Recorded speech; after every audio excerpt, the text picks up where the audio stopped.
The courtyard at the Twins was alive with a false sense of merriment. Torches fluttered in the night breeze, their light bobbing and dancing across the faces of soldiers and courtiers alike. The day's feast had been long, the wine overly sweet and potent, and the music a constant, jangling presence. If one didn't know better, one might think there was genuine joy in that place, that Lord Walder Frey welcomed King Robb Stark with open arms and a forgiving heart. But Catelyn Stark, seated at the high table beside her eldest son, knew how easily a forced smile could mask a blade at one's back. She felt it in the tightness of her shoulders, in the way the laughter never quite reached Walder Frey's eyes. She observed her son more closely than she observed old Lord Frey. Robb, the king in the north, wore his crown with the ease of a man who had never asked for it but had learned its weight and how to bear it. Grief and responsibility had aged him in ways the past year's snows and storms never could have.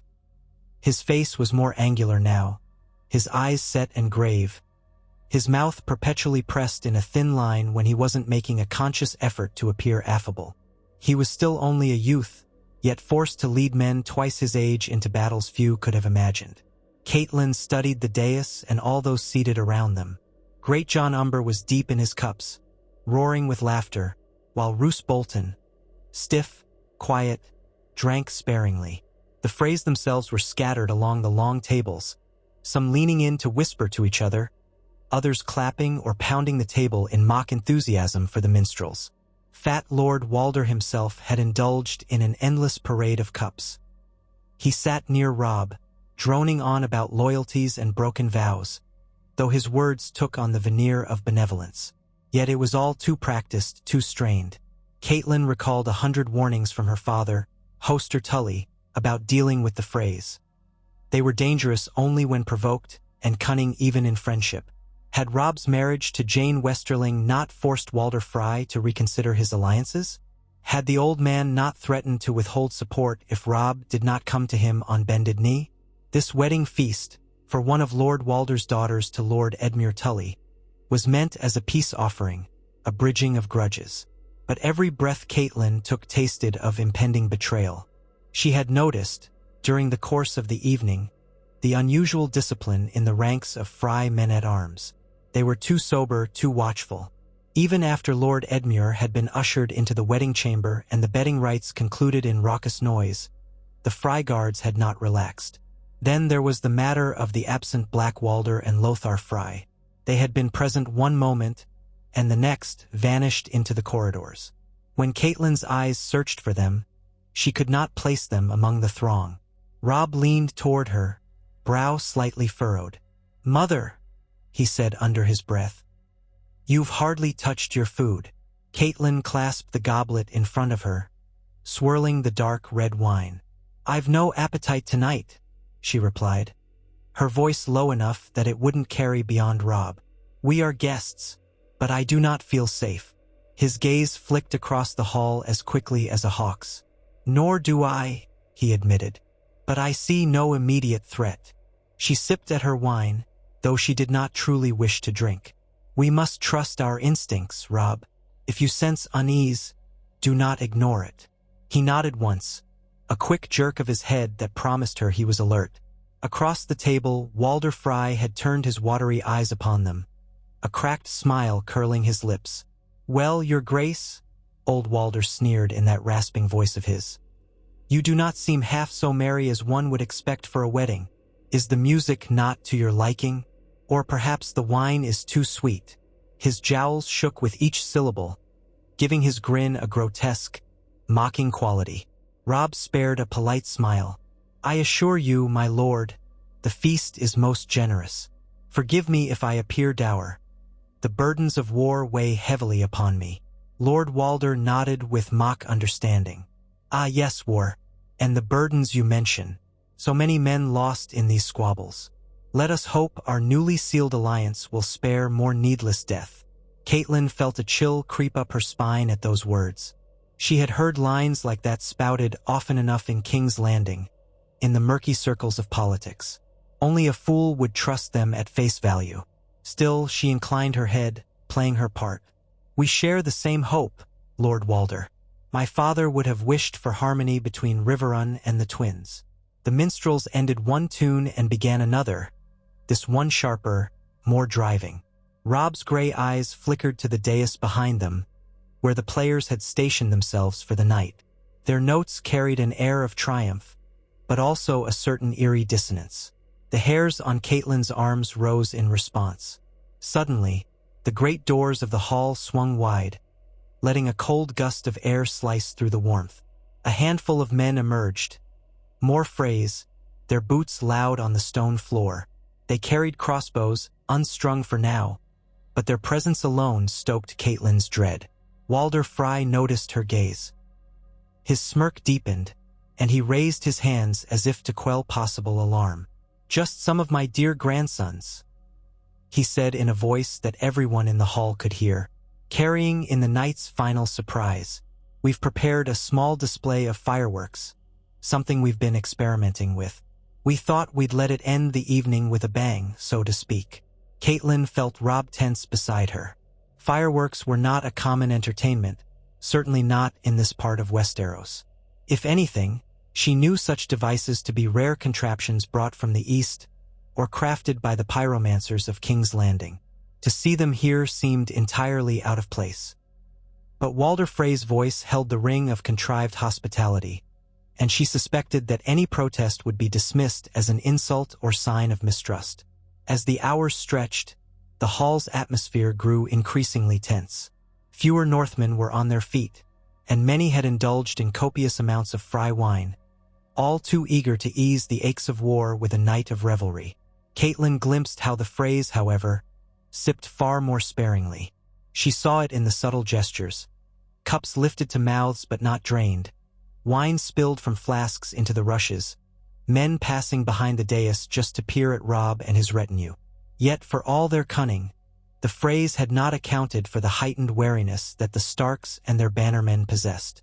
Perhaps they assumed the king in the north would be lulled by the promises of renewed alliance, that heartbreak from losing Winterfell and the distant threats in the north would dull his edge. But Robb Stark was a cornered wolf. Catelyn knew that cornered wolves were often the most dangerous. She caught sight of Black Walder approaching from behind, slipping between servers and guests. He moved with the careful stealth of a man too comfortable with a knife in his hand. In an instant, her mind made a leap. If the Freys planned to strike, it would be soon, perhaps at the climax of this contrived fireworks display. She saw no reason for them to bring crossbows into the main hall otherwise, no plausible excuse for these men to move about so freely with arms during a wedding feast. "Robb," she whispered, leaning in. "Get up. Now." He didn't pause to question her. His hand found the hilt of a dagger at his waist. A small thing, but lethal if used with cunning. Together, they rose from the high table, drawing the attention of Lord Walder.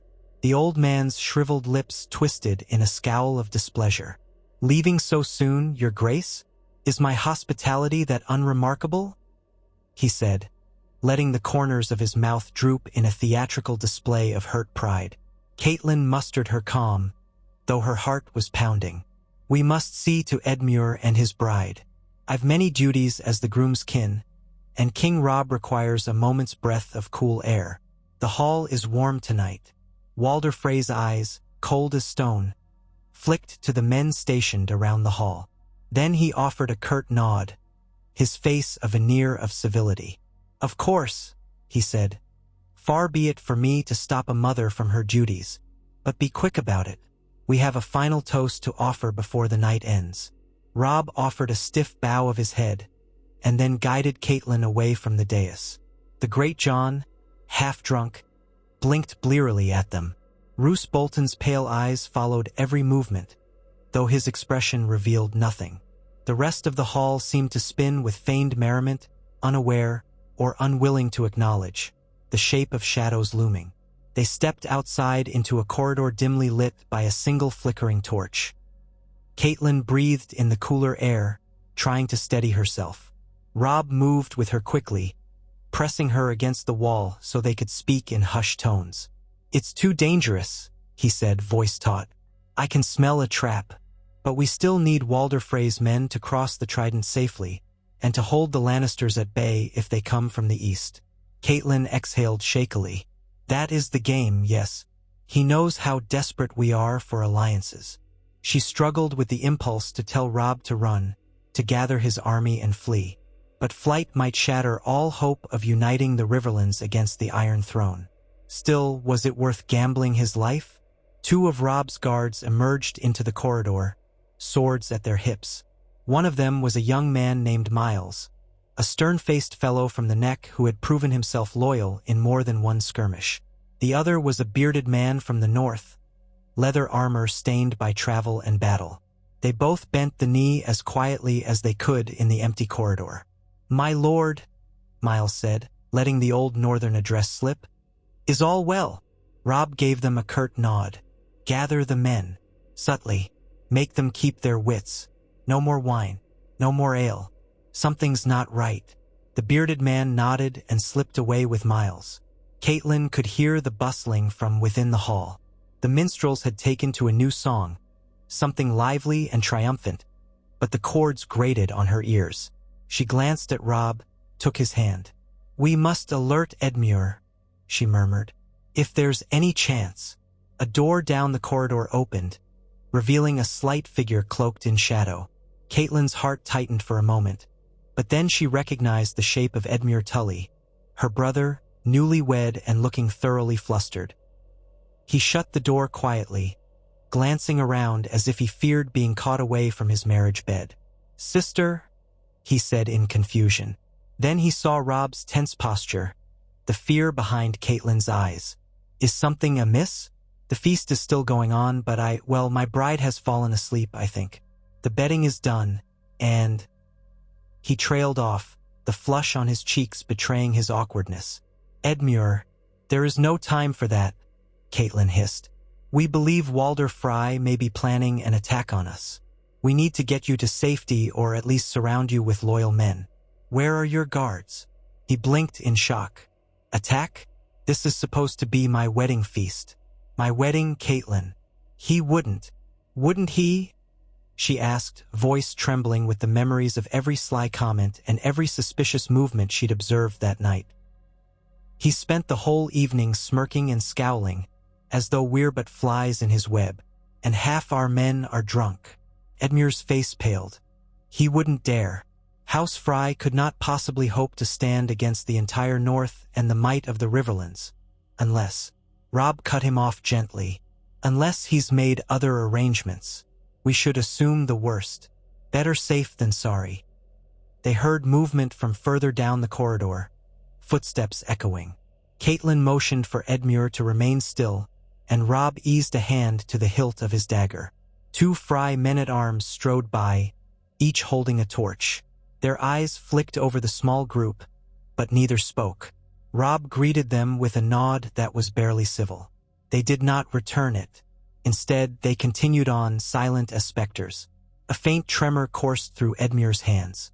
"If we run now, if we flee in the night, what will become of my wife? What becomes of our alliance?" Catelyn gripped his arm, urging calm. "That is what we must weigh. We cannot remain blind.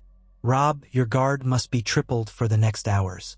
I have a terrible feeling Walder Frey will not wait much longer." Robb's gray eyes were distant for a moment, and Catelyn wondered if he was recalling the burdens of each life lost under his command. "We'll gather our men and prepare to leave," he said. "But we'll do so under the guise of heading to our camps to sleep. I will give the signal that we're too weary to continue feasting, that we thank Lord Walder for his hospitality. Then we depart. If he tries anything before that, we'll be ready." Edmure sighed. "Should I remain here?" "No," Catelyn did not hesitate. "If you remain in your chambers, you are isolated. We need to keep the families of Riverrun and Winterfell together." They decided quickly. Robb would return to the hall, feign a desire to retire, gather the scattered northern lords, and guide them out before the trap could be sprung. Catelyn and Edmure would slip through another corridor, gather any Tully men, and rejoin Robb near the stables. Their departure had to appear natural enough not to alarm the Freys into striking prematurely. If they grew suspicious, they might unleash their plan immediately, crossbows and cunning at the ready. Robb kissed his mother on the cheek, a rare gesture in times of war. "Be careful," he whispered. "Stay alive, mother." She placed a hand on his cheek in return. "And you, my son." They parted. Edmure followed Catelyn, creeping along the dim passageway. Their footsteps were muffled on the cold stone floor. In the distance, down another corridor, they heard a handful of voices. Frey's, if the accent was any hint. Catelyn pressed herself against the wall, signaled for Edmure to do the same. They waited, breath caught in their throats, until the voices receded into silence. At last, they reached a small side door that opened into the courtyard. The night was bracingly cold, the sky a black velvet dotted with stars. The twins loomed around them, a fortress of towers and connecting walls. Somewhere on the other side of the courtyard, a row of stables housed the horses belonging to Robb's party and various Frey guests.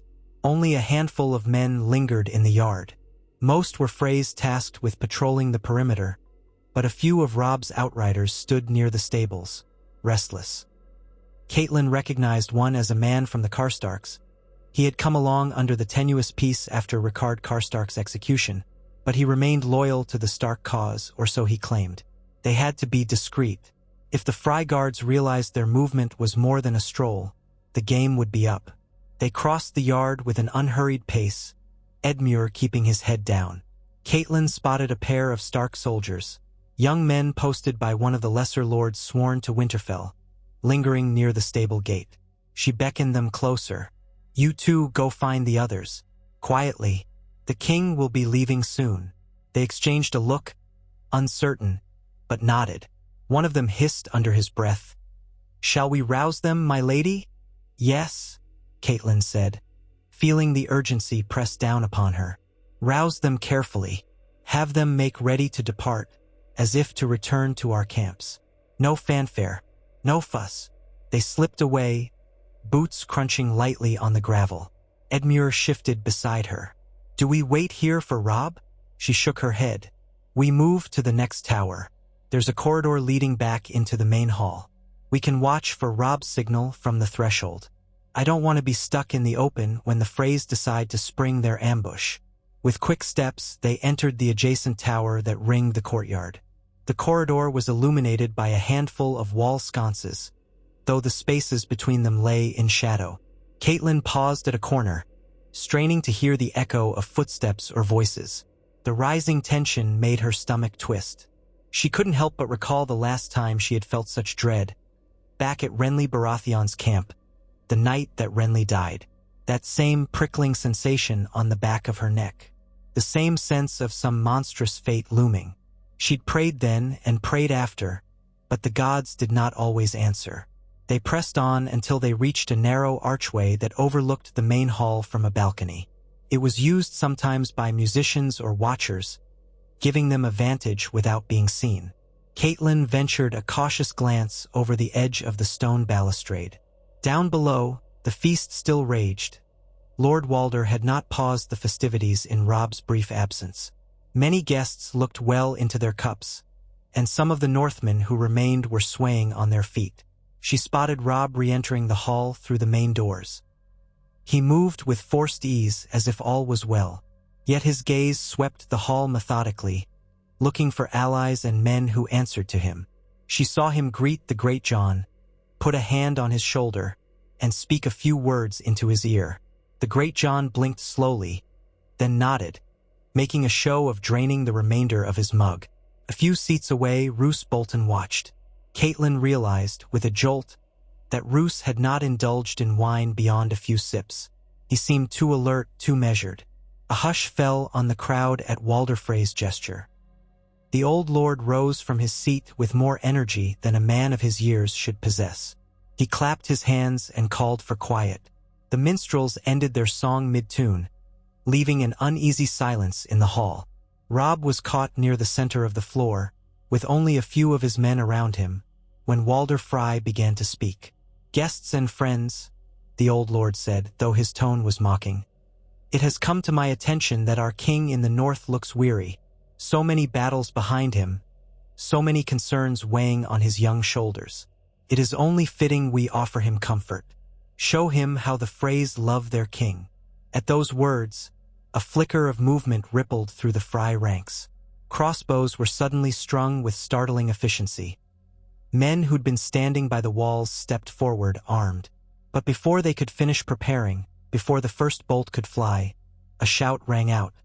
One of Robb's guards, perhaps, or one of the Greatjon's men, crying alarm. Robb, dagger in hand, immediately lunged to the side. The Greatjon bellowed and flipped a table, sending plates and cups crashing in a metallic cacophony, creating a makeshift barrier. The hall erupted into chaos. Catelyn bit back a scream as she watched from above. The Freys had intended a sudden onslaught. The old man Walder Frey cackled, stepping back behind a protective cluster of his kin. Several crossbows fired, but the confusion of toppling tables, men scattering, and servants shrieking spoiled their aim. One bolt buried itself in a wooden post near Robb's shoulder. Another struck a poor server in the thigh. Yet not all the Freys had fired. Many reloaded, aiming to take advantage of the close quarters. Robb shoved an attacker aside with ferocity, kicking a stool into another's legs. The Greatjon, hammered with drink though he was, wielded a massive sword and roared, "The king in the north!" as he hacked at a Frey soldier. From the balcony vantage, Catelyn saw that many of the Northmen still inside the hall were at a disadvantage, some unarmed. Some only with daggers, while the Freys had hidden blades and crossbows. But they weren't entirely helpless. The Northmen were well-seasoned warriors, anger fueling them into savage determination. She could not watch idly. "Edmure, we have to help them," she said, turning from the scene. "We can't just let them die." Edmure's face was taut with horror.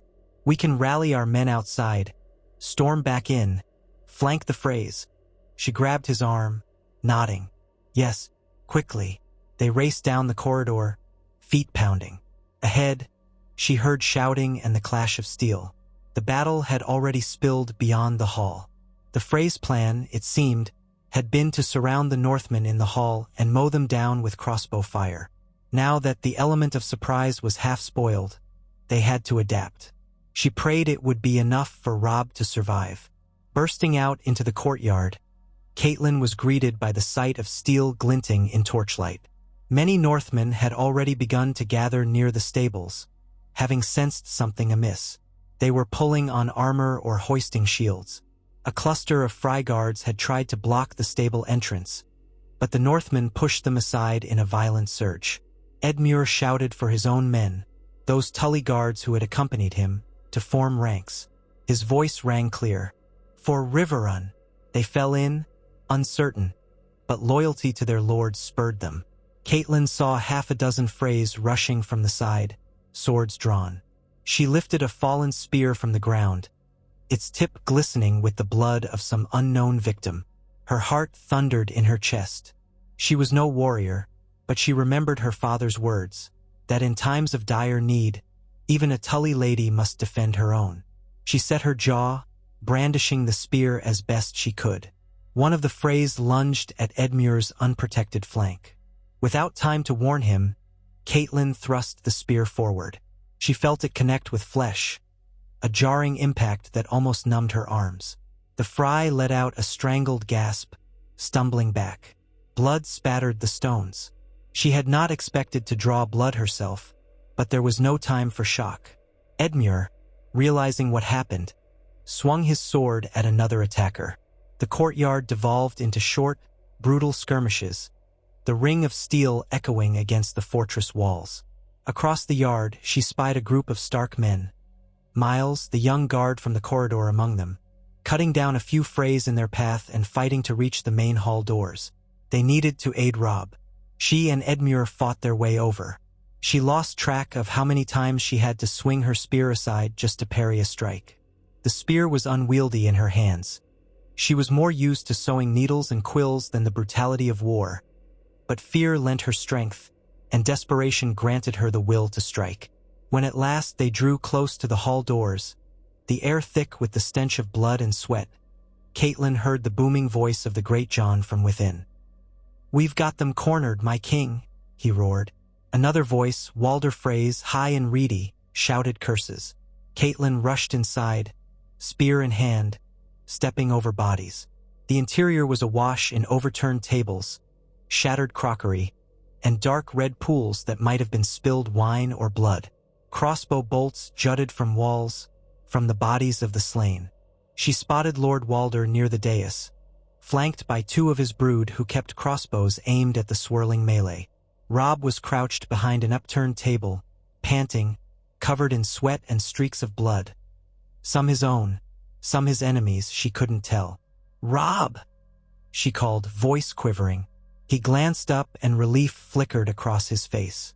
But even as he looked her way, an archer on the balcony above loosed a bolt. Catelyn cried out, stumbling forward. The bolt streaked overhead, missing Robb by a hair, striking one of the Grachan's men in the throat. The man collapsed with a gurgling choke. Robb sprang up, seized a fallen crossbow from the ground, hastily fit a quarrel, and loosed it in a single fluid motion. His shot struck the balcony archer in the chest, knocking him back. Then Robb slung the crossbow aside, sword in hand, eyes wild. Lord Walder screeched, "Kill them all! Now, you fools!" A flurry of bolts flew toward Robb's position, but the Great John and a handful of stalwart Northmen positioned themselves as human shields. 2 of them fell, struck squarely, but the rest advanced.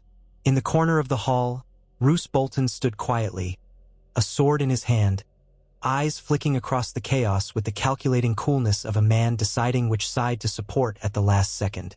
Catelyn wanted to scream at him, traitor, but was he actively aiding the Freys, or simply waiting to see who triumphed? Perhaps that was the same as betrayal. More of Robb's men poured in from the courtyard, quickly overwhelming the few remaining Frey crossbowmen, driving them back. The ring of steel and the screams of the dying reverberated as Lord Walder's final line of defense crumbled. The old man himself clutched at a dagger in his belt, as if that could ward off an entire army. At last, the carnage reached its final, bloody moments. The Great John knocked a crossbow aside, then threw the Frey soldier over a table with brute force. Another Frey archer tried to reload, only to have a sword plunged through his side by a Karstark man. Those Freys who had the sense to see their doom began to throw down their weapons, some pleading for mercy. Robb, battered and bleeding from a shallow cut on his arm, approached the dais. Catelyn hurried to him, holding her spear. Edmure was close behind, panting from exertion, spattered in gore. They flanked Robb as he glared at Lord Walder Frey. The old lord's eyes shone with malice and fear. Why you dare, Stark? You dare slaughter my family under my own roof." Robb's face was a mask of cold fury. "You drew first blood. We have your crossbows to thank for that." Walder Frey's lips trembled. "You broke your vow. You!" Robb's voice was hoarse with rage. "I broke no vow that warranted wholesale slaughter. This wedding was meant to unite our houses again, and you turned it into an ambush. You've murdered my men, betrayed your own kin's wedding vows." Gouts of blood stained the floor, glistening in torchlight. The stench clogged the air. Catelyn felt her stomach roil with revulsion, not just for the carnage, but for the realization of how close they had come to utter annihilation. Another breath, another hesitation, and the red wedding would have ended with the king in the north dead on the floor. Walder Frey spat at Robb's feet, or tried to. His saliva dribbled down his chin. "You might kill me, boy, but you'll lose all hope. The Lannisters." He paused, perhaps realizing he'd said too much, but Robb seized upon it. "The Lannisters promised you something for our heads, did they?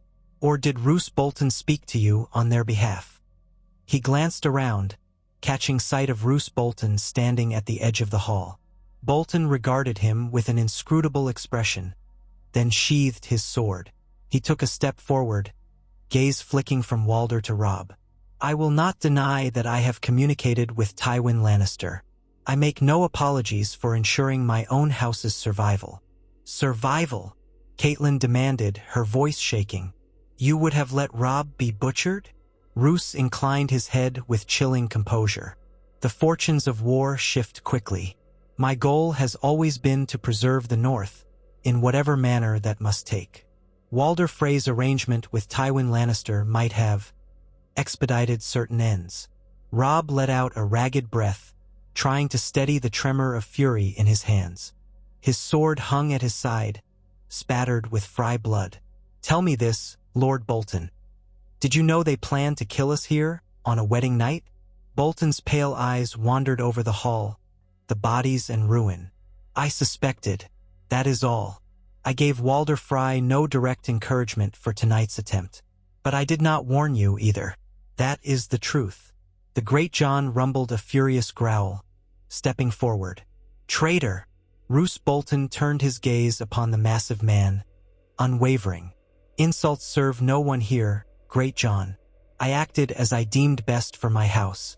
Yet it seems Walder Frey's plan was incompetent. The king in the north stands, and my men did not raise arms against him." The hall fell silent save for the groans of the wounded. Catelyn could feel the tension coiling again. Men who had survived the ambush, battered and in shock, would not easily ignore Roose Bolton's confession. Some might call for his head on a spike. Others would weigh the necessity of the Bolton forces in the ongoing war. Robb took in a breath, as if preparing for a final, crucial decision. "Bolton, return to your keep and consider yourself under watch. If you try to leave the North or ally with the Lannisters again, I will see that your entire line ends in shame."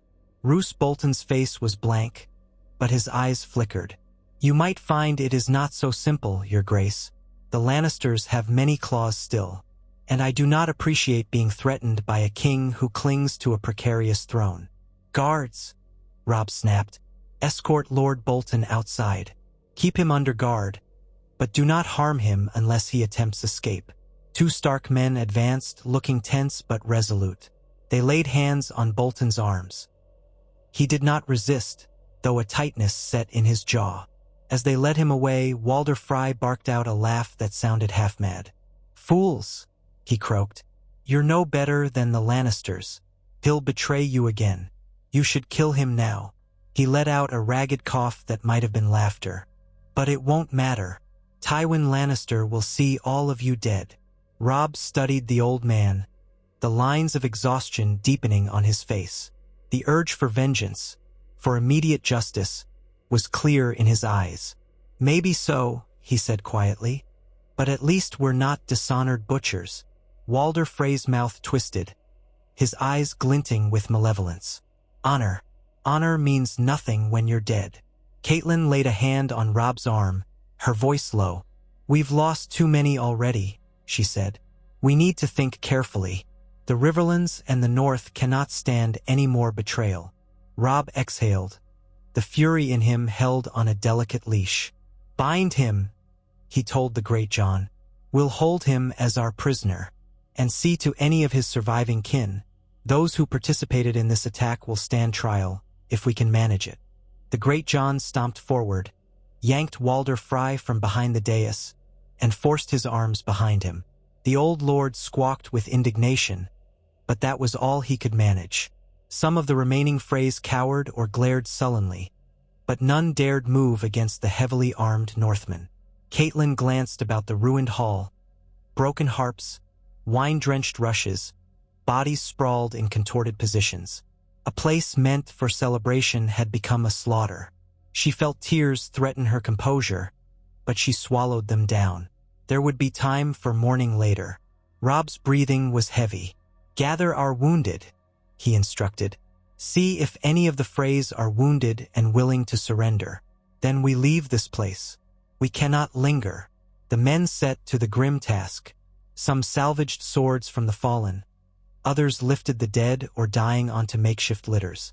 By the time the chaotic swirl had settled, Catelyn found herself back outside in the courtyard, the sky beginning to pale with the first hint of dawn. Fires lit in braziers cast a flickering glow over exhausted faces. The final tally was brutal. Many Northmen and Riverrun soldiers had been slain, though the survivors had managed to kill or capture the majority of Frey forces. Lord Edmure was alive, shaken, and caked in blood, but physically unhurt. Several of his men had died, however, and the heartbreak etched on his face was unmistakable. They had discovered that the fireworks Walder Frey had boasted of were in fact small casks of wildfire smuggled in by some shady means, intended to ignite and sow chaos during the final toast. If not for Catelyn's suspicions and Robb's caution, the hall would have been engulfed in flame. The notion filled her with a cold dread. As dawn's light crept over the walls, they prepared a train of wounded to move out of the twins. The stench of smoke and blood clung to everything, mixing with the chill morning air. Robb conferred with his captains to decide their next course. "We have to head to Riverrun," Edmure insisted, though his voice shook with grief and fatigue. "We need to regroup, bury our dead, and muster what strength we can for the coming war." Robb nodded soberly. I want to be away from these cursed twins as soon as possible. We're lucky we escaped with our lives." His eyes flicked to Catelyn. "Mother, we'll ride for Riverrun. From there, we'll decide how best to secure an alliance or at least defend ourselves from the Lannisters' retaliation." Catelyn couldn't help but reflect on how everything had changed in a single night. Walder Frey's attempt at a treacherous victory had backfired catastrophically, leading to a savage fight that left both sides severely diminished. Yet, by the smallest margin of fortune, Robb Stark still lived. The king in the north. What would Tywin Lannister do when he learned that the Red Wedding had become a fiasco for House Frey instead of the triumphant massacre Tywin undoubtedly had hoped for? War would intensify.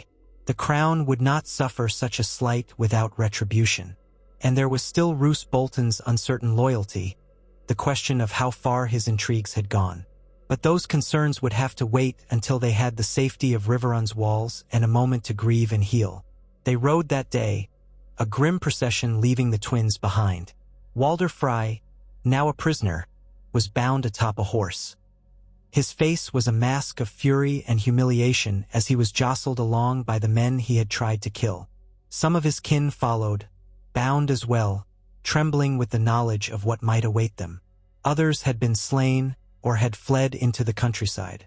The road from the twins stretched into the Riverlands, passing through rolling hills and farmland battered by recent war. Smoke still rose from a few distant homesteads, and the scars of raids were evident. The people they passed regarded them with fear or resignation, uncertain which side they served. Catelyn rode beside Robb for much of the journey, her thoughts swirling. At times she took hold of his gloved hand, grateful beyond words that he was alive. They had lost so many. Ned, her father, her sweet children scattered across the realm. But Robb was here, breathing, fighting. Perhaps that was enough to keep hope from dying entirely. They made camp by nightfall near a small copse of trees, setting up what tents remained. The survivors were haggard, many wounded. Edmure sat near a fire, head bowed. The Great John paced restlessly, muttering about vengeance and victory. Bolton's men had peeled away from the main host at some point, though Bolton himself remained under guard. A few loyalists from House Bolton had refused to follow their lord into captivity, slipping off into the countryside.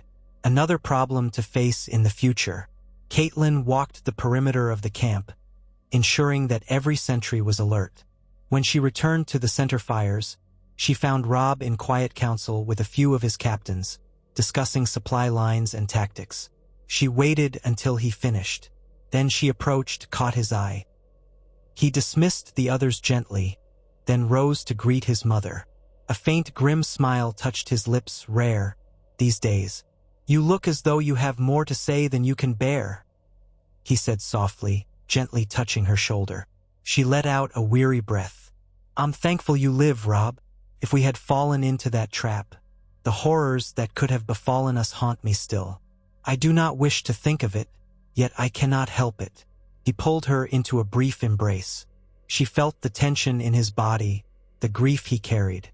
"Mother, He hesitated, as if searching for words. "I've made many mistakes. Perhaps I am no true king. I never wanted this, only to avenge father, to free the North." She listened, heart aching. "We cannot change the past," she said softly. "But you live. Your men still follow you. That is enough to keep fighting for. Let us not drown in regrets. We must look ahead." He nodded, though his eyes glistened with unshed tears. Ahead, that means facing Tywin Lannister's wrath, and Balon Greyjoy's hostility in the north. And we've no guarantee the Riverlords will remain united. That's a mighty weight for one man. She brushed a strand of hair from his eyes, recalling the boy who once followed Ned Stark with wide admiration. We share that weight, she said. All of us. I will do what I can. Edmure will do what he can. The Northmen will stand if they believe in you. They call you the young wolf, Robb. You must show them you are worthy of that name. He gave her hand a brief squeeze, then let go. The night air was cold, and the sky above was studded with stars. Somewhere, an owl hooted, and in the distance, a lonely wolf's howl drifted across the plains. By morning, they pressed on again. Their journey took them through land that had once been lush farmland, now ravaged by the War of the Five Kings. Broken fences, charred fields, empty huts. The men rode in silence, subdued by the destruction. Here and there, small groups of peasants stared at them from behind hedges. They recognized the wolf banner but did not cheer. The war had taught them that every host passing through was dangerous, no matter its allegiance. On the third day, they reached sight of Riverrun's high walls, rising beside the confluence of the Red Fork and the Tumblestone. For Catelyn, it was a bittersweet homecoming.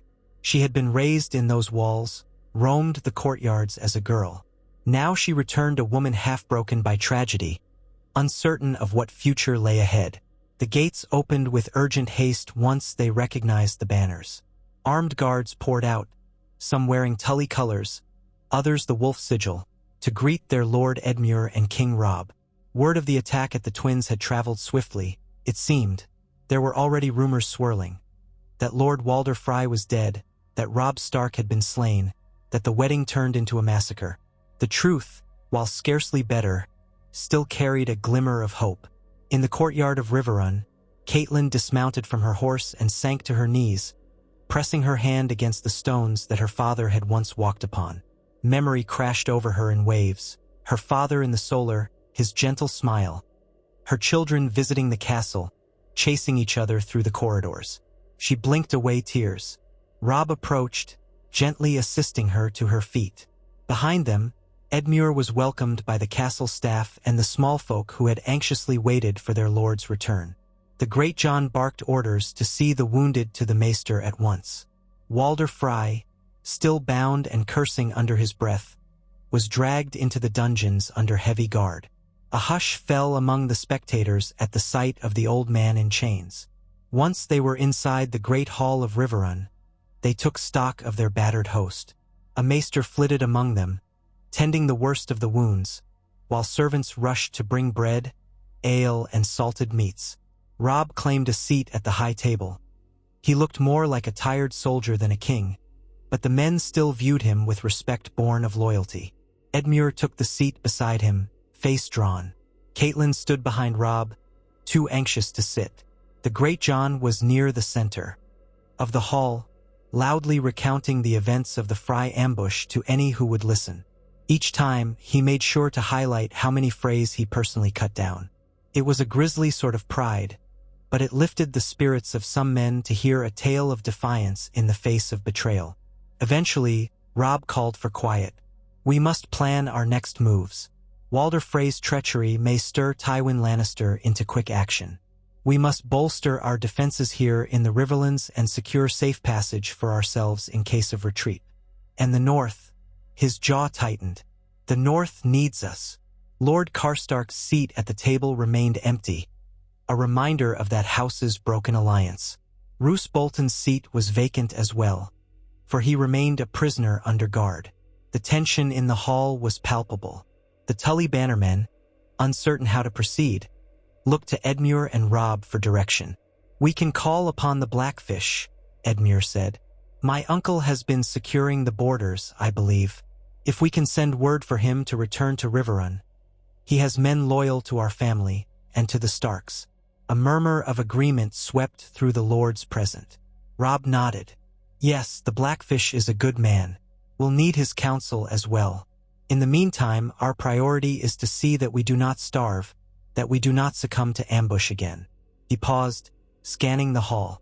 "And we must decide what is to be done with Walder Frey. He tried to murder us under the guise of hospitality, an unforgivable crime."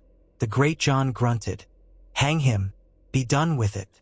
A wave of agreement rippled among some of the Northerners, men who had lost close friends to Frey bolts.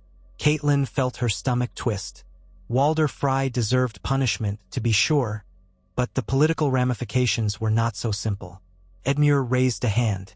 "If we execute Walder Frey now, we risk turning the entirety of House Frey against us in vengeance. The Freys are scattered along the crossings of the Trident and can impede our movements." One of the Tully Knights spoke up. "They already turned on us. They might rally behind another Frey who desires revenge. Killing Walder may unify them against us more than if we keep him imprisoned." Robb listened, chin resting on his fist. "An execution might also send a clear message that we will not tolerate treachery. But Edmure's point stands. We do not want to push 1,000 Freys into mindless vengeance." Silence fell. The final decision rested with Robb, though he had to consider many factors. Catelyn watched him, uncertain of the best path. Finally, Robb straightened. "We will keep Walder Frey as a hostage. If any Frey loyalists seek to fight us, they do so knowing their liege lord's life is forfeit. If they stand down, we keep Walder alive to face proper judgment when this war is done." The Great John looked disappointed but did not argue outright. Several men nodded at the reasoning. Night soon claimed the land, and the hall gradually emptied as men went to tend the wounded or seek what rest they could. Catelyn walked through Riverrun's corridors, memory tugging at her each step. She passed the small sept where her father had prayed, the corridor that led to her old rooms, the courtyard where she and Lisa used to run as children. In the solar that once belonged to Hoster Tully, she found Robb, gazing out a window at the moonlit waters. He did not turn when she entered. She quietly stepped beside him, following his gaze. The red fork glimmered in the moonlight, the walls of Riverrun strong and silent. He spoke softly. "We did not see the twins turned red with Stark blood, but by the gods it was close. We lost more men than I can count. I keep wondering what might have happened if we'd left sooner, or if I had not made the mistake of marrying Jane, or if—" He trailed off, shoulders sagging. Catelyn touched his arm. "You can wonder forever, but it changes nothing. We have to move forward." He nodded. "I know. It's just, the war grinds on. We stand on shifting sand. Every move we make is a risk." She recalled her father's final days, how the burdens of leadership weighed on him even as he lay dying. "That is the nature of ruling," she said. "Your father bore such burdens, Robb. He never wanted the Game of Thrones either." Duty forced his hand. A faint smile ghosted across Robb's lips, though sorrow laced it. "At times, I think I understand Father more than I ever did. At times, I long for his counsel." They stood in silence, the hush of the night enveloping them. When Robb finally turned from the window, he looked resolved. "In the morning, I'll send outriders to gather news of Tywin's movements. We'll fortify Riverrun. We must also dispatch ravens to what remains of our allies in the north. See if there's any holdfast that can still rally to our cause." He paused. "And we must consider the Ironborn. Moat Cailin is still in their hands, if the reports are true. The path home is blocked." Catelyn nodded gravely. "One battle at a time, Robb. I'll help you how I can." Morning came too soon. With it arrived ravens bearing tidings from distant corners of the realm. Some messages were ominous. Tywin Lannister was mustering a massive host near Harrenhal, with the backing of Lord Roose Bolton's distant bannermen who remained loyal to the Dreadfort. Others claimed that the Iron Throne sought to broker new alliances, that the Tyrells would soon move against the North or the Riverlands. In the courtyard, men busied themselves under the watchful eye of Edmure and the Great John. Supply wagons were inventoried, weapons inspected, fortifications planned. The mood was tense. The survivors of the Red Weddings thwarted ambush wore grim faces, each haunted by nightmares of crossbow bolts and wildfire.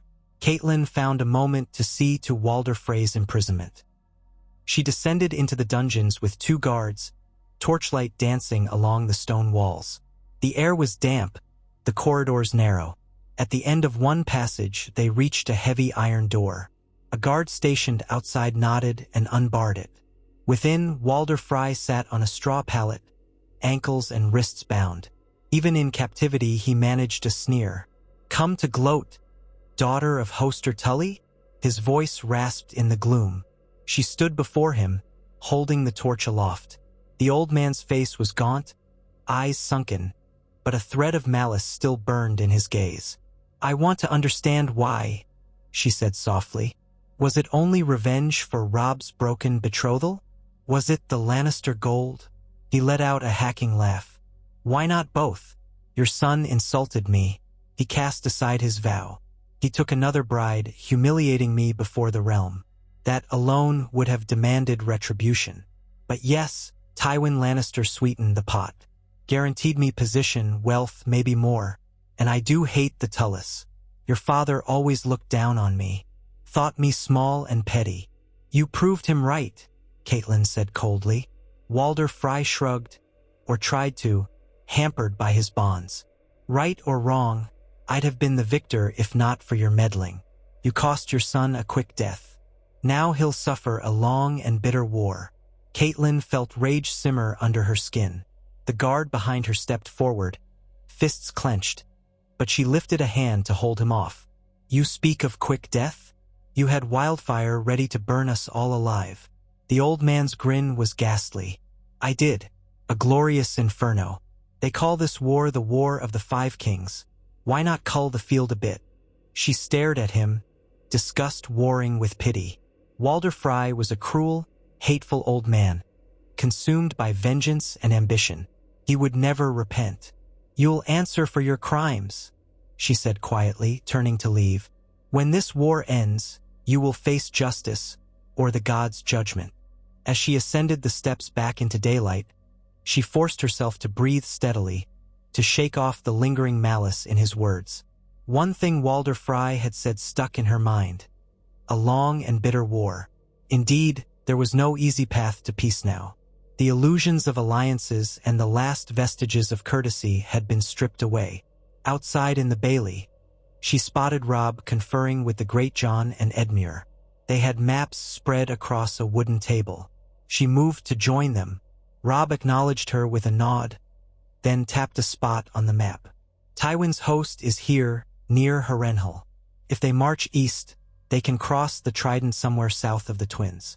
We need scouts placed along the major crossings." Edmure ran a hand through his hair, eyes red from lack of sleep. "And if they cross the Red Fork further downstream, we may be forced to retreat. Riverrun can hold out under siege for a time, but not forever." The Great John spat. "Let them come. We'll fill the rivers with Lannister dead." He eyed Catelyn, gave a respectful dip of his head. "My lady, did you see old Walder?" She nodded. "His hate still burns. I doubt we'll gain any leverage from him. He's proud, unrepentant." Robb frowned at the map, then at the horizon. "So be it. We will use him as we must. If that means threatening to hang him if the Freys muster for Tywin, so be it." He paused, glancing around at the gathering men. "We'll fight in the field if we have to, though Harrenhal is a formidable staging ground." They planned through the afternoon. Scouts were dispatched, messages sent to smaller lords in the area. They had to move quickly to restore some measure of stability. Meanwhile, the wounded needed rest and time to heal, and the men needed rations to replace what was lost or spoiled at the Twins. Weeks passed in a tense stalemate. Tywin's forces massed, but the king in the north did not move recklessly. Riverrun's defenses were strengthened. Refugees from the war-torn countryside trickled in, some of them battered or injured, seeking sanctuary. Catelyn saw to their shelter as best she could, remembering how her father would never turn away the small folk. Each day brought new rumors. The Ironborn still held some of the northern strongholds, though signs of conflict among the Ironborn themselves suggested fractures in their leadership. King's Landing, so far away, was said to be in uneasy calm, with Joffrey still on the throne, his mother guiding him. One crisp morning, as Catelyn made her way through the courtyard, she overheard raised voices coming from a cluster of tents. Moving closer, she recognized one voice as Roose Bolton's, cold, measured. Another was that of the Great John, loud and furious. She quickened her pace. She found Bolton surrounded by a half-dozen Stark men-at-arms. The Great John stood by, glowering, while Bolton kept his composure. They had loosened Bolton's restrictions somewhat, permitting him supervised movement. The Great John bellowed, "Why should we trust anything you say, Bolton? We know you wrote to Tywin. You sat idle while the Freys tried to murder our king. You think we're fools?" Bolton's tone was smooth. "I offered no betrayal. My men did not raise arms. I have said I regret not warning the king of Walder Frey's plot. But my letters to Tywin were only an attempt to negotiate a possible truce for the north. I did not conspire in the slaughter." Catelyn stepped forward, eyes narrowed. "Then you will not object to swearing your renewed loyalty to the king in the north, in the sight of witnesses. You'll do so here and now." Bolton's pale eyes flicked to her. "And if I refuse?" The Great John spat on the ground. "Then we'll carve out your heart, you pale leech." Bolton's lips curved in the faintest smile. "Crude threats. Very well. I will swear, if that is what the king commands. But let it be known I do this under duress. A vow extorted at sword point may not hold weight in some eyes." Catelyn clenched her jaw. "We are beyond courtly niceties. Kneel, my lord, and swear that your men will cause no further harm to the Starks or Tullis. Swear that you will not conspire with the Lannisters or the Freys." Bolton hesitated, then slowly went to one knee. The Great John called for a septon to witness it. The vow was administered simple, direct. Bolton recited it with impeccable composure, never raising his voice, never breaking eye contact with the septon. When it was done, he rose and bowed stiffly. "As I have sworn, so shall it be," he said. "I trust this satisfies your sense of justice?" Catelyn could barely hide her distaste. "We shall see." Bolton withdrew, escorted by guards. The Great John let out a huff. "He's slippery as an eel." "Yes," Catelyn agreed. "But if it keeps him from turning coat again, it's worth a try." Time crept forward. Scouts returned with sightings of Lannister outriders, but no major assault materialized. Perhaps Tywin was awaiting more reinforcements, or forging new alliances. Or perhaps he hoped to starve them out. In the meantime, Walder Frey remained locked away, his brood scattered. Some Freys declared for the king in the north after hearing Walder had failed, hoping to salvage their positions. Others pledged fealty to Tywin, or vanished entirely. Throughout those fraught weeks, Robb worked tirelessly to rebuild the faith of his bannermen, planning supply routes, mustering recruits.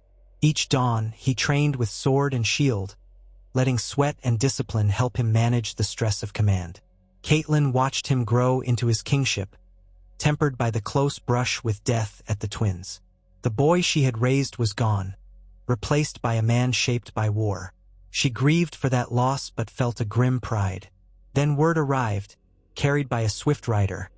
Balon Greyjoy was dead, fallen from a bridge on Pike during a storm, or so it was said. Rumors claimed a faceless man, or perhaps some curse, but the details were uncertain. Euron Greyjoy had returned from exile to seize the Seastone chair, causing a struggle within the Ironborn ranks. The chaos might weaken their hold on the north, perhaps opening a path for Robb's forces to reclaim the land. When Robb received this news, a spark of hope lit in his eyes. If the Ironborn fight amongst themselves, we can exploit their disunity. Perhaps we can win back Moat Cailin and open a road to Winterfell. Edmure and the Great John gave cautious agreement.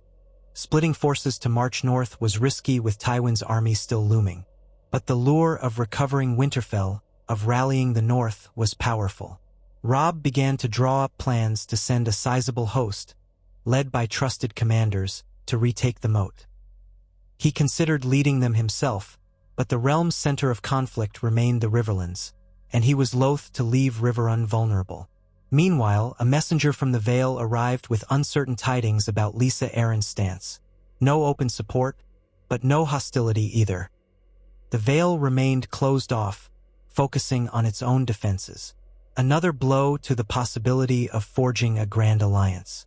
As the war's winter slowly approached, news of skirmishes and raids by both Stark and Lannister partisans trickled in. No decisive battles had been fought since the botched Red Wedding. The realm seemed caught in a tense deadlock. But cracks were forming in the Lannister coalition. Allies grew restless, concerned about the length of the war and the crown's debt. And yet, the North and Riverlands were worn thin by constant conflict and the memory of betrayal. On a cold morning, Catelyn stood atop Riverrun's walls, gazing out at the rivers. The sharp wind tugged at her hair. She thought of Sansa and Arya, her daughters lost to the south or perhaps traveling roads unknown. She thought of Bran and Rickon, rumored dead but with no certainty. Even the rumors of their deaths were uncertain. She prayed to the gods, old and new, that somehow they lived. Robb joined her, wearing a heavy cloak. He looked out over the water. "I can almost see Father's face in that current," he said quietly. "I wish I knew if I was leading us true, or if I've damned us all." She placed a hand on his arm. "I have faith in you, Robb. You have compassion, and you learn from your mistakes. Our enemies are formidable, but so long as we stand together, there is hope." His expression softened. "You believe that?" "I must." She managed a faint smile. "We are Starks and Tullis. We do not yield easily." He wrapped an arm around her shoulders, a rare moment of warmth. Below them, soldiers marched about their duties. Ravaged though they were, battered by near disaster at the Twins, they remained a kingdom in arms, determined to endure. The specter of the Red Wedding might linger like a dark stain in their memories, but they had survived it. They had outwitted the trap, if only by the thinnest margin. Now they had a chance to shape a different fate. And so the king in the north stayed vigilant, forging new plans, strengthening old alliances, fending off betrayal from within and assault from without. Each passing day tested their resolve, but Catelyn Stark took solace in this simple truth. Their house words, "Winter is coming," were not merely a warning. They were a promise of survival through the coldest nights. They had evaded the red doom that awaited them at the Twins, and though the wars ahead would be arduous, though heartbreak lurked in every shadow, they pressed on with the tenacity of wolves in the dead of winter. Time would tell whether their combined strength and caution would reshape the fate of Westeros. Yet for now, Catelyn and Robb stood firm, refusing to let the Red Wedding that nearly was define their end. In the echo of swords clashing and the hush of midnight councils, they built a fragile hope. They had escaped the slaughter, and so long as they drew breath, the wolves of Winterfell would not be vanquished. The spool of destiny continued to unwind, weaving a tapestry of possibility that stretched across the war-torn realm. Catelyn Stark, her son Robb, and those who followed them fought on, determined that the North would remember and that the Riverlands would endure. The memory of blood and broken vows lingered, but so did the promise of a day when the realm might know peace once more. They rose before dawn in Riverrun, summoned by the sound of the watchman's horn echoing through the misty courtyard. Word had come that a band of riders approached from the west, nearly 40 men, bearing no obvious sigil upon their cloaks, though the outriders claimed they'd seen glints of steel shaped like fish. Catelyn, hurrying down from her bedchamber, felt her heart flutter with hope. If these men were loyal to the Tullis, perhaps Brynden Blackfish Tully was returning at last. She made her way to the outer gates, where Robb and Edmure were already gathered with a knot of guards. The sky was a pale gray, the air damp from a thin drizzle, and torches sputtered along the walls. Soldiers peered down, calling out that the party had halted outside arrow's reach. Catelyn stood beside Robb, who wore his sword strapped over a thick woolen cloak, his crown left in the great hall so as not to weigh him down on the walls. Edmure, still leaning on a walking stick from a bruised leg in the skirmishes after the near-disaster at the Twins, grimaced as he braced himself against the cold. A hush took hold as the gatehouse creaked open just enough for a single figure on horseback to ride through. The rider was a tall man with black hair shot through with strands of silver. He dismounted with an easy grace, ignoring the bows of the guards. Catelyn's eyes prickled with tears. It was the Blackfish, alive and seemingly unhurt, though the lines of care on his face had deepened. "Well met, Uncle," Edmure said, leaning forward to clasp Bryndon's arm. Bryndon allowed a small, hard smile. "Edmure." Then he turned to Catelyn, inclining his head. "Niece, I heard rumors enough of your predicament, but too few truths. I expected to find a funeral in the wake of a FRE. Why betrayal? Word travels quickly, and not always accurately." Catelyn embraced him, relief flooding her. "We nearly had cause for funerals, Uncle. But the gods were merciful, or else Walder Frey was just incompetent. Come inside and learn the truth." The remainder of the riders were admitted in orderly fashion, each recognized as a Tully loyalist who had been off defending smaller holdfasts and guiding displaced smallfolk. They brought news of the fractious state of the Riverlands. Pockets of brigands, leftover Lannister raiders, and villages ravaged by famine. None of it surprised Catelyn, but hearing it anew always stirred sorrow. The rest of the men stabled their horses while Bryndon followed the Starks and Edmure into the great hall. Servants hurried to stoke the hearths, banishing some of the morning's chill. Robb, standing near the dais, watched as Bryndon surveyed the gathered knights and sworn swords. The Blackfish's gaze lingered on the empty seats once occupied by those lost or fallen out of favor. House Karstark's men gone, Roose Bolton's seat vacant since he'd been put under watch, Walder Frey's presence reduced to a chained prisoner in the dungeons below. At last, the Blackfish's attention settled on Robb. He gave a curt bow. "Your Grace." Robb offered his hand in greeting. "Welcome back to Riverrun, Uncle Bryndon. We owe you thanks for the men you've safeguarded." "We'll need them." Bryndon frowned. "You'll have them, but I must know all that's happened. I was told of an attempted ambush at the Twins, Crossbows, and Wildfire, and that Walder Frey is in chains. Is that truly so?" Edmure let out a ragged breath. "We walked into the Twins expecting to honor alliances, and Walder Frey tried to murder us all in the wedding feast. We managed to fight our way free, capturing him and scattering his men." Bryndon's dark brows knitted together. "The Red Wedding, they're calling it. Or they would have, had it gone as Frey intended." He cast his eyes to Catelyn. "A wonder you escaped with your lives. In my travels, I heard that Tywin Lannister had a hand in it." Catelyn clenched her jaw. "He encouraged Frey's treachery, promised him a reward for delivering Robb's head. Roose Bolton knew something of the plan and did nothing to warn us. We've since forced Bolton to swear fealty anew, but we trust him no farther than we can throw him." Bryndon sucked in a breath. "Which leaves us with a precarious hold in the Riverlands." "We do hold," Robb said firmly. "Riverrun stands strong, and we have men enough to defend it. Tywin's host has not yet marched. Perhaps he's waiting to see whether we break or if we starve. But with you back and your men behind us, we have new options." Bryndon folded his arms, glancing at the maps spread on the table near the dais. "Not many.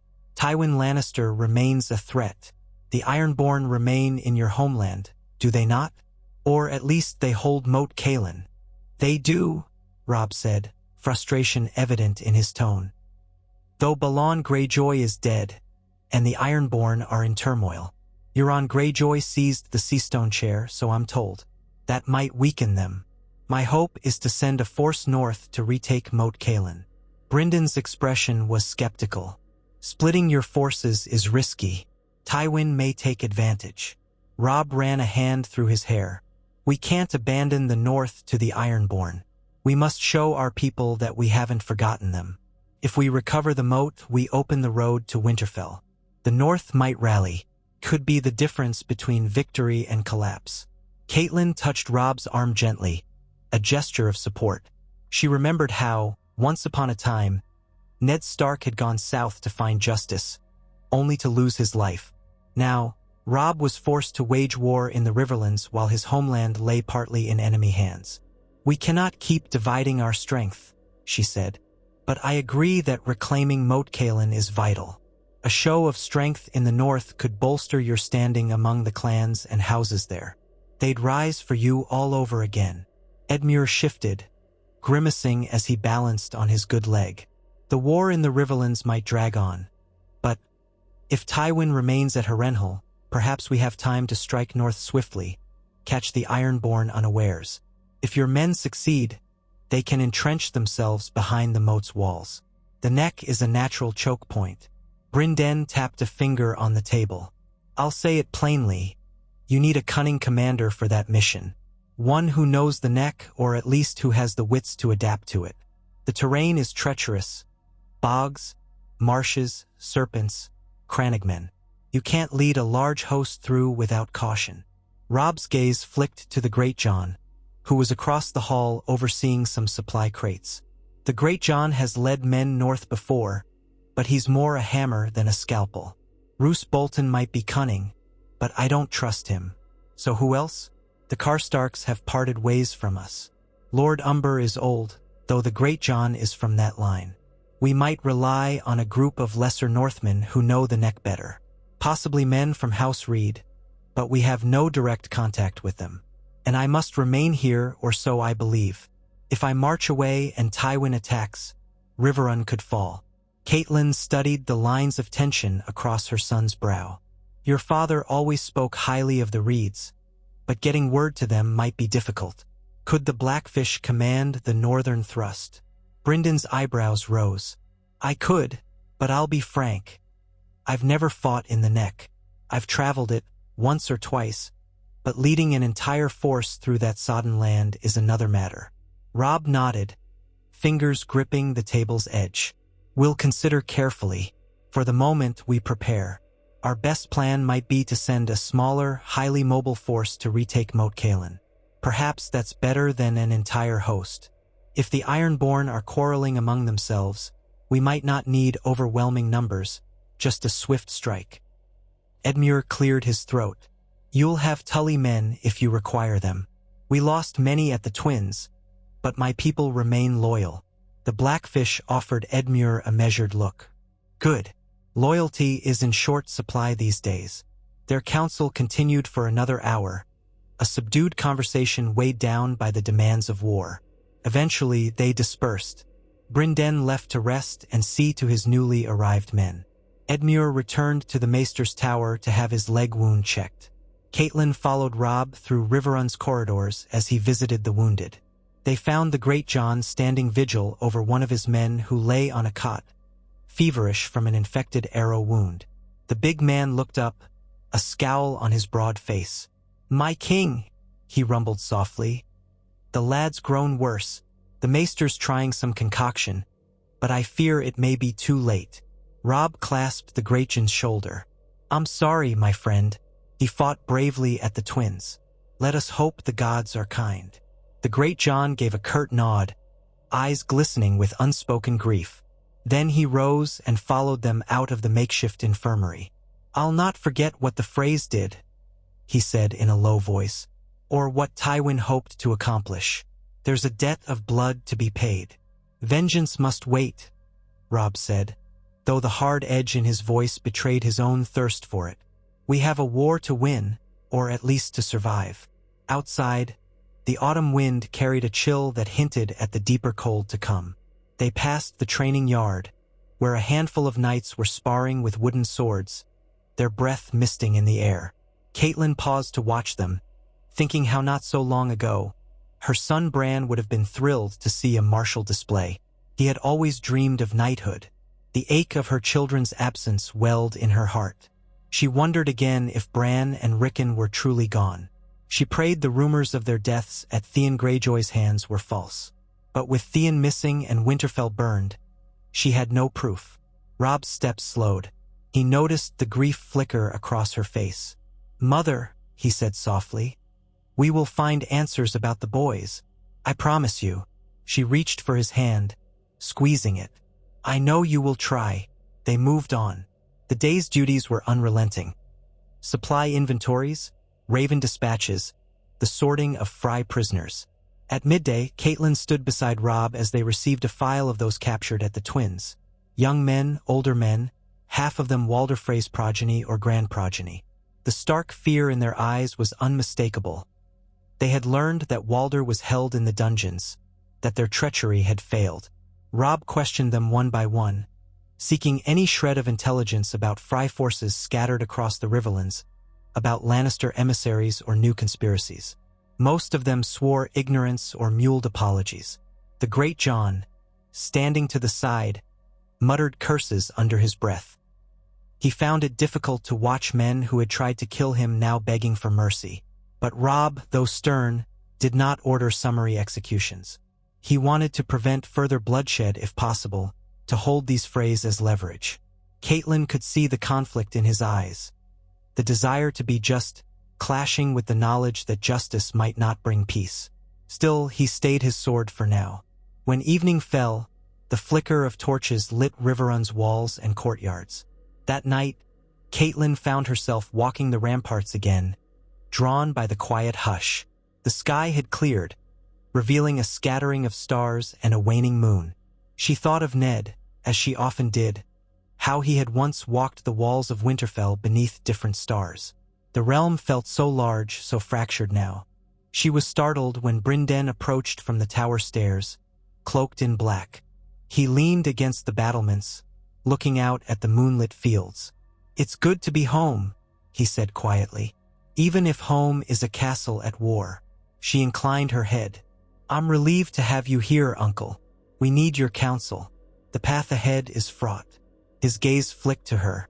"Robb shows promise, but he is young. The burden is enough to break older men.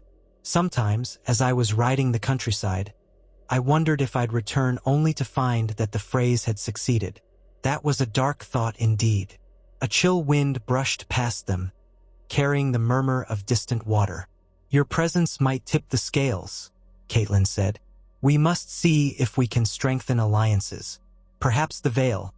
She trailed off, remembering the rumors that Lysa, her sister, refused to commit troops outside the Vale, focusing on her son's safety and her own power. Brynden understood. Lysa will not act unless it benefits her directly. She may remain behind her mountains until the war is decided one way or another. And the Tyrells in the south have tied themselves to the Lannisters by marriage. He shook his head. A precarious situation. They stood in reflective silence. At length, Brynden tapped a calloused finger on the stones. "I'll go north, if that is the king's wish, or I'll remain if that is best. I have no illusions about victory. This war started with 5 kings, and it's already undone so many. But I won't stand by while the Tully name is extinguished." Catelyn felt a surge of gratitude. "I know. I trust you above most. If Robb sends you north, he does so because he believes you can succeed." Brynden nodded. "Then I'll speak with him on the morrow." They parted ways, each lost in private thoughts. Catelyn returned to the solar that had once been her father's, finding it softly lit by a single candle. She sank into a chair, mind racing with images of Frey crossbows, the memory of the near massacre, the howls of wounded men. Every day since that night felt stolen, as though the gods had granted them a stay of execution. She prayed it would be enough to save them all. In the following days, messages came and went on raven wings. One letter arrived bearing the seal of King's Landing. It was a missive from Queen Cersei Lannister, addressed to Robb Stark, styling himself king in the north. Her tone dripped with thinly veiled scorn, offering terms of surrender. Robb's immediate renunciation of any claim to the north or the Riverlands, the release of Walder Frey, and the return of all Lannister prisoners. In exchange, the Lannisters would grant him a royal pardon, and might restore him as Warden of the North if he swore fealty to Joffrey. The hall erupted into laughter and curses when Robb read it aloud. The Great John nearly choked on his ale. Edmure looked incredulous. Even Brynden let out a derisive snort. Robb's mouth was a grim line. He penned a curt refusal, enumerating the Frey treachery and Tywin's complicity, demanding instead that the Iron Throne release any Stark hostages in King's Landing, namely Sansa if she still lived, and acknowledge the North and Riverlands as free. The messenger Raven departed with that scathing reply. None doubted the Lannisters would be enraged.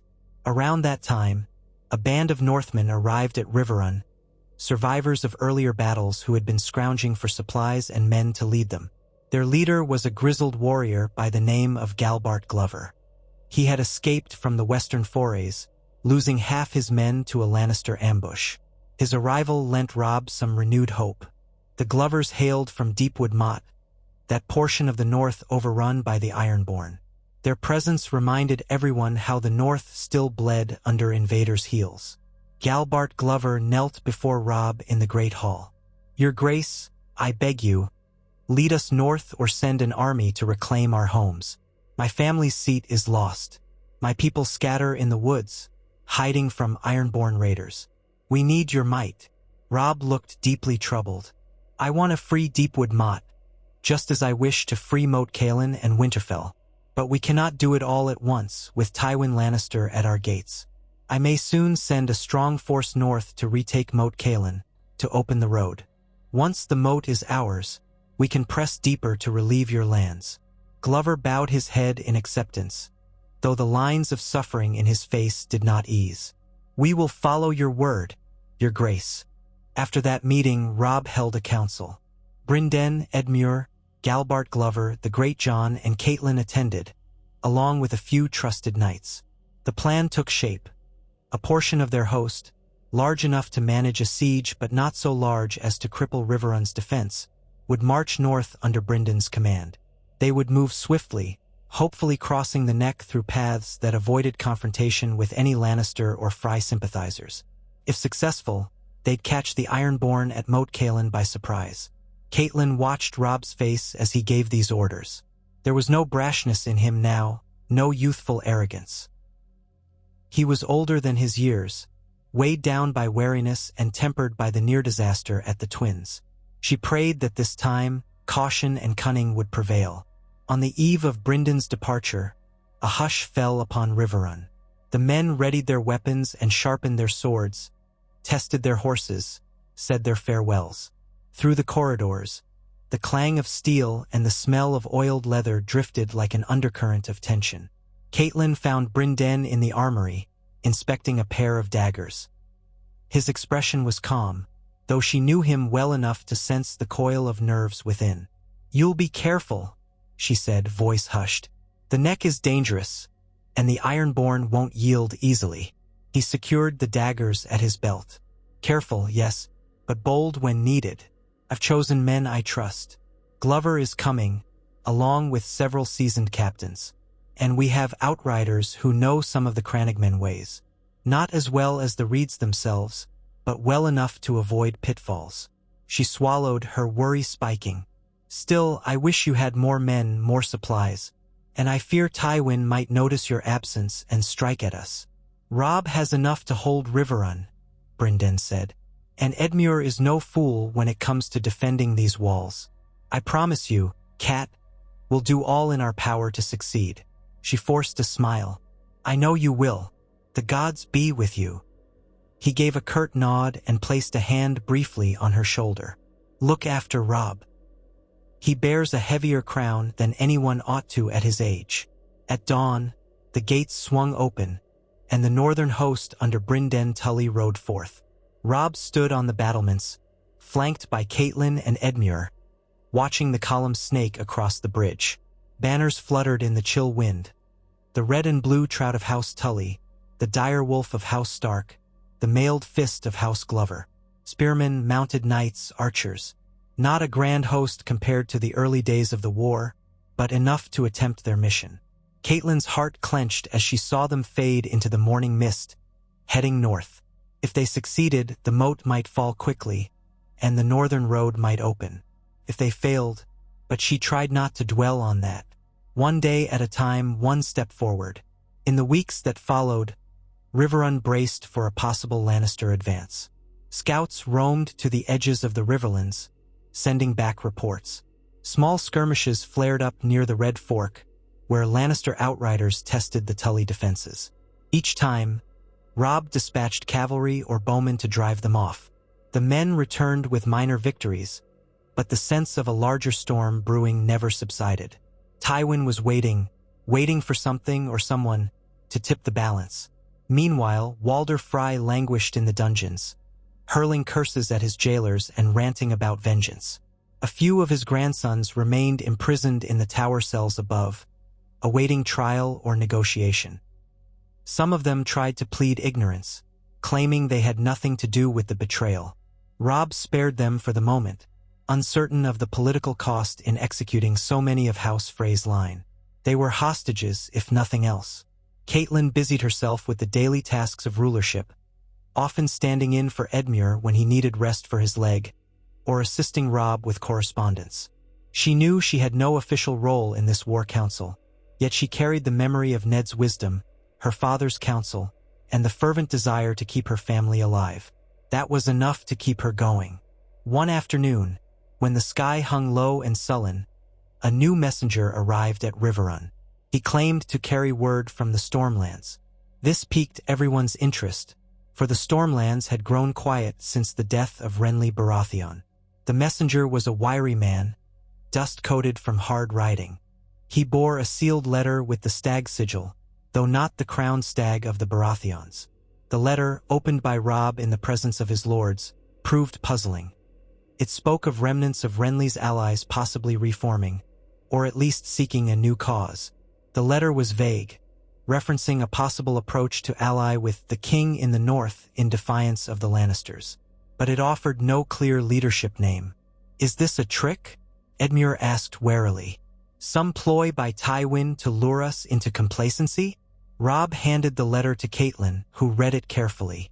The phrases were deliberately cryptic, hinting that certain knights formerly sworn to Renly might break from the Tyrell-Lannister alliance.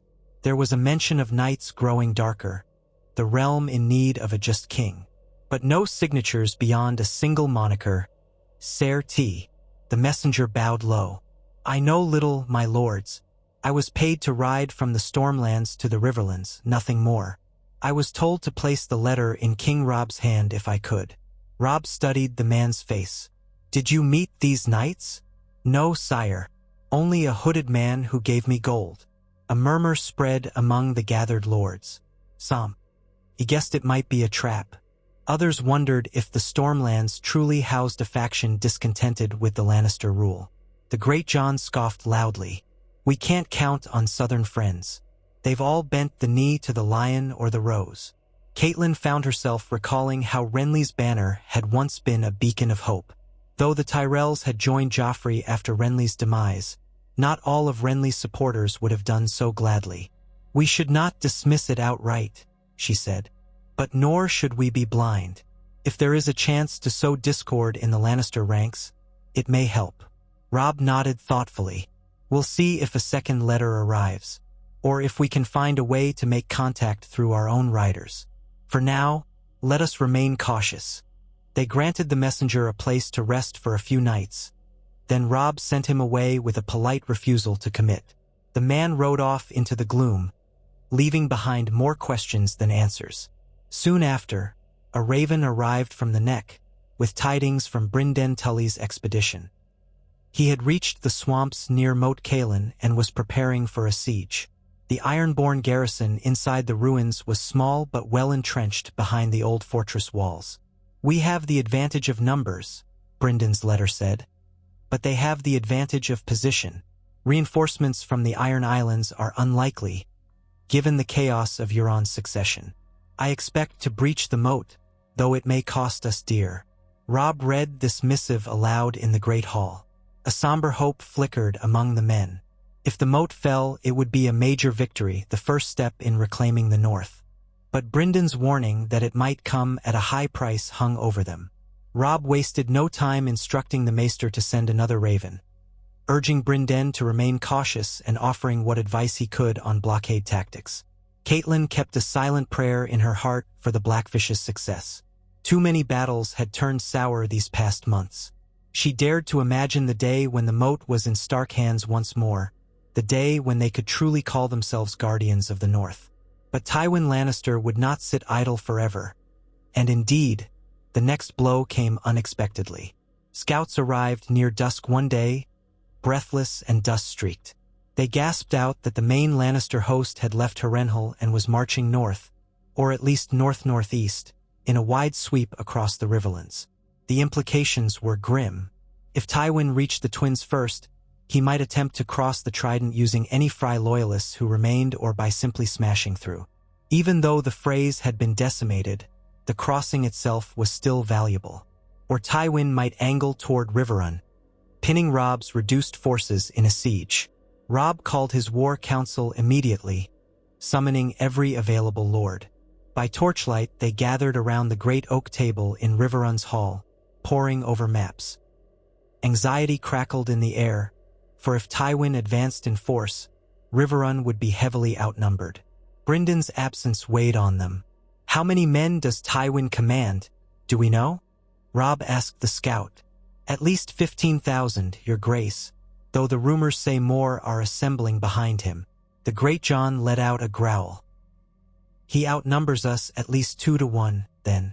Edmure rubbed his temples. "We can survive a siege behind these walls for some time, but if he blocks our supply lines, we'll be in dire straits." And winter creeps closer. A hush settled. Finally, Robb said, "We may not remain passive behind the walls. We could strike at Tywin's vanguard, harass him, force him to spread out. The Riverlands is our ground. We know the terrain, the water crossings, the small fords. We can use that knowledge as my father once did in the rebellion." Catelyn recalled how Ned Stark and Hoster Tully had led cunning raids during Robert's rebellion. "Raiding his supply lines might be our best chance. We can hamper his progress, perhaps even starve his host if we're clever." "That's a risk," said one of the older knights. "If we are caught in the open, Tywin's numbers will overwhelm us." Robb's jaw tightened. War is risk, but waiting for a siege is no less dangerous. "I say we prepare to ride out with part of our force. The rest remain to hold Riverrun if Tywin attempts a direct attack." He looked around the table, waiting for objections. There were few. The men seemed resigned to the necessity of action. And so it was decided. They would form a mobile force of cavalry and swift-footed infantry, led by Robb himself and accompanied by Edmure's best outriders.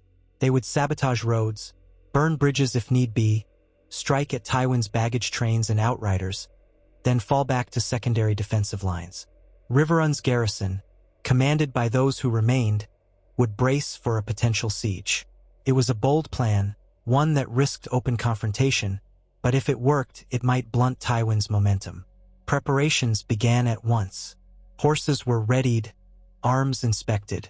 By the second morning after the scouts' arrival, Robb was mounting up in Riverrun's courtyard, accompanied by the Great John Edmure, insisting on riding despite his leg, though somewhat healed, and a host of men. Catelyn stood on the steps, heart pounding as she watched them. She remembered too clearly the last time she saw an army marching out with Ned at its head, never to return. Robb guided his horse closer to her. He wore leather and mail, a sword at his hip, a fur-trimmed cloak over his shoulders. The king in the north, but also her child. He tried to smile. "Mother, keep Riverrun safe. If the gods are good, I'll see you again soon, with Tywin driven back or at least delayed." She swallowed the lump in her throat. "Return to me, Robb. Your men need you, and so do I." He nodded once. Then, with a signal to the Great John, he spurred his horse forward. The company swept out of the gates, banners flying in the cold morning breeze. Catelyn stood there until the last horse vanished beyond the bend of the river road. The hollow feeling in her chest was all too familiar. She tried to push away the fear, but it lingered like a dark shadow. In the days that followed, reports trickled in of swift strikes against Lannister foraging parties. Roads made impassable. A small but fierce clash near the village of Fairmarket that ended in a stalemate. Robb's forces were elusive, appearing and vanishing before Tywin could bring his full might to bear. Still, it was a delicate dance. Catelyn knew one misstep could spell disaster. Meanwhile, the tension within Riverrun was palpable. Sentries stood watch day and night on the walls, scanning for the telltale dust cloud of a marching army. The dungeons still held Walder Frey, whose rants had grown quieter. Some said the old man was ill or simply losing hope. Roose Bolton, though still nominally a prisoner, had been allowed limited movement under guard, but Catelyn rarely saw him. He kept to the shadows, seldom offering counsel. His men were untrusted outsiders in a fortress full of Tully loyalists and northern men hardened by betrayal. Late one evening, As Catelyn tried to rest in her father's old solar, a servant knocked timidly at the door. She admitted the young girl, who curtsied and said, "My lady, a rider's come to the gates with urgent word. He says he bears the king's sigil." Heart-pounding, Catelyn rushed down to the courtyard. The messenger indeed wore Stark livery. He bowed stiffly, a fresh arrow wound in his shoulder, his face drawn. "My lady, we were set upon by a band of Lannister scouts near Alderbrook. The king sends word that Tywin's main host is but a day behind him. The king will attempt to lure Tywin away from Riverrun by skirmishing eastward. He warns you to brace for the possibility that Tywin does not take the bait. If the Lannisters arrive at your gates, you must be ready." Catelyn nodded grimly, ordering the maester to tend the man's wound. She turned to the captain of the guard. "We must ensure the walls are fully manned. Prepare boiling oil, gather all archers. Lock down the gates. We hold Riverrun for the king." The castle plunged into a flurry of activity. Barricades were reinforced at the outer gates. Archers stationed themselves along the walls. Women and children sheltered in the castle's inner keep. The blacksmith toiled through the night, hammering out arrowheads. Catelyn felt her heart tighten each time she passed the courtyard, remembering simpler days when the only calls echoing off these stones were for festival or wedding. Now everything reeked of war. The next morning dawned red, a sun like blood creeping over the horizon. The watchers on the towers gazed anxiously at the roads. A hush blanketed the fortress. Then, at midday, a cry arose from the ramparts. Dust on the eastern approach. Through a spyglass, the watchers beheld banners of crimson and gold. Lannister. Catelyn stood upon the walls, cloak whipping in the cold wind, as the Lannister vanguard emerged from the treeline. There seemed no end to them. Spearmen, mounted knights, siege wagons. Her heart pounded. Tywin had come, or a sizable portion of his army at least. She prayed Robb was safe, that his raid had drawn off enough men to give them a fighting chance here. As the sun climbed, the Lannister lines fanned out, forming a half-circle around Riverrun at a cautious distance. Archers formed ranks behind lines of shield-bearers. She could see them raising tents, as if preparing for a siege. There was no sign of Tywin himself yet, but it was enough to know that a formidable host was arrayed against them. The men on the walls murmured, some trembling. Edmure joined Catelyn, face pale but determined. He wore chainmail and carried his sword, though his old leg wound made him limp slightly. "We will not yield," he said quietly, almost as if to reassure himself. "Riverrun has withstood sieges before." Catelyn nodded. "Yes, we hold firm." She looked out across the fields. Lannister scouts were positioning themselves near the rivers, perhaps to block off supply lines or to see if they could divert the water. She recalled how her father once broke a siege by flooding the camp of an attacker. Riverrun's moat and the confluence of the rivers gave them a natural defense. They would need every advantage. By late afternoon, a small party of riders advanced under a white flag, bearing a message. Standing on the battlements, Catelyn listened as one of the knights below called out, "In the name of Lord Tywin Lannister, Hand of the King and Protector of the Realm, we bid you open your gates and deliver Walder Frey and the traitor Edmure Tully to us at once. We demand your immediate surrender to the rightful king, Joffrey Baratheon. If you refuse, we shall lay siege, and no mercy shall be given when your walls fall." A hush spread among the defenders. Catelyn could practically feel their fear. Edmure stepped forward, leaning over the parapet. "You address Edmure Tully, Lord of Riverrun, loyal to King Robb Stark. We do not yield. Take your demands back to Tywin or whoever commands you. We will see you break upon our walls before we hand over any prisoner." The Lannister knight made no further argument, only turned his horse and rode back. The die was cast. Siege lines formed in earnest by nightfall. Lannister soldiers erected rows of sharpened stakes, catapults, and trebuchets. They built earthen ramparts and stationed archers behind them. A few siege towers began construction, a grim sign of their intentions to storm the fortress if it came to that. Edmure and Catelyn met with the Tully knights and the castle's officers in the torchlit Great Hall. They finalized a plan to hold out as long as possible. Riverrun's granaries had been well stocked, but the question was how long they could truly endure a siege if Tywin's men managed to cut off the rivers. For now, the water still flowed, but Catelyn knew an army of this size would attempt to dam or divert it if left to their designs. Throughout the next days, arrows and the occasional burning shot were exchanged, but no major assault commenced. The Lannisters seemed content to tighten their stranglehold, perhaps waiting for the rest of Tywin's men or for a lapse in vigilance. Meanwhile, from the walls, Catelyn watched for any sign of relief, hoping against hope that Robb might appear with his outriders, or that a message from Brynden would announce the successful taking of Moat Cailin. None came. One cold evening, as a purple twilight settled, the Lannisters launched a sudden barrage of flaming shot from their catapults. Stones wreathed in oil and fire arced through the sky, crashing into Riverrun's outer ramparts. Alarm bells rang, and men rushed to douse flames. A few smaller towers caught fire, but the Tully defenders managed to keep it from spreading. The smell of smoke and fear lingered in the air. The next day, a wave of Lannister infantry advanced, testing the castle's defenses. They rushed forward with shields raised, seeking to approach the walls and find weaknesses. Arrows rained down from above, cutting down many. The attackers retreated hastily. Catelyn, watching alongside Edmure, felt a strange numbness as men died on both sides. All she could think was, where is Robb? Is he alive, harrying Tywin's baggage trains? Or is he pinned down, outnumbered? She might have collapsed under the weight of these worries if not for the need to remain strong for the men. As the Lord's sister, as the king in the North's mother, she was a symbol to the defenders. She walked the walls each day, offering a kind word or a nod of encouragement. She helped the maester's assistants tend the wounded. She tried not to let them see her fear.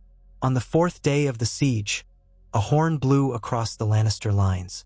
The watchers on the walls scanned the horizon. A flurry of movement in the Lannister camp suggested a sudden shift, as if they were receiving new orders. Men began forming up. Edmure, squinting over the battlements, murmured, "Are they preparing an assault?" Then someone called out, "A banner! There, to the northeast." Catelyn rushed to see. The lines parted, and through the haze of dust rose a familiar banner, the Golden Lion of House Lannister. But overshadowing it was the shape of another sigil, the flayed man of House Bolton. A chill prickled her skin. Roose Bolton's men were there, apparently in the Lannister camp. But Bolton himself had been locked in Riverrun, unless his men beyond their walls had come to bolster Tywin. 1,000 questions rattled in Catelyn's mind. If Bolton's men had joined Tywin in the field, that might explain why Tywin had grown so bold. Then a second wave of confusion. Near the back of the column, partially obscured by the swirl of dust, was another host bearing the sigil of House Frey. Catelyn's heart lurched with indignation. Had the Freys outside the twins rallied to the Lannisters' side? Was Walder's kin now marching beneath Tywin's banner? Alarm coursed through the defenders on the walls. The siege lines stirred, forming ranks that suggested an imminent attack. Archers nocked arrows, waiting for an order. The tension mounted, thick as the storm clouds overhead. Then the horns sounded again, a brash, challenging cry. Edmure clenched his jaw. "We hold our ground. If they come for us, we greet them with arrows and flaming oil." A thunderous drumbeat echoed from the Lannister side. Men marched in disciplined columns, approaching the fortress from multiple angles. Siege ladders and scaling ropes were rushed to the front. This time it was no mere probe. They meant to storm the castle. Catelyn's pulse raced. She looked at Edmure. "Go to the gatehouse. I'll help rally archers on the north wall." He nodded and they parted. Shouts rang through the courtyard as defenders scrambled into position. Catelyn climbed the spiral stairs to the battlements, heart hammering. The wind whipped her hair around her face. Below, the Lannisters advanced in a wave, shields raised, siege ladders carried by squads of men. Banner after banner pressed forward, red and gold, the sickening pink of House Bolton, the twins' 2 towers. The archers along the walls let fly. Arrows streaked down, some finding chinks in armor, others pinging harmlessly off steel. Men fell screaming, yet the tide rolled on. Lannister infantry hammered at the base of the walls, trying to secure their ladders. Others tested the gates, though a hail of arrows forced them back. Boiling oil was poured from murder holes, scalding the attackers. The screams were horrid to hear. Catelyn forced herself to remain steady, calling for more arrows to the men. Smoke from flaming arrows drifted around them. Below, the ground was littered with bodies, but still the enemy kept coming. She saw a cluster of Bolton men pushing a ram toward the main gate, ignoring the burning pitch poured onto them. Their discipline was unnerving. She recognized that style of cold, deliberate assault. It matched Roose Bolton's calculated approach. Along the eastern stretch of wall, she heard a crash, a section of battlement crumbling under a siege engine's impact.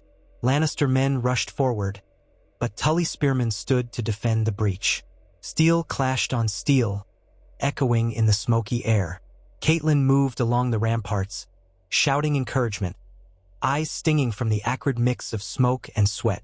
The chaos was overwhelming. She heard the Great John roaring from somewhere down below, leading a countercharge to push back men who had gained a foothold near the postern gate.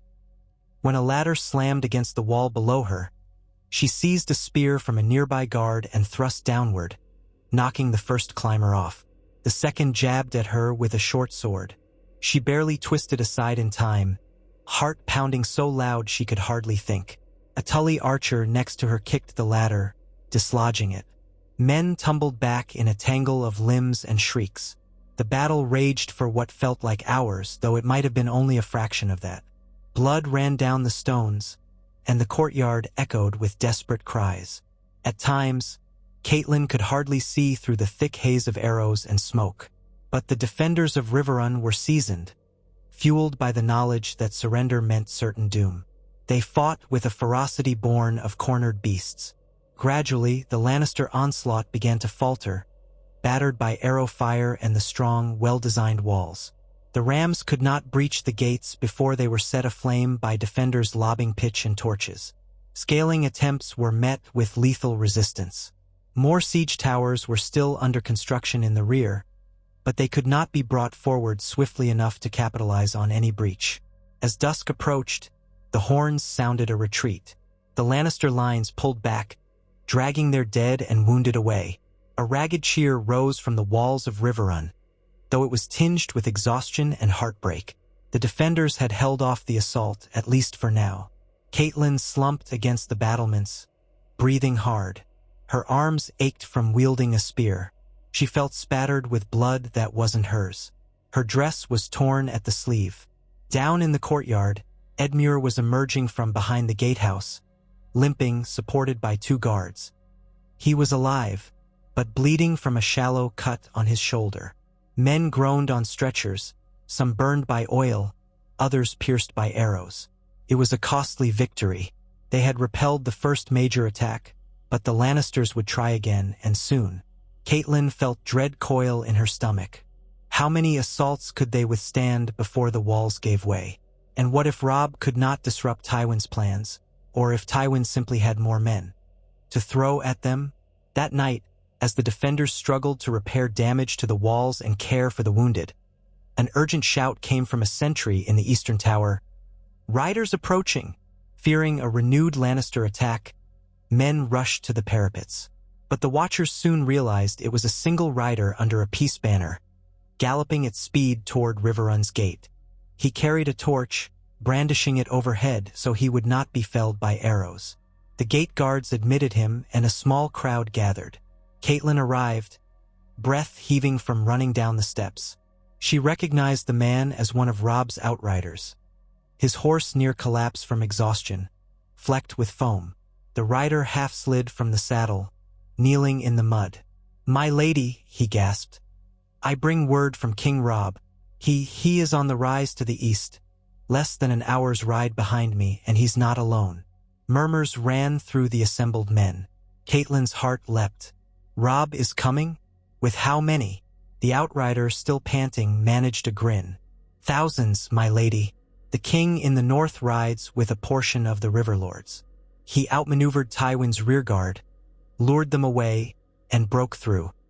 He means to fall on Tywin's siege lines from behind if he can. A stunned hush, followed by an uproar of exultation.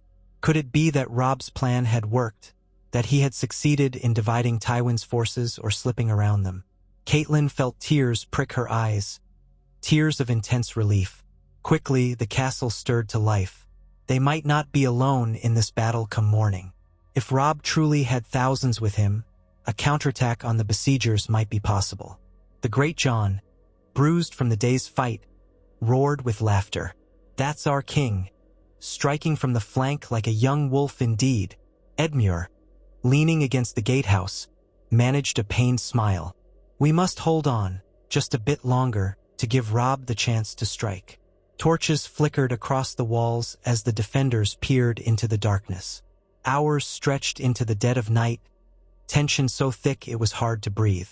Every once in a while, a Lannister horn would sound, as if they sensed something amiss but did not know from which quarter. The siege lines seemed more alert than ever, anticipating the possibility of a breakout or relief force. Catelyn paced along the battlements, ignoring her exhaustion. The injured defenders had done what they could to shore up the walls. Boiling oil was re-readied, the arrow barrels restocked. She prayed that Robb would come swiftly, that they might catch the Lannisters while their lines were disorganized from the day's failed assault. Time crawled. Near the hour before dawn, faint as a whisper, came a distant drumbeat from the eastern hills. Then a roar of men. Catelyn felt the hairs on her arms stand on end. She peered into the pre-dawn gloom. Beyond the ring of Lannister fires, movement churned in the darkness. The watchers on the walls strained their eyes, trying to see. Suddenly, the night erupted with the glow of torches carried by a charging army. The shape of wolf banners and Tully colors cut through the gloom. A ragged cry rose from Riverrun's defenders. The king was here. Chaos gripped the Lannister lines. Trumpets blared.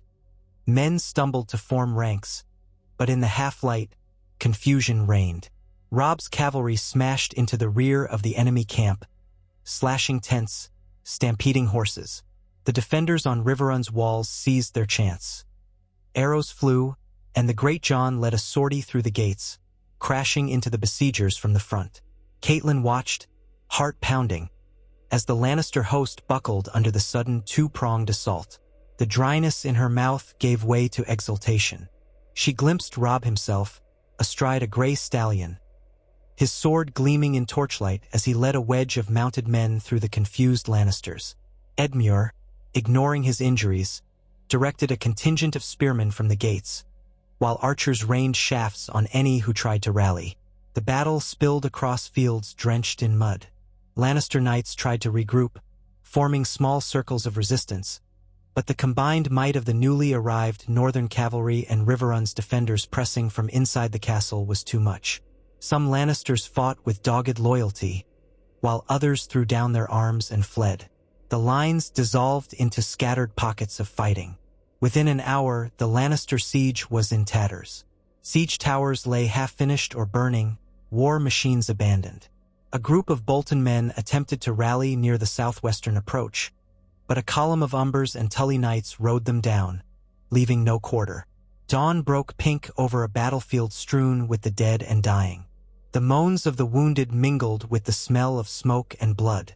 When the immediate threat was quelled, Catelyn descended the walls and rushed into the courtyard, which now stood open. She saw men cheering and embracing. Wagons with supplies rolled in behind Robb's cavalry. Soldiers from Riverrun and the newly arrived forces exchanged triumphant cries. It was a moment of dizzying relief, though overshadowed by the carnage just beyond the castle. Then Robb rode through the gate, dust-caked and battered, but alive, his hair plastered to his forehead with sweat and grime. Dismounting, he almost stumbled. Exhausted, Catelyn pushed her way forward. When he saw her, he managed a weary grin, and she threw her arms around him, heedless of the blood and dirt on his armor. "My son," she murmured, tears threatening. "Thank the gods you've come." He leaned into her embrace for a moment, letting out a shuddering breath. We nearly didn't.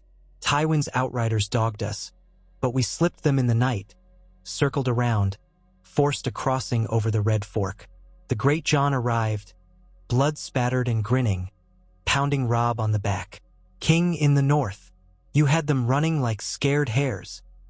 Edmure, limping badly but alive, clasped Robb's forearm. You've saved us. Another day and they might have overwhelmed our walls. Robb shook his head, scanning the courtyard where wounded men lay. We have much mending to do, and Tywin is not wholly beaten. He may be regrouping somewhere, but for now Riverrun stands. That's victory enough.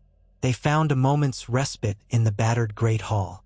Servants worked frantically to prepare food and tend to injuries, while men collapsed where they could, gulping water and mead. Robb's captains reported how they had drawn off half of Tywin's forces in a feint, forcing the Lannister commander, one of Tywin's subordinates, to shift west, then doubling back east under cover of darkness. It was a bold maneuver, nearly undone by Bolton outriders. But fortune or the gods had granted them success. Catelyn sat beside Robb on a bench, listening to the recounted details. She marveled at how close it all came to collapsing. War often hinged on tiny moments of luck or cunning. She looked at Robb's tired eyes and saw, beneath the exhaustion, a glimmer of fierce resolve. The boy had become a man in these fields. When the reports ended, Robb turned to her, voice low. Mother, have we had any word from the Blackfish? She shook her head. Only that first raven, saying he had begun the siege of Moat Cailin. Robb nodded, lips pressed thin. If he succeeds, we might still have a chance to retake more of the north. But everything depends on how Tywin recovers from this blow, and on what the Boltons and Freys do next. We saw some of them in the Lannister ranks, but not a full force. The realm fractures further each day. Catelyn reached for his hand, giving it a comforting squeeze. One victory at a time. Rest, Robb. We'll plan for tomorrow when we have our breath. He gave her a weary smile. Aye, mother. That night, a measure of uneasy celebration spread through Riverrun. Men drank toasts to the king in the north, to Edmure, to those who fought bravely on the walls. But none forgot that the war was far from over, that Tywin Lannister had not been taken or killed, that he would strike again. For the moment, though, Riverrun was free of the siege, and the battered defenders could sleep without fear of an immediate assault. Catelyn walked among the wounded in the courtyard, offering what solace she could. For every triumphant face, there was another twisted in agony, and the stench of death clung to the air. She thought of the war's toll, not just on lords and knights, but on the small folk, the farmhands, the stable boys turned archers. She prayed that someday this would end, that House Stark and House Tully might rebuild. In the early hours before dawn, she finally found Robb dozing in a chair by the hearth, too exhausted to find his bed. She gently laid a blanket over his shoulders. His face, in sleep, looked momentarily younger, free of the burden that pressed on him when awake. She brushed a hand over his hair, and for a second, she was back in Winterfell, watching him as a child dozing after a long day of play. Tears burned in her eyes. Steeling herself, she turned away. There was more to do, more struggles ahead. Tywin Lannister would not forgive or forget this defeat. Roose Bolton's men lurked, half loyal or openly hostile. The north was still under siege by the Ironborn. The war ground on. But for this single night, at least, mother and son had eluded the Red Doom once more. They had survived the attempted slaughter at the Twins, endured the siege at Riverrun, and now stood together, forging hope out of the darkness. At dawn, the rising sun painted the stones of Riverrun in warm gold. The battered castle, though scorched in places, though reeking of smoke and fresh graves, still stood tall. Robb awoke, roused by the bustle of men cleaning the courtyard. He found Catelyn in the hall, and they shared a moment of silent understanding. They had come so far, narrowly avoiding the worst fates. Yet the next step lay before them, uncertain and perilous. Robb summoned his captains and lords. The Great John lumbered in, nursing a bandaged arm. Edmure arrived, leaning on a crutch for his injured leg. The men parted respectfully for the king in the north, who took his seat at the high table. He began without preamble. "We've battered the Lannister siege, but the war isn't won. Tywin may be a day's ride west, regrouping. We must decide how to proceed. Do we fortify Riverrun and wait, or do we push on, seeking to drive Tywin from the Riverlands altogether? Or do we strike north, to unify with the Blackfish if Moat Catelyn has fallen?" The Great John spoke first, voice booming. "We should hunt the lions while they're wounded. Chase them out of the Riverlands for good." Edmure pressed his lips together. "That is bold, but it might leave Riverrun unguarded if we overextend. We've lost many men, and the fortress is partially damaged." A Tully knight ventured, "What of forging alliances? Could we appeal to the Stormlands or the Vale again, now that we've proven we can stand against the Lannisters?" Robb's gaze flicked to Catelyn, as though seeking her counsel. She took a moment, recalling the letter from the mysterious Stormlands knight. "Reaching the Vale is difficult if Lisa remains intractable. As for the Stormlands, we could send envoys, but that will take time, and time is a luxury with Tywin in the field. We must first address the immediate threat." Robb nodded. "Agreed. Tywin remains the linchpin for Joffrey's rule. If we can push him back or keep him tied up, that might give Brynden a chance to secure the north. Once Moat Catelyn is ours, we can think about bringing more troops south. Then again," he hesitated, rubbing his temples, "I worry that Tywin might simply withdraw to Harrenhal or join forces with another Lannister army. If he does, we risk being caught in an open battle we can't win." They argued the points back and forth for an hour, voices occasionally raised, until they reached a tentative plan. Riverrun would remain garrisoned and fortified, with Edmure in command. Robb would lead a portion of his host westward, hunting down any fragmented Lannister camps, harassing Tywin's regrouping efforts, but avoiding a pitched battle unless victory seemed assured. That way, they could keep Tywin on the defensive and buy time for Brynden's campaign in the north. It was not a glorious plan, but a pragmatic one. In a war of attrition, every day that Tywin could not mount a decisive strike was a day closer to potential relief in the north, or a day closer to the Lannisters' finances running thin. By midday, the courtyard rang with the clang of preparations again. Robb would not depart immediately. He needed a few days to rest men and horses, to bury the dead, to ensure Riverrun's walls were sufficiently mended. Catelyn was grateful for that respite. She roamed the castle corridors, giving comfort to the widows and orphans newly made by the siege. She found small ways to keep morale afloat, ensuring the cooks prepared hearty stews, distributing bread to the hungry. The war might rage, but daily life carried on in these battered halls. On the second morning after the siege's lifting, a breathless guard summoned Catelyn to the gates again. She hurried out, mind racing with the possibility of fresh threats. But she found a lone rider in stark livery, grim-faced. He brought a sealed letter, bearing the mark of the Blackfish. Robb joined her, and together they broke the seal. The letter was terse, but it carried news that set Catelyn's heart pounding anew. Moat Catelyn had been taken. The Ironborn defenders were starved and riddled with infighting due to the chaos in Pike. The Blackfish's men stormed the ruined towers, suffering moderate losses but emerging victorious. Galbart Glover had already pushed on toward Deepwood Motte, seeking to liberate his ancestral seat if possible. Winterfell was still lost, burned out, though there were rumors of roving bands near the old castle. Robb's eyes shone with a fierce, tempered joy. "We hold Moat Catelyn again. That means the road to the north is open if we can get there. The Starks might still reclaim Winterfell." Catelyn read further. Brynden's letter ended with a stark reminder. The Ironborn remain a threat on the coasts, and the Dreadfort's loyalty is uncertain.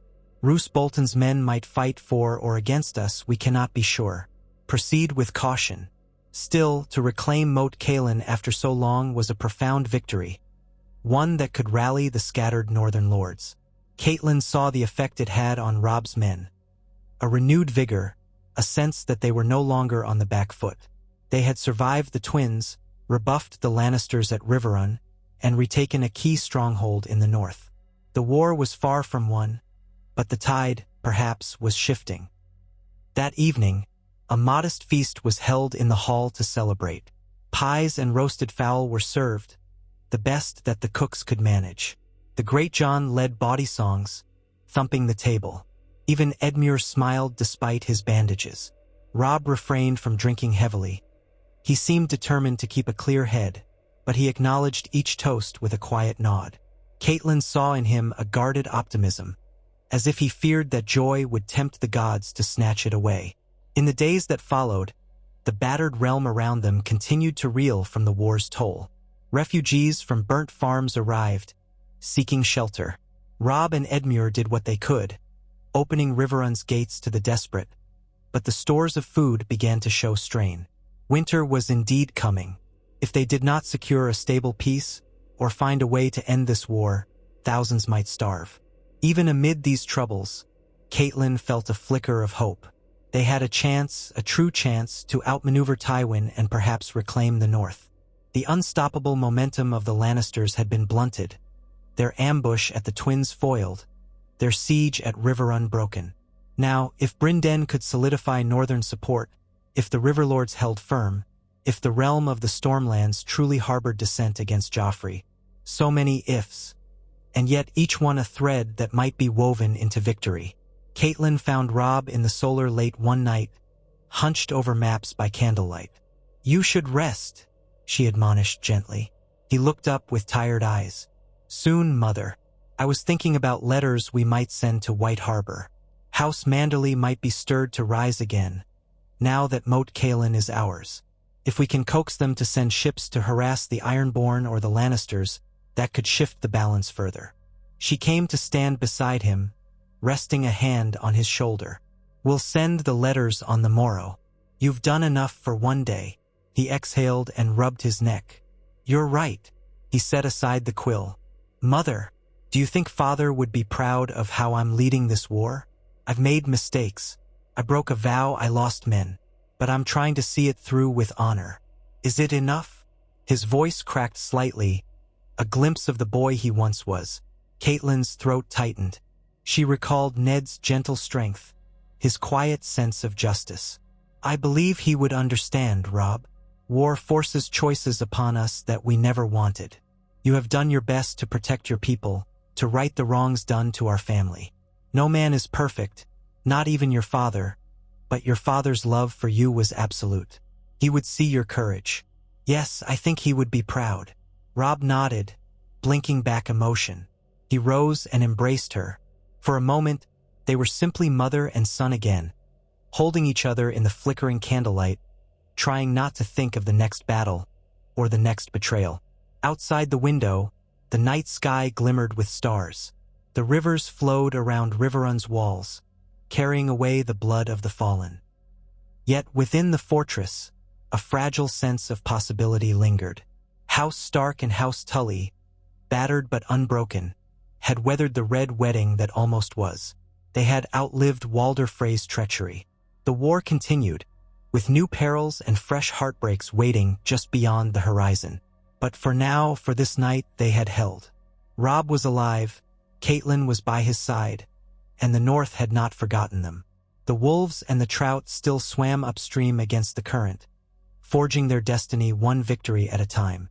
The realm's future balanced on a knife's edge, but they would keep walking that edge so long as breath filled their lungs and hope fueled their hearts, determined to shape a tomorrow free from Lannister yokes and false feasts of slaughter.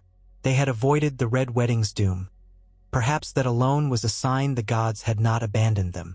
And in that slender grace, Catelyn Stark found the resolve to believe that someday, the rains of war would cease, and her family might know peace again. The morning air was cool and still, stirred only by the faint rustle of leaves in the trees along Riverrun's outer wards. Catelyn stood on one of the ramparts, hands resting on the worn stone. Her gaze traveled over the courtyard below, now thronged with soldiers preparing for yet another departure. Horses were being saddled. A handful of wagons stood in a row, loaded with fresh provisions. Despite the battered state of the realm, Robb had managed to procure additional grain from Tully-friendly villages along the Red Fork. He was making ready to advance westward again, hoping to disrupt whatever remained of Tywin Lannister's forces in the region.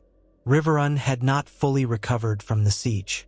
Sections of the walls were still blackened by the scorch marks of flaming shot, and 2 towers bore deep cracks where catapult stones had struck. Many among the garrison walked with bandaged limbs, evidence of the fierce fighting they had endured. But the men carried themselves a little straighter now. They had driven off Tywin's onslaught with Robb's timely arrival, a victory that reminded them they were not fated to fall like so many others in these ruinous wars. Morale was bolstered, too, by the astonishing news that the Blackfish had seized Moat Catelyn. Tales of that victory spread quickly among the ranks, igniting a renewed faith in their cause. Turning from the walls, Catelyn descended the narrow spiral stair that led into one of the castle's side corridors. She passed the great hall. Inside, remnants of a modest feast still lay on trestle tables, though it had ended hours ago. Servants scurried about, gathering plates and cups, clearing away roasted bones. In that same space, she had once danced at festivals, shared wine with her father, watched her children run and play. Now every corner spoke of war. Spare swords and shields leaned against the dais. The banners above had been singed by flying embers. Yet the castle endured. Catelyn clung to that simple reminder, we endure. She found Robb in the solar that had belonged to Hoster Tully, kneeling beside a wooden chest full of carefully folded maps. He straightened as she approached. His hair was tousled, and the dark circles under his eyes told her he had slept little again. Yet there was a liveliness in him, a sense of fighting spirit not seen since the early marches of the war. He greeted her with a tired smile. "Mother," he said, voice quiet, "you're awake early." She moved to stand beside him, resting a hand on his shoulder. "Your men are gathering in the yard. I assume you plan to ride out soon." He nodded, glancing down at the maps. "We leave within the hour. We aim to drive west, harry Tywin's remnants before they can regroup in any force. According to our scouts, some of the Lannisters have retreated toward the hills near Ashmark. Our best hope is to keep them off balance. If Tywin can't consolidate his strength, perhaps we can force him out of the Riverlands entirely." Catelyn studied his face. "And then, you might buy more time for the Blackfish, or even attempt to push further west. But Tywin won't stay idle forever." His jaw tightened. "No. If we're fortunate, he'll be forced to withdraw deeper into the Westerlands, where we might take the fight onto his own soil for a change. Or at least pressure him enough that he can't turn his full attention back on Riverrun or Moat Catelyn. I'm counting on the fact that he can't be everywhere at once." She could not deny the logic, though she wished the realm would find a path to peace before more men died. "I trust your judgment," she said. "Please be cautious. The Lannisters remain numerous." Robb placed the map on the nearby table and braced his hands upon the wood. "I'll leave enough men here with Edmure to guard Riverrun. This castle withstood them once. It can do so again if they return. But I suspect Tywin will be forced to look to his western holdings, or else risk losing them. We'll see how events unfold." A knock on the doorframe interrupted them. The Great John filled the space, broad shoulders nearly scraping the stone. "My king," he rumbled, "we're ready whenever you are. The horses are restless, and the men more so." Robb gestured for him to come in. "Thank you. Ensure the outriders are well ahead of us. I want no surprises." The Great John grinned, revealing teeth like a bear's. "Aye, your grace. We'll sniff out any Lannister curs well before they sniff us." He stomped back down the corridor, leaving Catelyn alone with her son once more. She exhaled, then embraced him. He stiffened at first. He often did now, as if the weight of his crown meant he must always be guarded.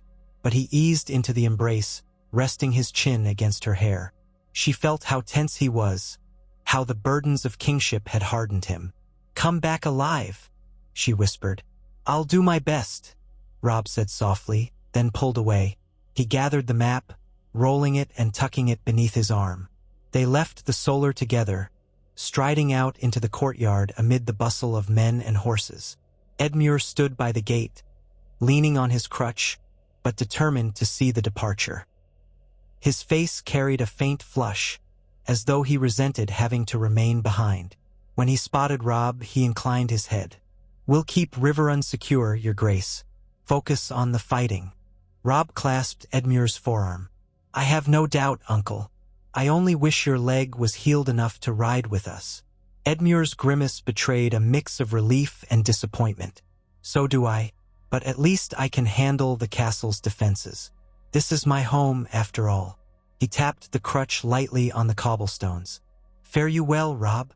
Catelyn lingered by Edmure's side as the warband trotted through the main gate.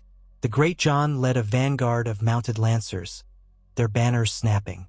Behind them came a line of outriders clad in boiled leather, followed by a contingent of riverlords, vassals to House Tully, carrying spears and shortbows.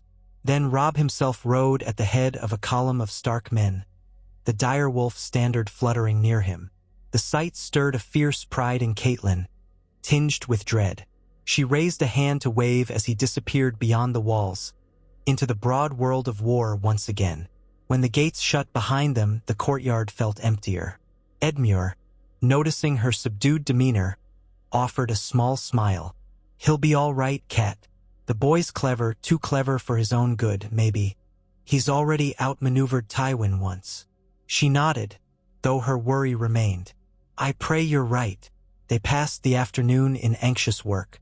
Catelyn joined the castle's steward to oversee the organization of food stores, as more small folk trickled in seeking shelter. The war had ravaged farmland and villages, forcing many from their homes. She made sure families were allotted space within Riverrun's outer wards, even though it strained the castle's capacity.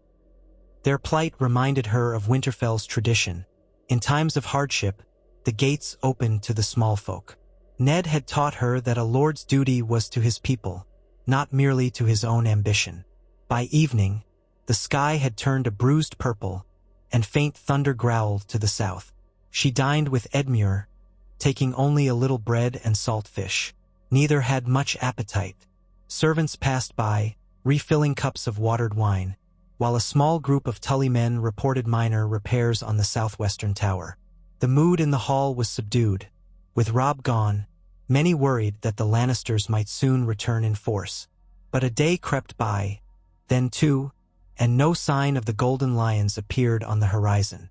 On the third day after Robb's departure, a raven arrived from the Neck, bearing news from the Blackfish. Catelyn's heart beat faster as she read the short letter under Edmure's watchful gaze.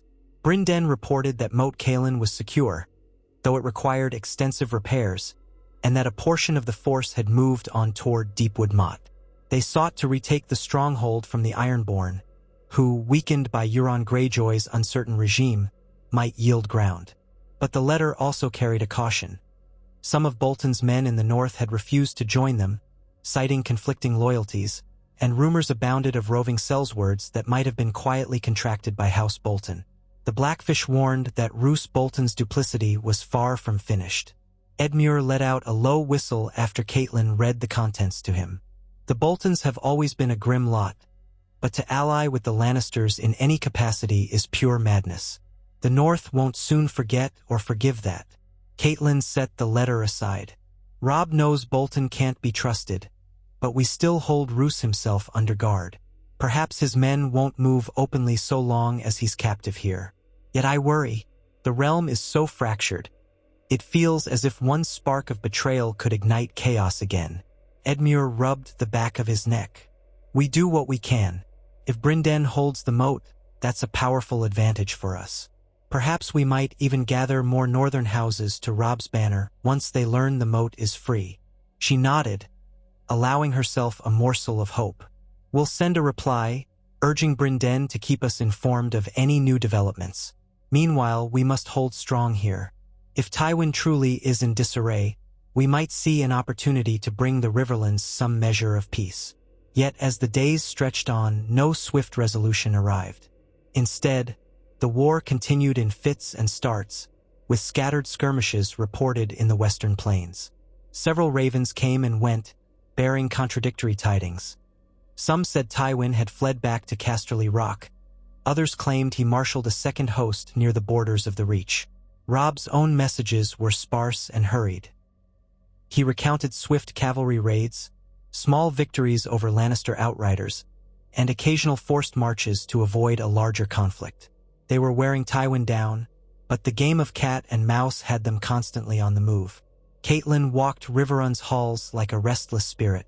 Each sunrise brought the question: would Robb return triumphant, or would Tywin gather enough strength to challenge them again? The uncertainty gnawed at her.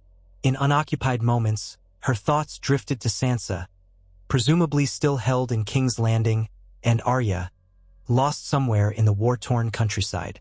She prayed her daughters were alive. Brandon and Rickon, too. No new word had arrived to confirm or deny their rumored deaths. They lived in a limbo of half-hope. On one gusty afternoon, she stood at the castle gate, watching a handful of river lords ride forth on a minor sortie. With them went a pair of robed figures, messengers who had arrived from the Stormlands, carrying cryptic signals about possible alliances. These Stormland knights, or so they professed to be, spoke of scattered lords who had once fought for Renly Baratheon, men now disillusioned with the Tyrell Lannister regime. They claimed to be testing the waters, seeking a sign that the king in the north would accept any new allies. Catelyn had treated them courteously, but Edmure had insisted on verifying their claims. So they rode now under escort, bound for the border of the Reach to meet with Ser T, the faceless figure behind these messages. It was a desperate hope, but any wedge that might drive the Tyrells away from the Lannisters could prove priceless. Late that same evening, as twilight deepened, Catelyn climbed to the top of Riverrun's highest tower. The wind whipped at her cloak. From this vantage, she could see the dark silhouettes of farmland stretching into the distance, broken only by stands of trees and the shine of the red fork in the moonlight. Torches pricked the battlements below. The air smelled of damp stone and night-blooming flowers in the castle gardens. She folded her arms, trying to steady her trembling limbs. Loneliness pressed on her like a physical weight. Quiet footsteps sounded on the stair, and she glanced over to find Roose Bolton stepping onto the tower top, flanked by 2 Tully guards who kept him under watch. His pale eyes flicked toward her with cool politeness. "My lady," he said, inclining his head. He wore plain wool rather than fine silks, and his wrists bore the faint abrasions of shackles, though Edmure had ordered the chains removed when the man was escorted. Bolton had rarely emerged from the rooms assigned to him, perhaps aware of how most men in Riverrun despised him. Yet here he was, gazing out at the night sky with the same calm detachment he always displayed. Catelyn stiffened. "Lord Bolton," she said warily, "have you business up here?" He shook his head, voice quiet as always. "I merely sought air. The guards can confirm I made no attempt to wander unescorted." His tone was oddly measured, as though they discussed something trivial. "You look troubled, Lady Catelyn." She shot him a sidelong glare. "Strange of you to feign concern. We both know the part you played in Walder Frey's treachery, or at least in letting it happen." Bolton lowered his gaze.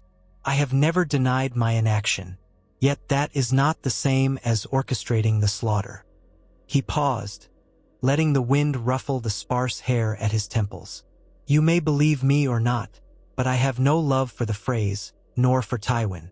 My interest lies in preserving my house. The North is harsh, Lady Stark. We do what we must." Catelyn's temper flared. "Your must nearly saw my son murdered. The memory of that night, the feast that turned to blood, still haunted her. You speak as though you have no moral agency at all." Roose studied her calmly. "A man always has choices, my lady. Some are simply less pleasant than others. But I've sworn a renewed oath to King Robb under your compulsion. My men who remain loyal to me will not rise against him, so long as they believe I live and might someday return to the Dreadfort." She fixed him with a hard stare. "And if they believe you dead?" His pale eyes glimmered. "Then they might do something rash. I do not flatter myself that they love me, but they fear a Bolton's vengeance. Best for everyone if I remain intact. We are in a precarious standoff, you and I." It was so characteristic of Roose Bolton, neither groveling nor defiant, but reading every angle with emotionless logic. Catelyn resented how he seemed to hold them hostage by the mere threat of what his men might do. Yet killing him outright could spark a new front in the war. Keeping him here was safer, if no less galling. She drew in a breath to steady herself. "Then let us continue in that standoff, my lord. For as long as the king in the north sees fit." He inclined his head. "As you wish." There was no mockery in his tone, only a mild acceptance. Then, with a gesture to the guards, he turned and descended the stair, leaving Catelyn alone in the wind. She stayed there for a time, trying to let the nighttime hush calm her. But Bolton's presence was a bitter reminder of all the shifting allegiances in this war. Even with the near disaster at the twins averted, treachery still lurked on every side. She had no illusions that his vow would hold beyond the day it became more profitable to break it. Nor could she rule out that Tywin Lannister might still lure him into an act of betrayal. All she could do was ensure that Bolton stayed in Riverrun, watched and powerless. Pray that was enough. Days continued to slip by. Reports from Robb trickled in, carried by exhausted messengers on foam-flecked horses. They spoke of ambushes near the Tumblestone, skirmishes in the wooded hills that left Lannister outriders in disarray. More than once, though, the northern host nearly found itself entrapped by cunning Lannister maneuvers. Twice, Robb was forced to retreat at night, avoiding a pitched battle that would have cost too many lives. It was a war of maneuver and cunning, with no side able to land a decisive blow. Tywin might have an edge in numbers, but Robb had speed and surprise. Between these tidings and the updates from the Blackfish in the north, Catelyn felt as though she were juggling knives in the dark. At any moment, one misstep could see them impaled. Yet a fragile sense of progress persisted. Winter was indeed drawing nearer, the nights colder, and with each passing week, the Lannisters' supply lines grew more strained. Fewer harvests remained to feed their armies. One chill morning, Catelyn gathered with Edmure and a handful of Tully knights in the courtyard to watch another small party depart. A group of envoys headed north, including one of Lord Manderly's own cousins who had arrived unexpectedly from White Harbor. He had risked a dangerous trek through the war-torn Riverlands to reach Riverrun, bringing news that House Manderly now recognized the retaking of Moat Cailin as a critical turning point. If the king in the north needed ships, White Harbor might soon be willing to send them forth, though the blockade by Ironborn raiders still complicated matters. The Manderly envoy left to rejoin Brynden Tully near Moat Cailin, then sail, if possible, from the White Knife to harass Ironborn positions. It was a gamble, but one with promise. Edmure blew out his cheeks once the riders disappeared. The realm is turning into a mosaic of alliances, half of them uncertain. He winced, shifting his weight off his healing leg. We've done well to keep some lines of ravens open, but everything's precarious. Meanwhile, the small folk starve. Catelyn touched his arm gently. I know. The war's been cruel to them most of all. We can only hope to end it soon. They walked side by side through Riverrun's halls. Servants bowed, occasionally offering the pair shallow smiles. Edmure, though battered, had stepped into more of a lordly role of late, arranging levies for the fields, setting watch rotations, ensuring the meager harvest wouldn't be pilfered by bandits. He had grown in these dire times, revealing a resolve that sometimes surprised even Catelyn. She took solace in small things, the way the Tully fish banner still fluttered from Riverrun's highest tower, or how the younger squires tried to copy the style of older knights. The castle might be scarred by siege, but it was alive. Yet an undercurrent of anticipation ran through every hallway. When would Robb return, or else send word that he was nearing some decisive engagement? Not long after midday, Catelyn found herself outside again, standing near the stables. She had come to check on the well-being of a few sick horses. War took its toll on beasts as well as men. She overheard two stable hands gossiping about rumors from King's Landing, stories that Joffrey had thrown a lavish feast to celebrate some new victory in the Crownlands. One stable hand scoffed, "Victory? Feasts? While we starve out here." The other shook his head, muttering about Lannister cruelty. They fell silent when they noticed her, bowing hastily. She acknowledged them with a polite nod, then turned to go. The notion of King's Landing carrying on as though normal festivities could proceed made her stomach tighten. How many times had she walked the Red Keep's halls, dreading what lurked behind each courtly smile? Sansa was there still, possibly, unless they had taken her away or forced her into some arrangement. Cersei Lannister would not be kind, nor would Joffrey. In her prayers, Catelyn begged the gods for Sansa's protection. She prayed someone might keep her daughter safe until a moment came that the Starks could reclaim her. If that moment ever came. As she passed under an archway leading back toward the yard, a trumpeting horn shattered the stillness.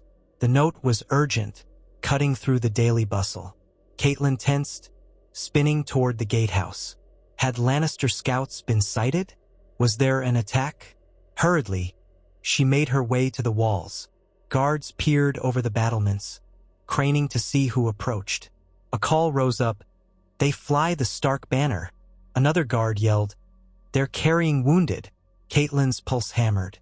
She climbed the stone steps as quickly as she could. Below, the gates were opening to admit a ragged column of horsemen. She recognized the Great John by his sheer size, though he was partially slumped in the saddle. Several men rode behind him, some swaying as though they might tumble off at any moment. Cloaks were torn, mails stained with mud and blood.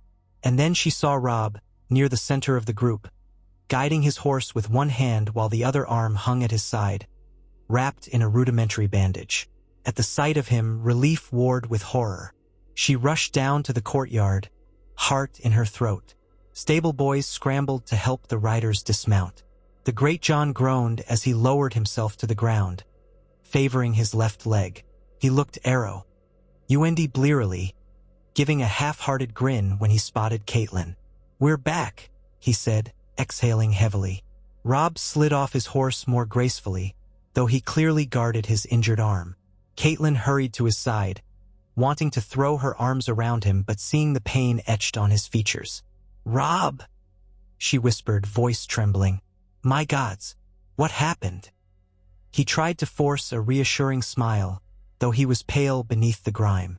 "We ran into Tywin at last, or a large detachment of his men," he said.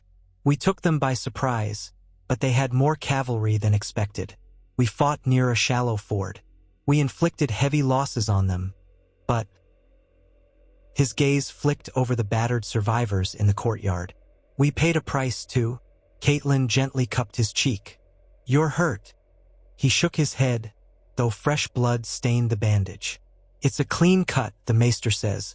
I'll heal. But we lost good men. One of their lords, Ser Gregor Clegane, led a vicious charge. If not for the Great John and a few others, I might not be standing here." At the mention of Gregor Clegane, dread coiled in Catelyn's gut. She recalled Ned's talk of that monstrous man, the mountain that rides, responsible for countless atrocities. A savage foe indeed. "Thank the gods you got away," she managed, glancing at the Great John in gratitude. The big man was limping toward a barrel of water, ignoring the maester's attempts to check his wounds. "We'll get you and the others tended at once." The courtyard was frantic. Wounded men were lifted off horses, some screaming or fainting from pain. Others collapsed in exhaustion. Edmure came hobbling over, eyes wide. "Robb!" he exclaimed, relief washing his features. "I feared the worst. We heard no word for days." Robb squeezed his uncle's shoulder. "We lost contact with the outriders we sent. Tywin's men were cunning, but we've managed to do real damage to them as well." He caught Catelyn's searching gaze and explained more quietly. "We forced them back from the Tumblestone. If they want to threaten Riverrun again, they'll have to come in greater numbers. For now, they're retreating west, likely to regroup." Edmure exhaled hard. "At least that's something." He eyed Robb's arm. "We need Maester Bry in the hall. Let's get you properly tended." Robb gave a curt nod. "The men come first. I'll wait my turn." But Catelyn insisted, ushering him inside, flanked by a handful of worried retainers. They made their way to the Great Hall, now pressed into service yet again as a triage area. Tables were cleared to lay out the wounded.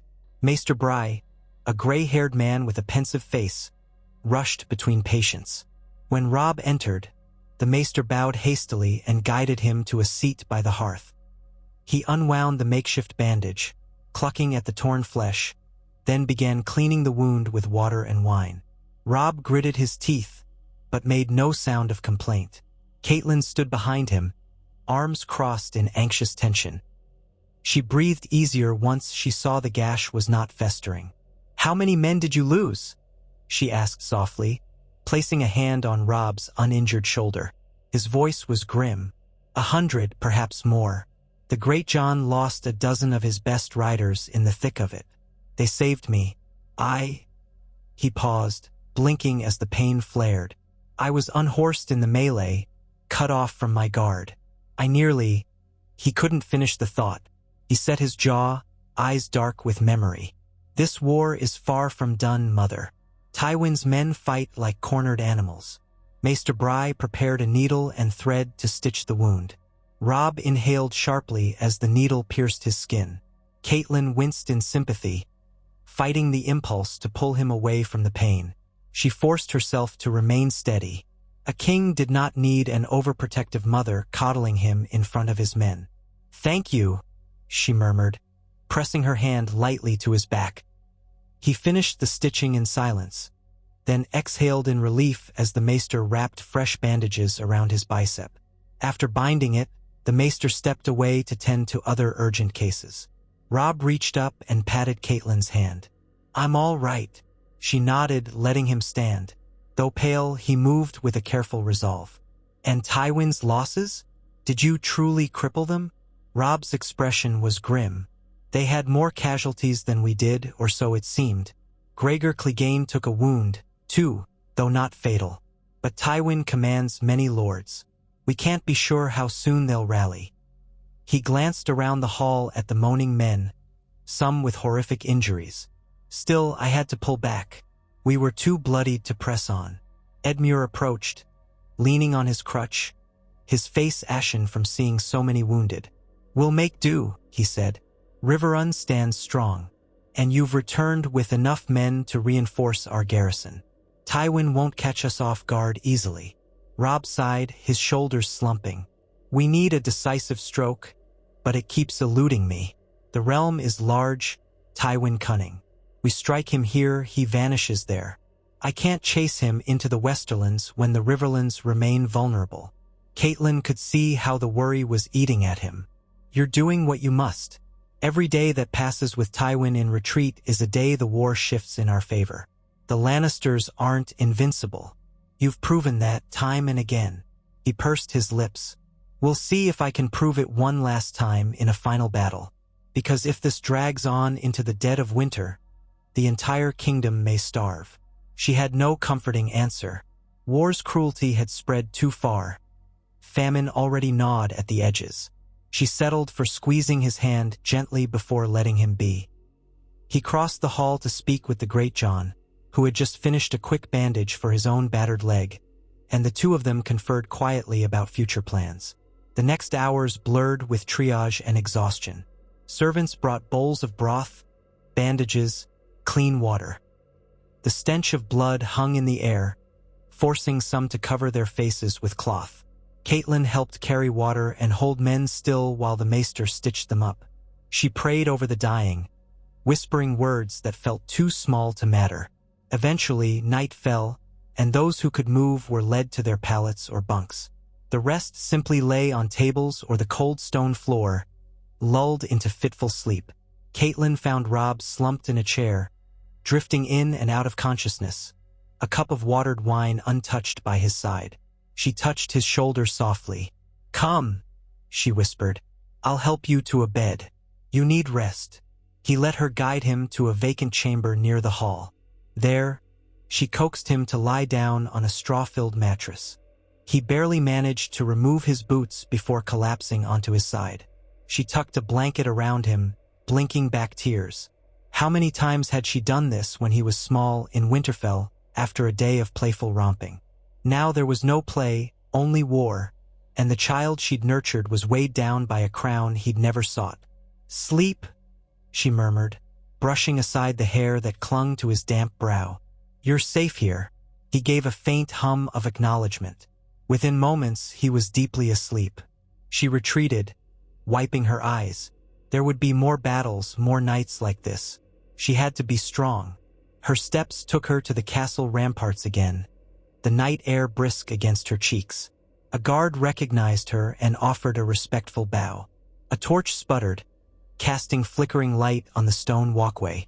She peered out at the dark fields, imagining Tywin's host somewhere beyond the hills, licking its wounds. How many more times would they clash before one side broke? A swirl of thoughts kept her pacing half the night. At one point, she paused to breathe the cool wind, letting it sting her eyes awake. She wondered whether the Blackfish was faring better in the north, whether Moat Catelyn's recapture would help unify those houses that still wavered. Perhaps if the northern lords rallied under the Starks fully, they could send reinforcements south. Yet that required stamping out the Ironborn holdouts and watching for any sign of Bolton men turning cloak. So many variables. The war felt endless. At last, exhaustion overcame her. She found her bed in one of the upper chambers, lying awake only a few minutes before slipping into a dream-riddled slumber. She dreamed of wolves howling in the snow, of a great black fish swimming upstream, of a monstrous lion prowling the highroad. When she jolted awake, dawn's light was creeping under the door, her heart pounding as though from a chase. Rising, she dressed hurriedly and went to see about Robb. She found him already up, nibbling on a piece of bread, his injured arm stiff but functional. He managed a wan smile. "You were right, Mother. Sleep helped." She pressed a kiss to his cheek. "Good. You'll need your strength." She poured him a cup of watered wine from a nearby jug. "What is your plan now?" He chewed thoughtfully, swallowed, then answered, "First, we gather new intelligence. Our outriders will scout the roads to the west, see if Tywin is truly retreating or just shifting position. We also need to secure more supplies. There's not enough harvest to feed all these men. We may have to negotiate with local lords or even chance a foraging party beyond our immediate territory." Catelyn lifted her eyebrows in concern. "That's risky. The people have little enough. And if Tywin is near, your foragers could be ambushed." He nodded wearily. "Yes, but we have few choices. War is a hungry beast." He took another bite of bread. "In the meantime, I need to speak with Walder Frey. See if we can glean anything about any pockets of Frey loyalists who might be hiding supplies or forging alliances. The old man might be hateful, but perhaps he's feeling more talkative now that he knows we keep beating back the Lannisters." She arched a brow. "It's worth a try, though I doubt Walder will cooperate. He'd sooner see us starve if it means he might wriggle free." Robb gave a half-smile that did not reach his eyes. "I intend to remind him how close we've come to stringing him up for treason. Fear might loosen his tongue." After they broke their brief fast, Robb gathered a few guards and made his way with Catelyn down to the dungeons. The halls below Riverrun were dank, with moss creeping along the lower stones. The flicker of torches revealed iron-banded doors. Passing one such door, they heard the muffled moan of an imprisoned Frey cousin. Another cell contained a wounded Lannister scout, captured weeks ago. Walder Frey's cell was near the end. The guard posted outside stood to attention at the sight of the king. He unbarred the door, revealing a cramped chamber lit by a single torch bracket on the wall. Inside, Lord Walder sat on a stool with his back against damp stone, ankles shackled to a ring in the floor. Age had never been kind to him, but captivity worsened it. His face was gaunt, and his jowls sagged, yet his eyes still glinted with spite. He stirred, squinting at Robb's approach. "So the mighty king in the north comes to gloat?" he rasped. Robb stared down at him, arms crossed carefully so as not to agitate his bandaged bicep. "No, I come for answers." He paused, letting silence build. "We've discovered pockets of Frey arms hidden in the Riverlands. Some of your kin remain at large, possibly plotting more mischief. You will tell me where they are." Walder let out a bitter laugh, more a croak. "Will I? Don't hold your breath, boy. My family is large indeed. You think I memorize every cousin's name, much less their hiding places. You knew enough to orchestrate an ambush. Robb said coldly. You're too cunning to pretend ignorance now. Walder grimaced, pulling at his chain. I orchestrated nothing. You scorned me, insulted my house.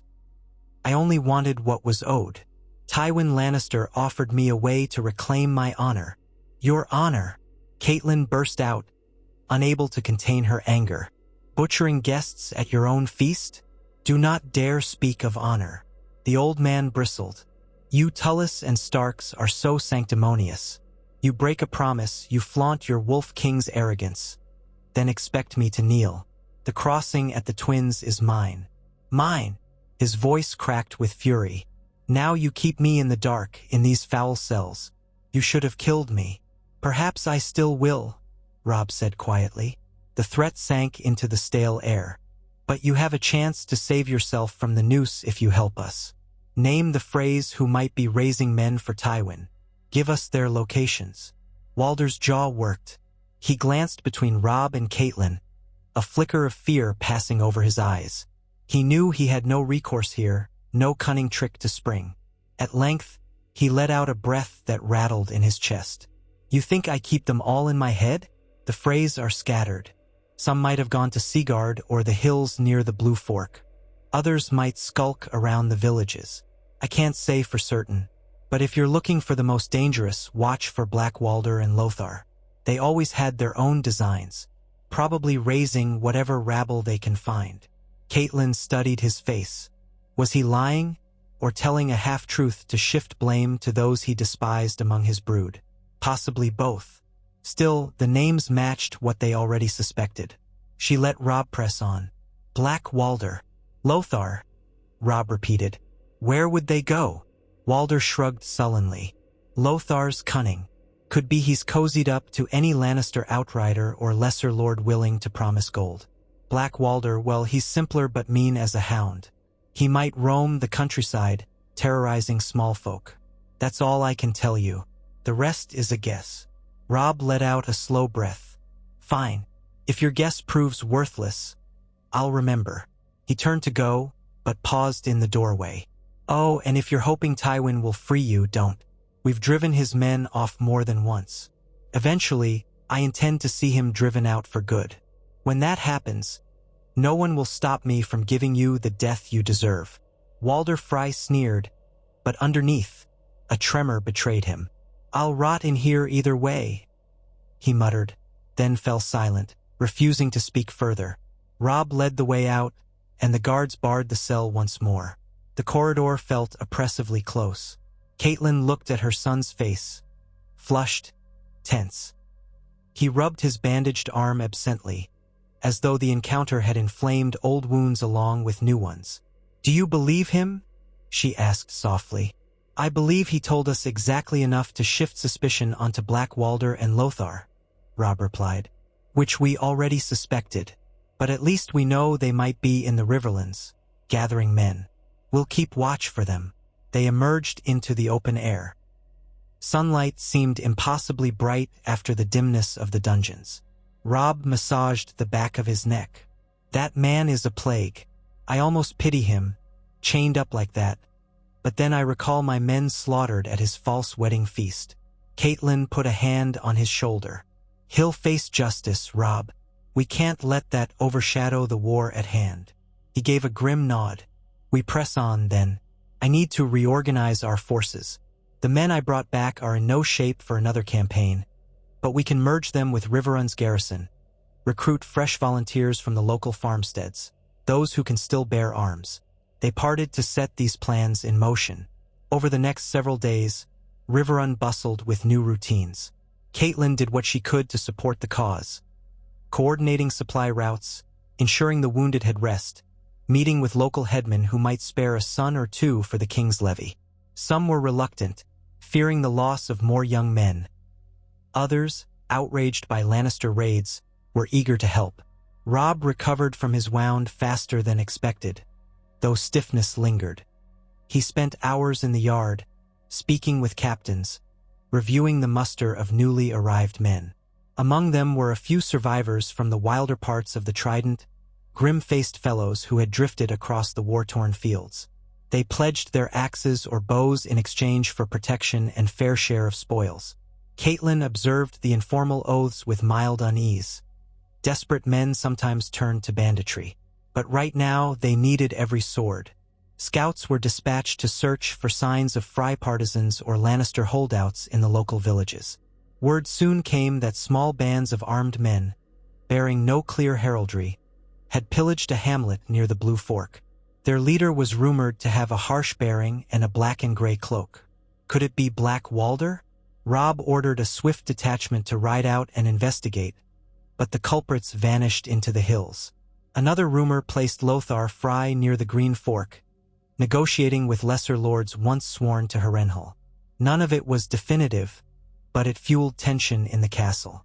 While these hunts continued, fresh tidings arrived from the north. A raven from the Blackfish stated that Deepwood Motte had been taken from the Ironborn, largely through a surprise assault by Galbart Glover's men. The news electrified the castle. With Deepwood Motte reclaimed, a swath of the western coast returned to Stark-friendly rule. Winterfell itself was still a ruin, but some of the northern houses had begun reasserting their loyalty to Robb, apparently stirred by these decisive gains. The letter hinted that if the king in the north could push the Lannisters back from the Riverlands, the combined might of the north might march south in greater numbers once winter fully settled in, ensuring that Tywin found no refuge in the cold months. "It's all fitting together," Robb said one evening, reading the Blackfish's letter beside Catelyn. They were in the Solar, near the same table that once belonged to Hoster Tully, and a low fire crackled in the hearth. "But we must ensure Tywin doesn't retake the Riverlands before the North can come to our aid." Catelyn nodded. "The question is, can you push Tywin out or force him to yield? He's a stubborn man, cunning and ruthless." She recalled hearing tales of Tywin Lannister's earlier conquests, how he had destroyed the Castamere line so thoroughly that the Rains still whispered of it. "We can't underestimate him." Robb leaned forward, elbows on the table. The last rays of daylight gilded his hair. "I know, but if the Stormlands truly harbor a faction that despises the Lannisters, and if the Vale remains quiet or neutral, Tywin might find himself short on allies. The Tyrells could carry the day for King's Landing, but if they sense weakness, they might demand better terms or seize advantage. Any cracks in the Lannister coalition help us." She studied his face. "You're turning into quite the strategist." He shrugged, looking both proud and weary. "War forces you to learn fast or die. Father always relied on a sense of honor and duty. I wonder if he would approve of all these machinations. I hope he'd understand." Catelyn reached over to squeeze his hand. "He would. He'd see you fight for your people, for the North, for our family. That is what matters." Robb managed a small smile. Then he stood, pacing to the window. "I'll send a raven to the Blackfish, urging him to hold Deepwood Motte, then gather men to secure the rest of the North. Once the snows begin, movement will slow, but if we can hold all the territory up there, come spring, the Lannisters will have an entire northern army descending on them. That might force a surrender or truce." Catelyn joined him by the window, gazing out at the rolling farmland. The golden fields of harvest were mostly shorn now, the stubble left behind. In the distance, a faint haze hinted at wood smoke from distant cottages. "So we survive this winter, then. We keep the Riverlands in our grip, use each day to gather more men, feed them, and wait for the North's final blow." "That's the shape of it," Robb agreed. "We can't promise it will go smoothly. Tywin might strike again before the first snows, or he might retreat to the Westerlands and hold fast there, forcing us to confront him on his home ground. Either way, we must keep our eyes open." She nodded, letting silence settle. A dull ache pressed on her heart at the thought of a long, grinding war. The realm was full of widows, orphans, men half-mad with trauma. Could they truly endure another season of bloodshed? Robb's tone softened. "Mother, I've been thinking. We should attempt to open channels to King's Landing, to see if there's any chance for a prisoner exchange. Perhaps we can free Sansa or discover Arya's fate. We do hold some Lannister scouts captive and the Freys. Maybe there's a chance." Her throat constricted.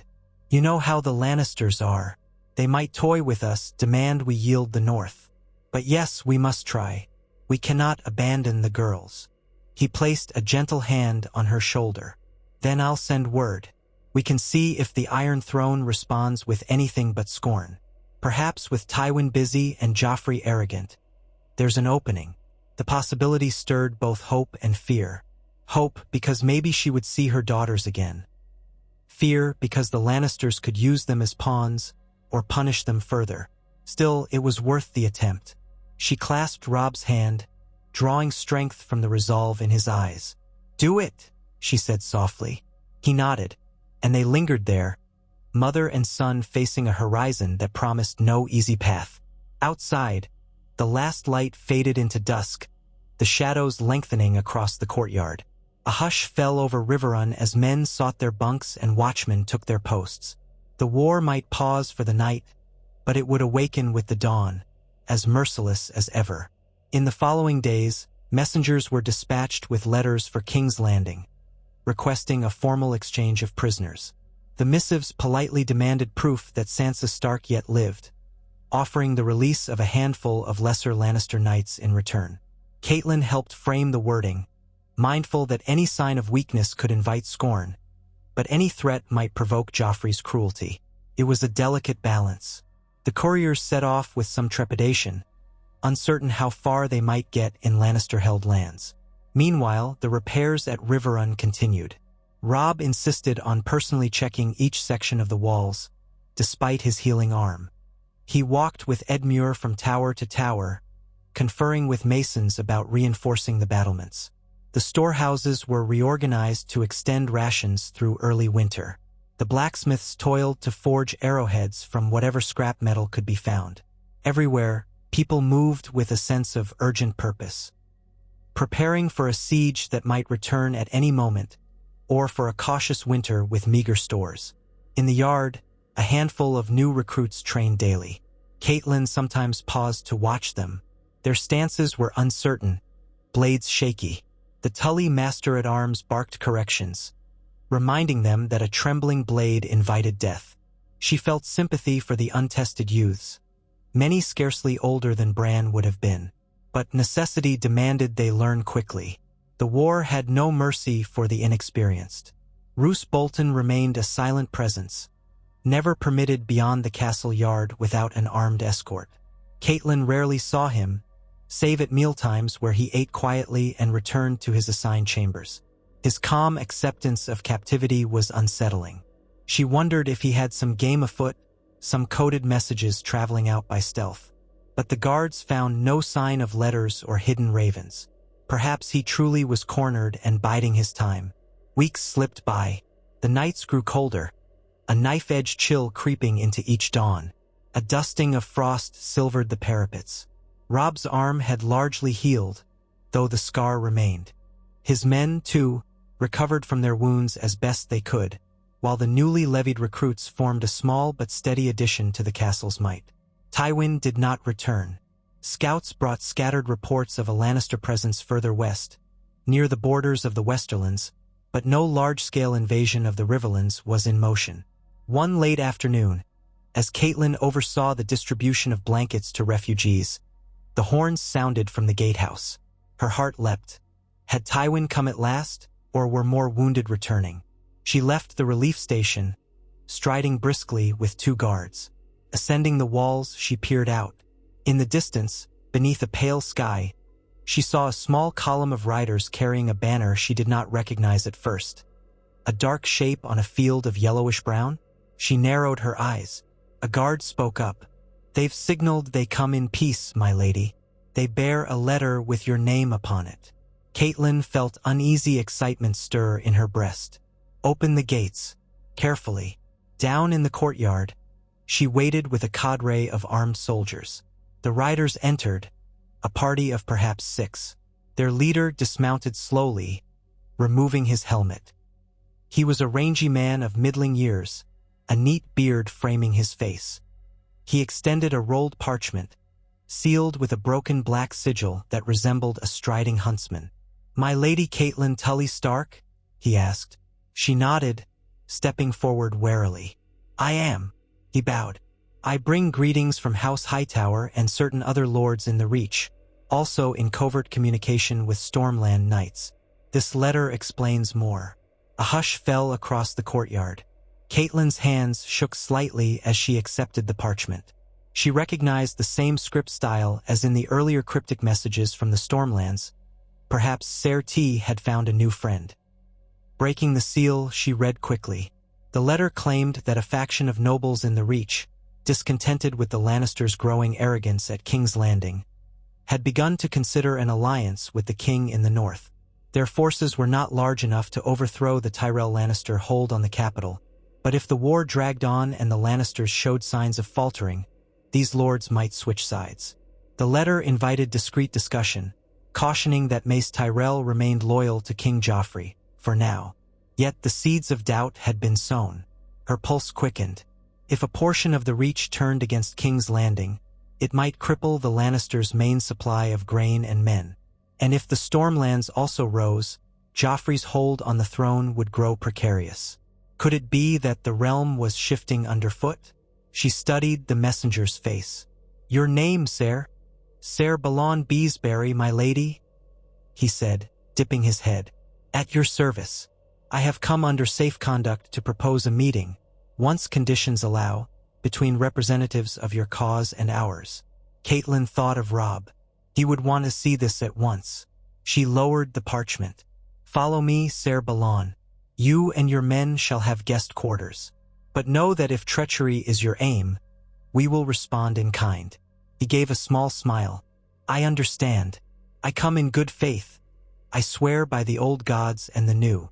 She led him and his escort to the great hall, where Robb soon joined them, thoroughly intrigued. For hours they discussed the contents of the letter. Ser Balon explained that he served a lesser branch of House Beesbury, historically loyal to the Tyrells. Yet he and his kinsmen had grown uneasy at how fully the Tyrells had tied themselves to the Lannisters. Rumors of Joffrey's cruelty spread, along with Cersei's manipulations. Some in the Reach remembered better times under Renly Baratheon's brief claim, and they now saw the king in the north as a man of honor. A flurry of uncertain talk filled the hall. Many were skeptical, but hope glimmered. If it proved real, it might break the Lannisters' power from within. Robb at last leaned forward, studying the messenger. "What do these lords want of me?" Ser Balon hesitated. "They want a sign of your resolve and some assurance that, should they side against the Iron Throne, their lands won't be ravaged by northern armies. They fear exchanging one conqueror for another." Robb's expression was solemn. "I have no quarrel with the Reach if they do not stand with the Lannisters. My fight is for the North's freedom and for justice in the Riverlands. Tell your lords that if they turn cloak on the Lannisters, they'll find in me no tyrant. I want peace and a fair settlement of boundaries." Ser Balon nodded, relief evident in his eyes. "That is what I expected to hear. My lords will be heartened." Talk then turned to logistics. How would these discontented lords of the Reach coordinate with the Stormland Knights? Did they have any plan to subvert Mace Tyrell's leadership? Ser Balon gave cautious answers. The faction was still in its infancy, uncertain of how far to push without risking open war with their own liege. But if the Lannisters began to lose hold, or if the Tyrells found themselves in a disadvantageous position, these lesser lords might push for an alliance with the North. Essentially, they waited to see if Robb could tip the balance. When the meeting concluded, Robb offered Ser Balon and his men a guarded but respectful hospitality, lodging them in a separate tower with watchers posted. It was not quite captivity, but not free reign either. Ser Balon seemed to understand, parting with a polite bow. "I'll await your further word, your grace," he said. Catelyn exhaled once the hall emptied, feeling a strange surge of optimism. "Could it be?" she asked Robb quietly, pacing to the table. "We have tenuous contact with the Stormlands. Now the Reach might stir. If the veil remains closed and neutral, the Lannisters could find themselves surrounded." Robb's brow furrowed. "We mustn't rely too heavily on uncertain alliances. Men are fickle, and the Tyrells have the gold and might of the South. But yes, it's a promising crack. We only need a wedge to pry it open." Over the following days, Ser Balon's presence in Riverrun caused a stir among the men. Rumors flew that the Reach would soon rebel against King's Landing, that the Tyrells were turning on the Lannisters, that a second front would open to the south. None of it was proven, of course, but the possibility raised morale. Soldiers who once feared a new Lannister siege now joked about riding triumphantly to Highgarden. Robb remained cautious, instructing Ser Balon that any official treaty would come only after the faction in the Reach showed tangible defiance of the Iron Throne. For now, secrecy was paramount. All the while, winter's chill bit deeper. The sky turned leaden. A biting wind lashed the castle towers. Hunting became more difficult, the game scarcer. Still, no major Lannister force materialized. Scouts reported that Tywin had indeed withdrawn toward the border with the Westerlands, perhaps taking shelter in more defensible territory for the cold months.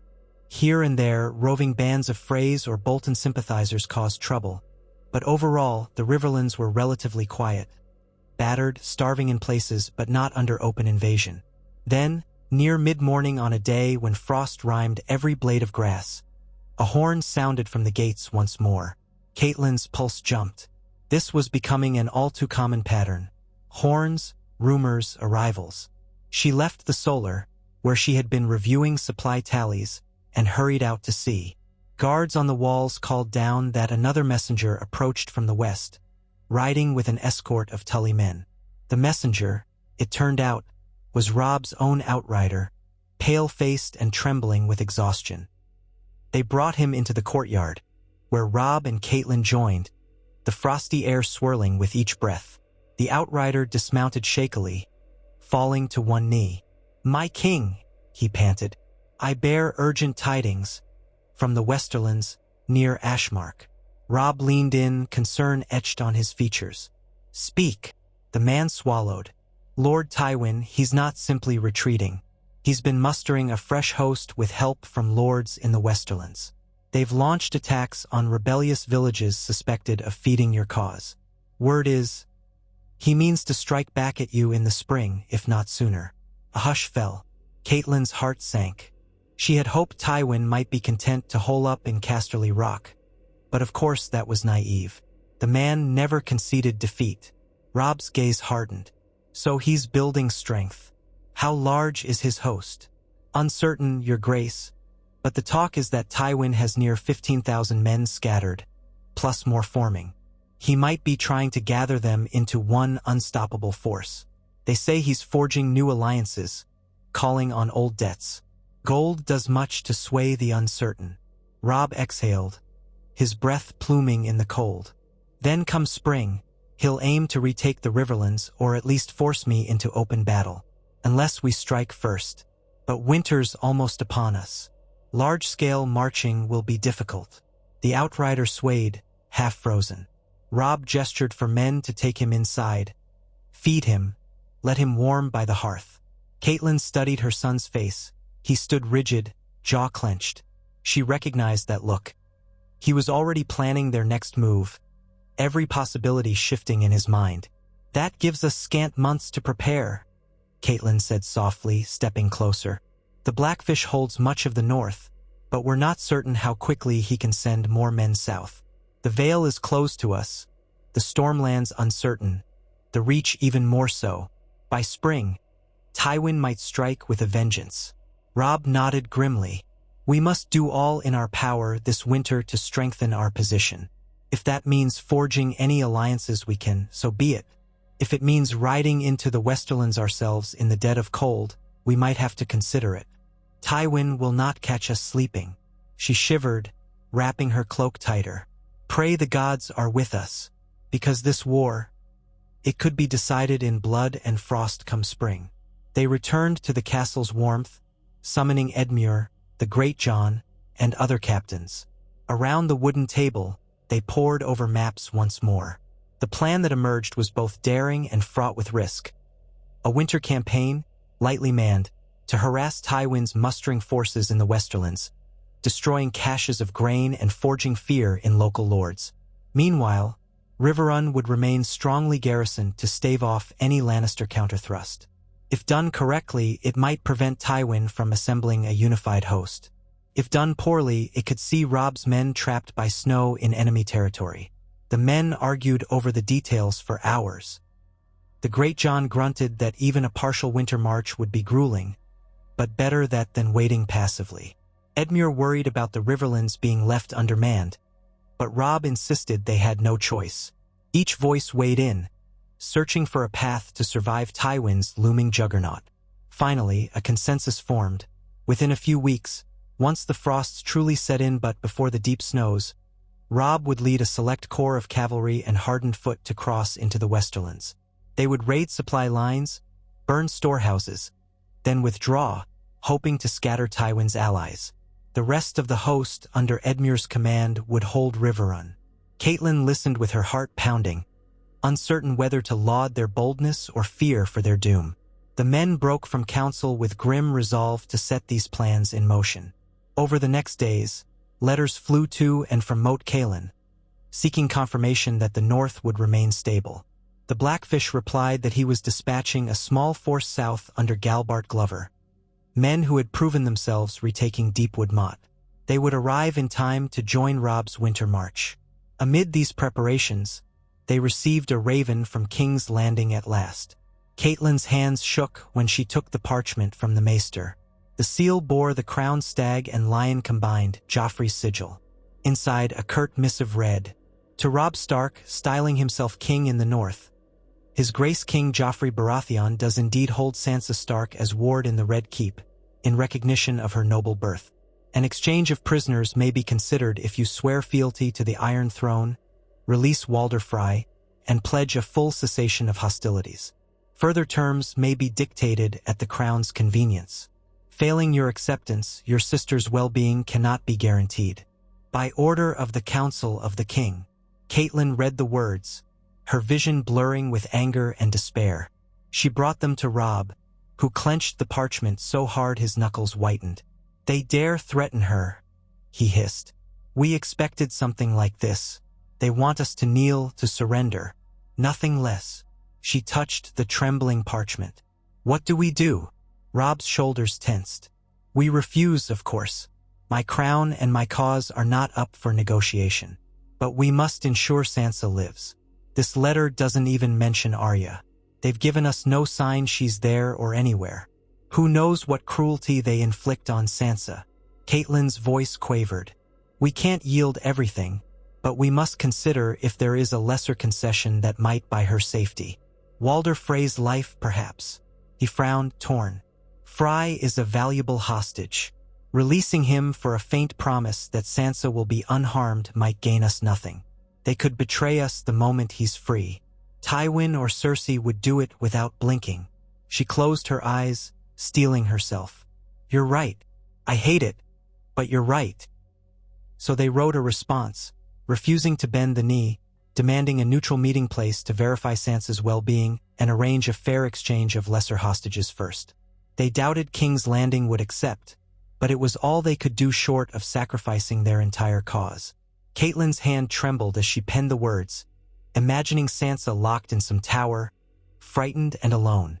War allowed no easy answers. Winter loomed. Tywin gathered strength. The North, half liberated, still faced troubles from the Ironborn and Bolton loyalists. The Vale and Stormlands remained uncertain. Now a glimmer of hope flickered in the south with discontented Reach lords. In the midst of it all, a mother ached for the daughter she could not save. And yet Riverrun stood, battered but resolute. Robb Stark had turned near defeat at the Twins into a living cause, uniting battered Northerners and riverfolk under his banner. He had survived cunning traps, outmaneuvered Lannister sieges, and held Walder Frey accountable for his treachery. Though the realm shook under the weight of the War of the Five Kings, Robb's defiance proved unbroken. Each day, Catelyn rose with the knowledge that they had sidestepped the Red Wedding's intended massacre and found a slender chance to steer the war's current. At dusk, Catelyn roamed the courtyard, torch in hand. A light dusting of snow fell from a bruised sky, whitening the top of the walls. She paused by the stables, inhaling the cold air. The hush of snowfall muffled the usual clamor, making everything strangely peaceful for a moment. Her mind wandered to how it might feel if the war ended, if her family was whole again, if Sansa, Arya, Bran, and Rickon stood with her and Robb in a quiet hall as gentle snows drifted outside. Her throat constricted with longing. The great castle bells chimed softly, signaling the shift of the night watch. Catelyn turned to see Robb crossing the yard toward her, wearing a heavy cloak. The falling snow caught in his hair. They met near the stable doors, each gazing at the other in silence.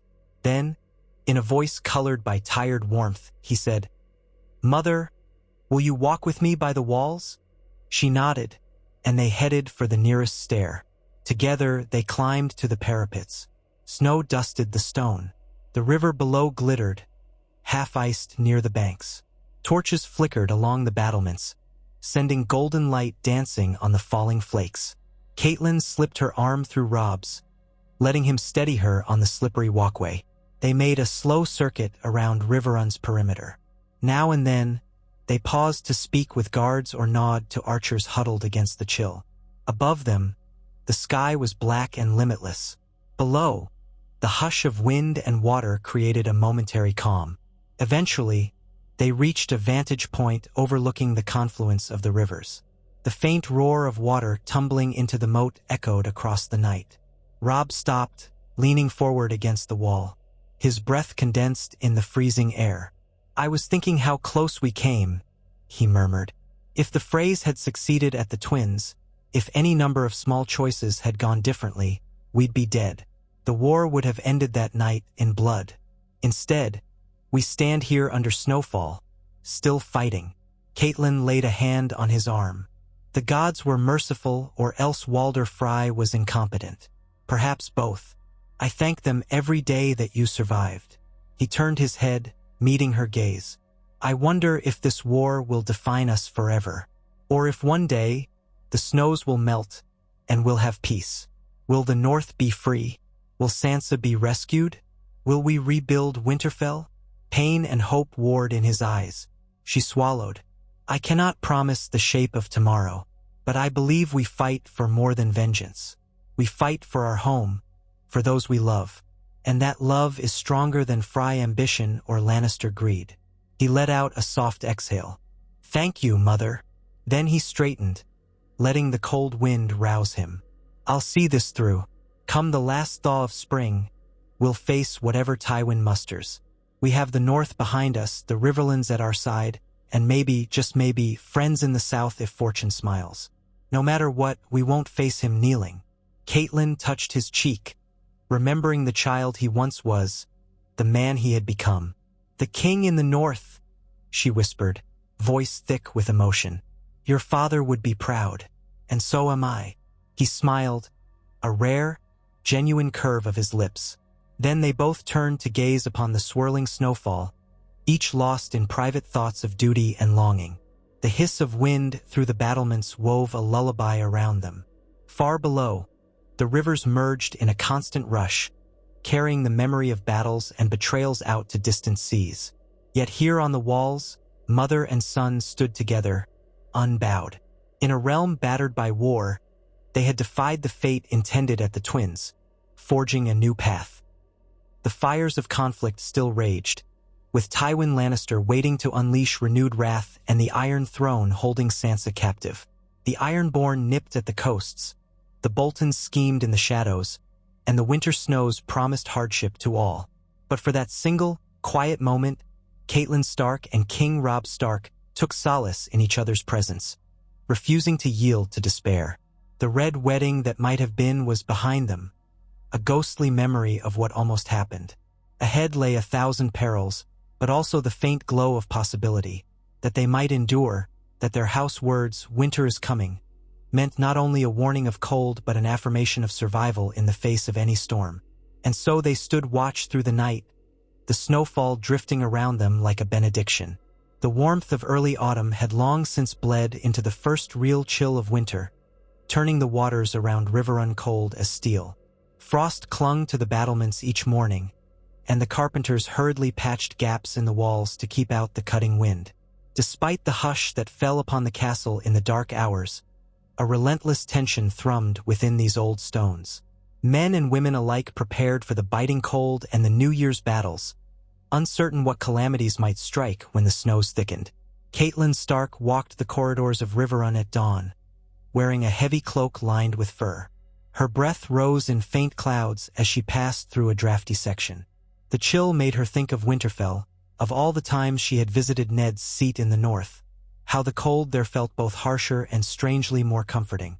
But here, in the Riverlands, winter's approach seemed ominous, an unfamiliar peril layered atop the ravages of war. She tried to focus on the immediate tasks. Before her, a servant carried a sheaf of written inventories, rattling off the supplies they had in store for the winter. Grain, salted meats, dried beans. It was never enough. Refugees from the countryside huddled in Riverrun's wards, demanding bread.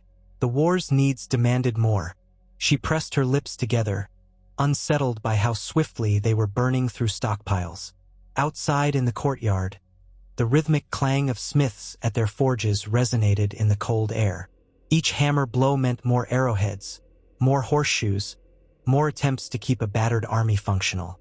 The men wore worn leather or patched mail, no longer the shining steel of a year ago. War had ground them down, forging them into something leaner and grimmer. Catelyn was on her way to meet with Robb and Edmure, who were planning the final details of the winter campaign. She found them near the stables, deep in discussion with Galbart Glover. The tall Northman had arrived only days ago with a contingent of hardened veterans who had helped secure Deepwood Motte. They looked like men who had marched through hell itself. Faces lean, eyes watchful, battered cloaks dusted with frost.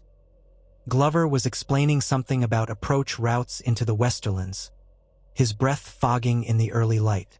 Robb glanced over as his mother approached. He lifted a hand in greeting, though his face remained set in concentration. "Mother," he said as she drew near, "Galbart believes we have a small window to move west before the snows become impassable. But it won't be easy." Glover gave her a polite nod.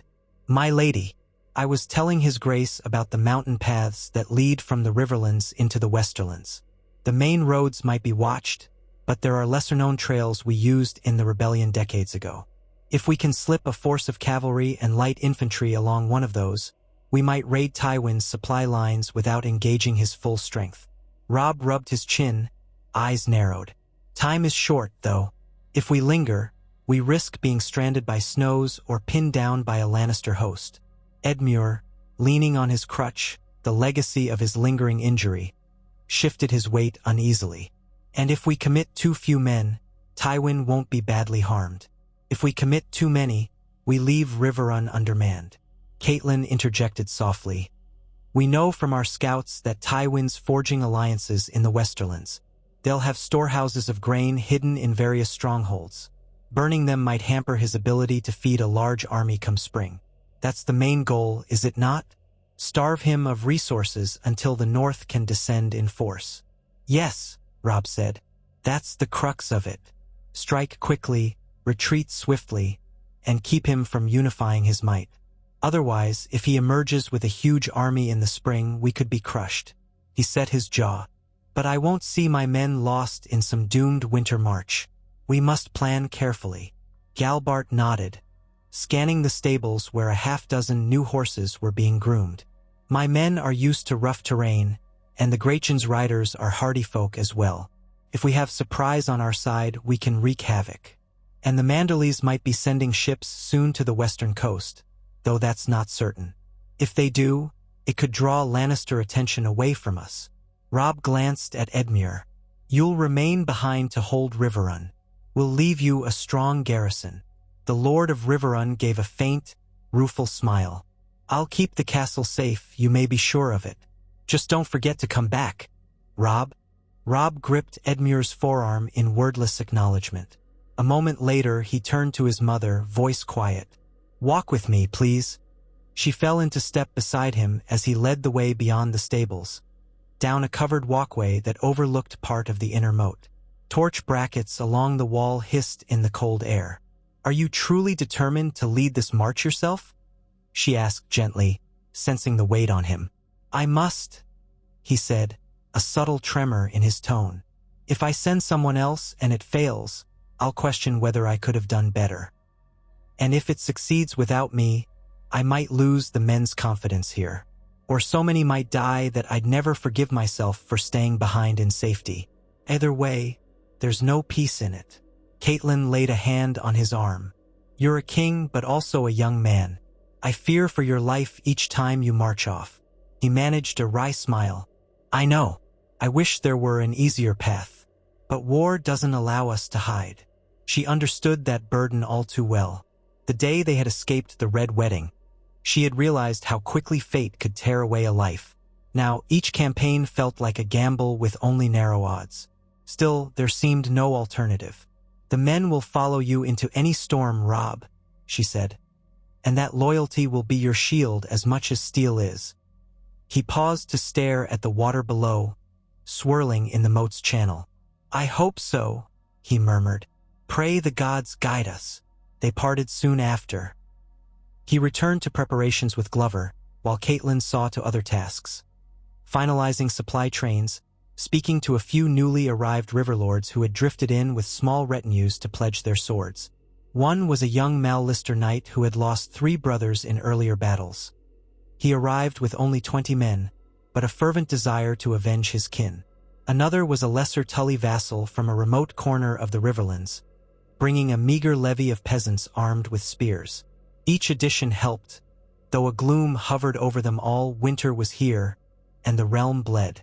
That evening, a hush settled on Riverrun as the snows returned in earnest.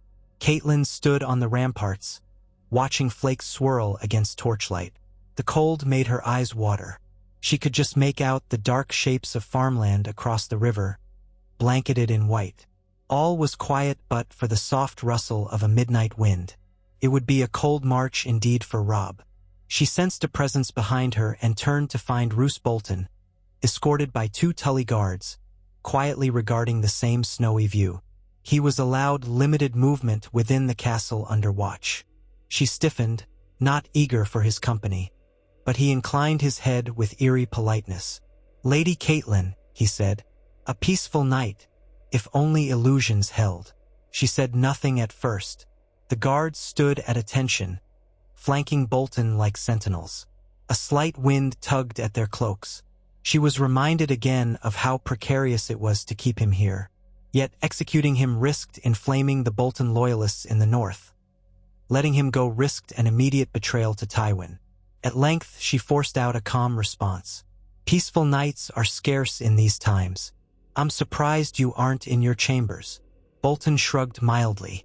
Winter's chill and the darkness outside are often more welcoming than the stares of your men. They resent me for what happened with Walder, which I understand. His voice was toneless. I hear your son prepares a raid into the Westerlands. She nodded curtly. He does. How you heard is hardly a mystery, given the talk among the men.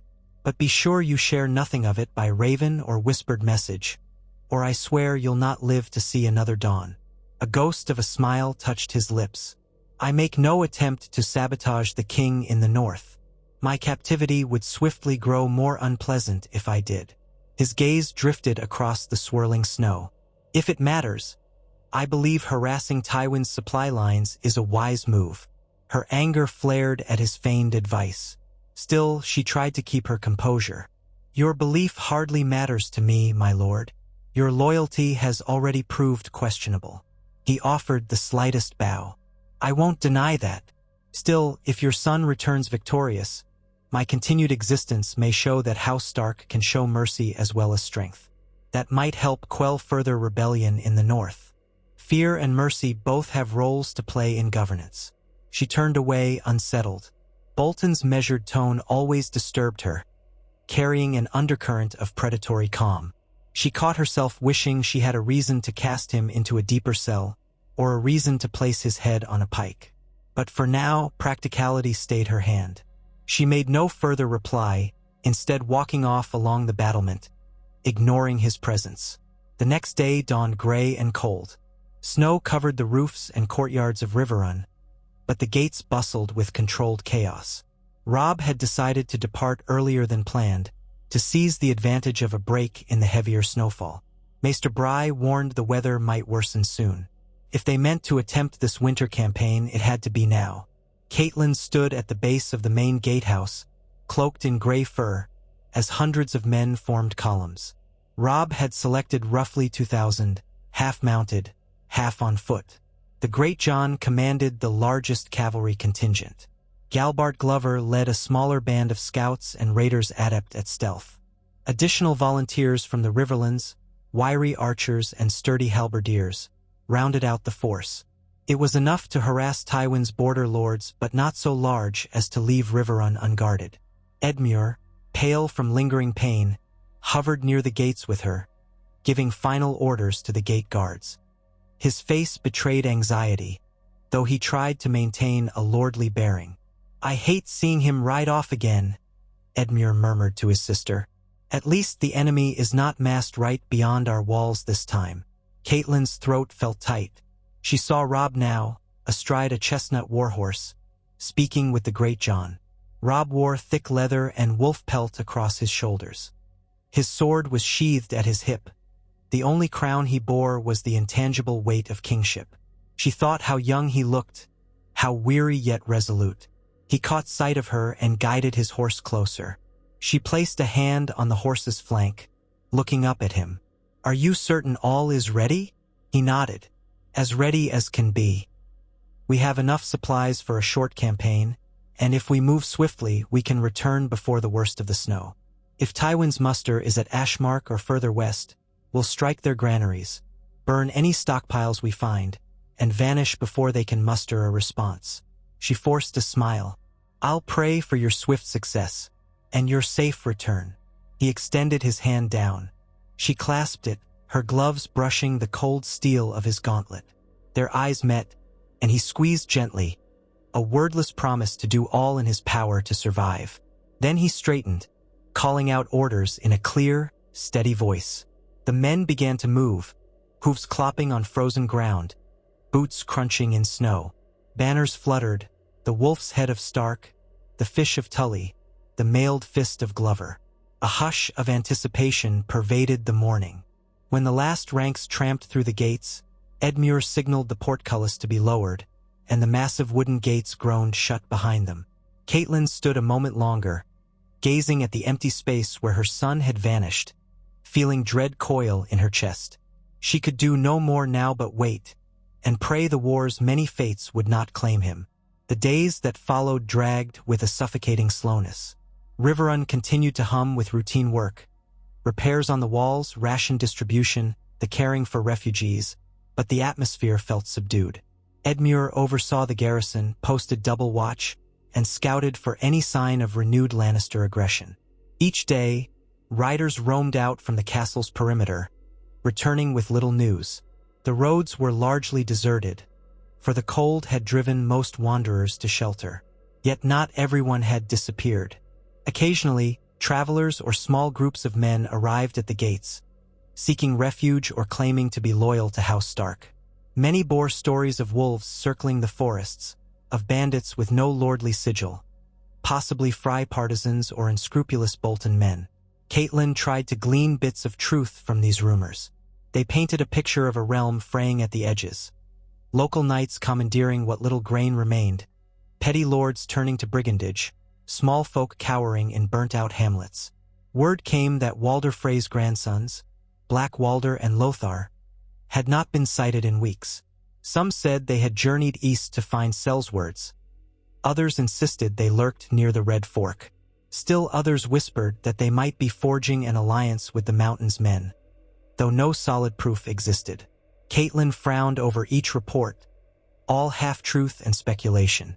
She sometimes visited Walder Frey in his cell, hoping a fresh detail might slip from his sneering lips. But the old man remained as obstinate as ever. Once, she demanded to know if he had any knowledge of Black Walder's whereabouts. Walder only spat on the floor and mumbled, "If he's wise, he's raising an army to flay you all. You'll get nothing from me, Tully." In frustration, she would leave him to rot. His hatred burned so hotly that he'd sooner starve himself in the dungeon than help them. Perhaps the knowledge of his failed Red Wedding was an unhealed wound to his pride. Or perhaps he still believed Tywin might rescue him someday. The one bright spot came in the form of occasional communications from the Blackfish up north. Brynden Tully's ravens arrived sporadically, speaking of further consolidation in the north.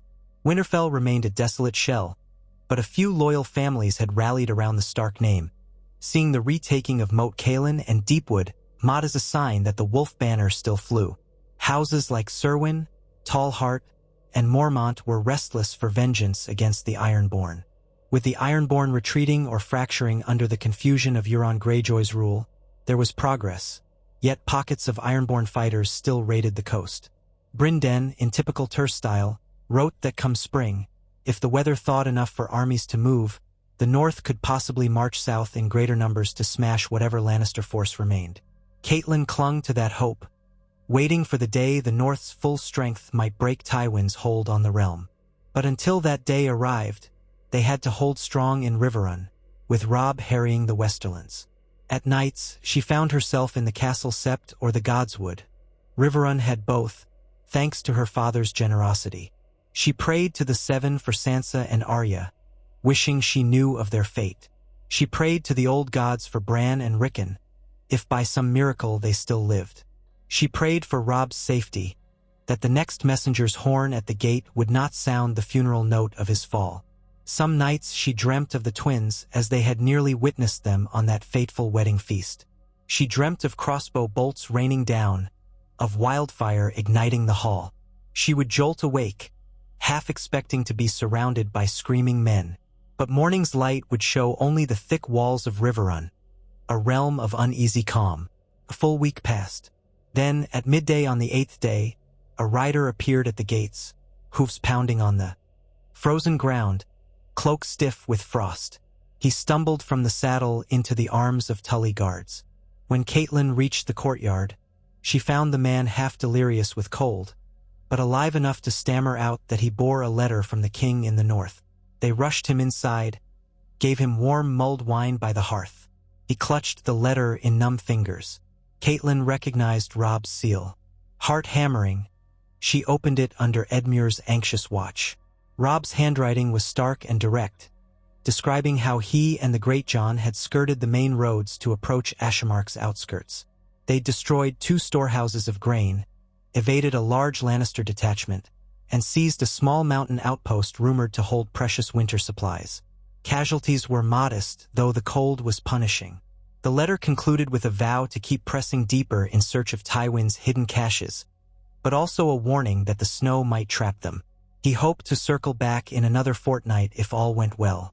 Catelyn read it aloud, and a wave of relief swept the gathered men. They had struck a blow, small but meaningful. "He lives and fights on," she said, feeling tears prick her eyes. The messenger added, through chattering teeth, that he'd seen the Greatjon laughing in the midst of snow flurries, as if the entire campaign were a grand adventure. Catelyn mustered a wan smile. At least they carried some measure of morale with them. Edmure rubbed his hands together. "We'll see if that draws Tywin out of his lair. If the king in the north can vanish back into the mountains before Tywin musters, we'll have achieved our aim without a pitched battle." Catelyn prayed for precisely that. The knowledge that Robb was achieving success fueled her. She walked the halls that evening with renewed purpose, ordering a modest feast for the garrison in celebration. Riverrun's cooks set tables with hot stews, fresh bread, scarce though it was, and even a few salted fish. Tired men lifted their cups to toast the king in the north, whose name echoed off the high rafters. Snow drifted outside, but within the hall was the warmth of shared victory. Yet it was a short-lived respite. The following days brought a creeping anxiety. The temperature plunged further. The snows became heavier, swirling across the countryside in gusts. The watchers on the walls reported the Red Fork freezing near the shallows. If Robb remained in the mountains, how would he return? If Tywin cornered him amid the passes, no message might ever arrive until it was too late. Catelyn bore these worries in silence, focusing on each small duty: feeding the refugees, ensuring the watch was vigilant, rechecking how many days of grain they had left. Occasionally, she passed Ser Balon Beesbury, the envoy from the Reach who still lingered in Riverrun, waiting for new developments. He quietly asked whether the king in the north had found success. She gave him a measured answer, seeing how each fresh rumor might shape the man's perceptions and eventually carry back to the potential allies in the south. In truth, she did not know how real these southern alliances were. Ser Balon insisted that Ser T was forging a network in the Stormlands, and certain lesser lords of the Reach were prepared to shift loyalties if Joffrey faltered. But how many times had such alliances been whispered in vain? She recalled Ned's experiences in King's Landing, promises and manipulations behind every door. Still, if even a fraction of it held true, the Lannisters might face pressure from multiple fronts one day. That, combined with the North's eventual push, could be Tywin's undoing. Some nights she could not sleep. She would stroll the dark corridors, listening to the whistling wind as it found every crevice in the old walls. The guards saluted her in passing, their faces drawn and pale. Then, at last, near the end of the second week of Robb's absence, a rider came at dusk, calling out from the gatehouse. She hurried to the courtyard, heart pounding. A stable hand had run out with a torch, guiding the half-frozen rider inside. Snow caked the man's beard. When he pulled back his hood, she recognized him as Larrick, one of Robb's outriders. He blinked against the torchlight, face etched with exhaustion. "My lady," he rasped. "I come from the king. He's outside the walls with the host. They've returned." Relief swept her, so strong she had to steady herself. "Robb is here." Larrick said, voice trembling with fatigue. "We made it down from the mountains. It was hard going, but we've come back with some spoils." The Great John said to blow the horn. Even as he spoke, a horn sounded from beyond the gate. At once, Edmure was summoning men to open the gates. Guards hurried to haul on chains, letting the portcullis rise. Torches along the walls flared in the swirling wind. Through the broad arch, Catelyn saw a line of riders approaching, some limping on half-frozen horses. Wagons followed, loaded with supplies covered by canvas. The first figure she recognized was the Great John, face half obscured by a tangle of frost in his beard. He bellowed a greeting, though it was lost in the wind. Behind him rode Galbart Glover, stoic but upright. Then came Robb, leading a wedge of riders. He wore a heavy cloak of wolf fur, his hood drawn up, but she knew him by his posture and the solemn set of his jaw. The wind whipped at him, but he pressed forward, guiding his horse with a sure hand. She rushed to meet him as the men poured into the courtyard, cheers and exclamations mingling with the stamping of hooves.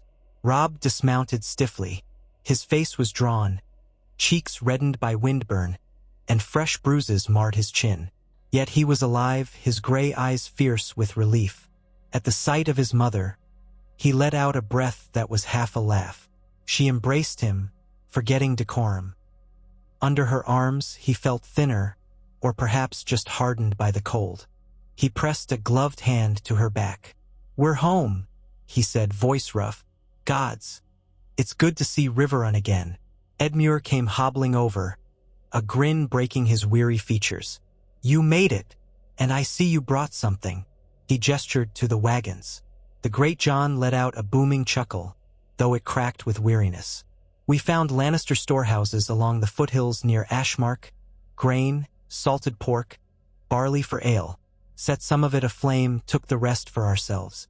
"That's your spoils, Edmure Tully." Robb steadied himself against the horse. "We had a few skirmishes, but Tywin never caught us in force. I suspect he was too scattered, or we were too swift. But we've done real damage. We hope it means he can't feed a larger army through the winter." Catelyn saw the men beginning to unload the wagons. Bales of straw, sacks of barley, salted cuts of meat. The sight reminded her how precarious their own stores had been. This haul might ensure the people of Riverrun did not starve before spring. She realized tears of relief threatened her eyes. "Let's get you inside," she murmured to Robb. "You look half frozen." He nodded gratefully. The courtyard was abuzz with activity as returning soldiers sought warmth. The living embraced friends. Some wept for lost companions. The meager garrison greeted them with cheers. Catelyn and Edmure ushered Robb and his captains to the great hall, where servants rushed to stoke the fires. A few of the battered men remained outside to see to the horses and wagons, while others, shivering, limped in to thaw out. Inside, the heat of the hearth felt like a physical wave against the skin.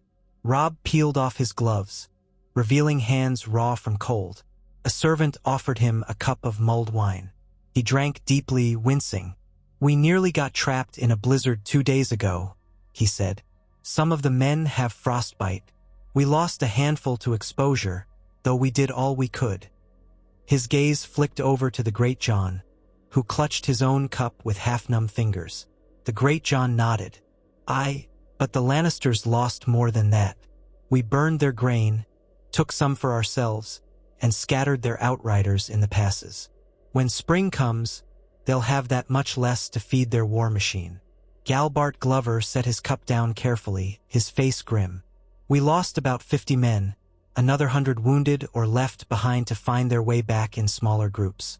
But for the scale of the mission, it was a success. Tywin's men never pinned us." Catelyn placed a hand over Robb's. "Thank the gods you all survived. We were so worried." He gave her a faint, tired smile. "I could feel your prayers. They must have kept me warm."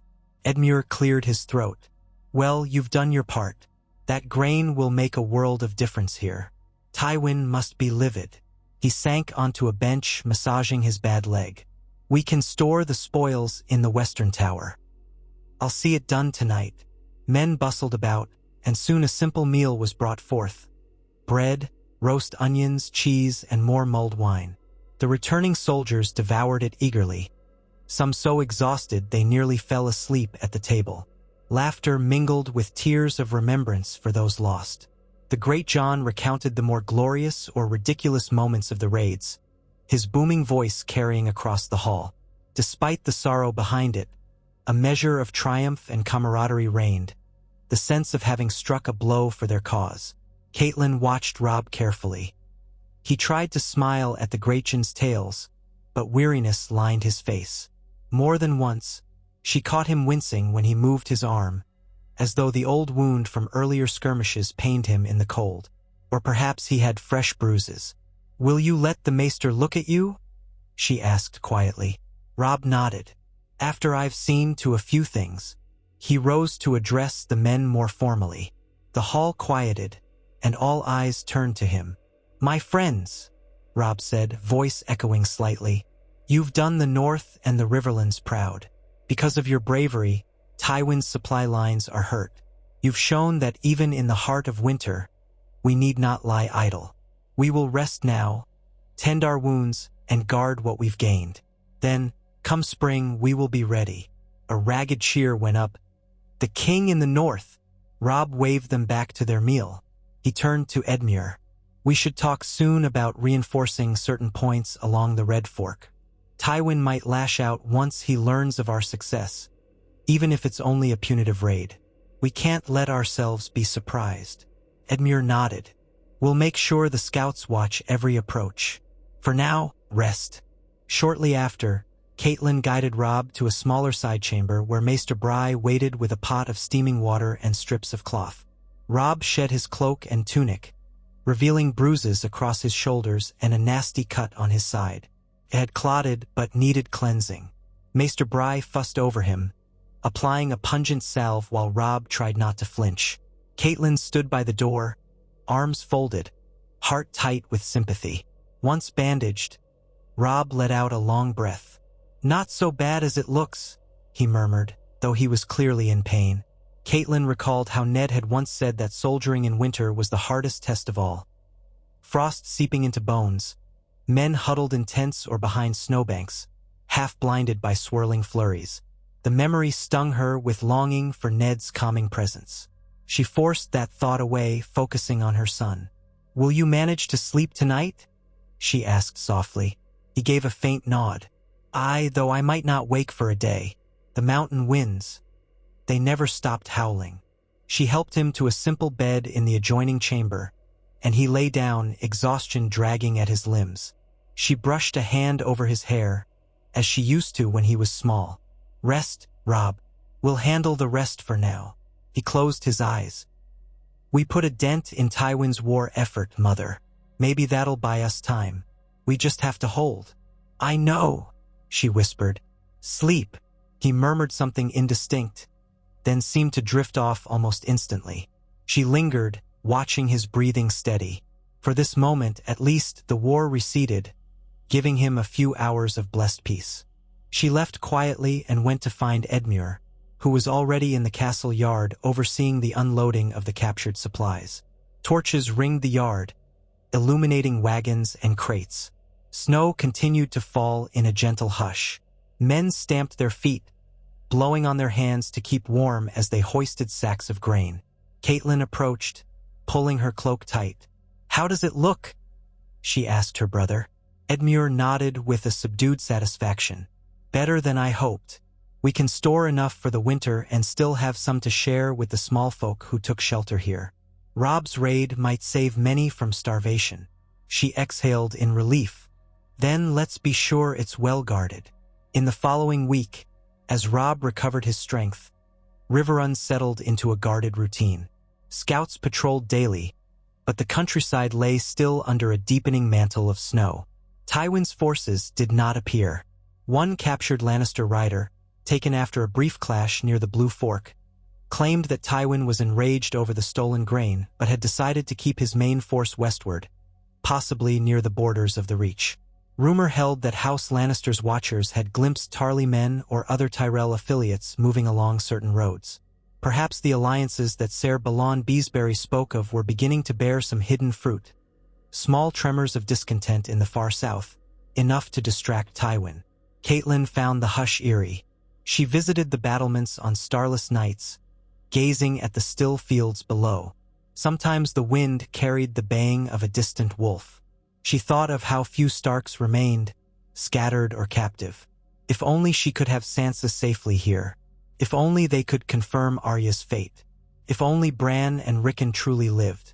The knights offered no answers. Robb, meanwhile, held councils in the Solar with his captains.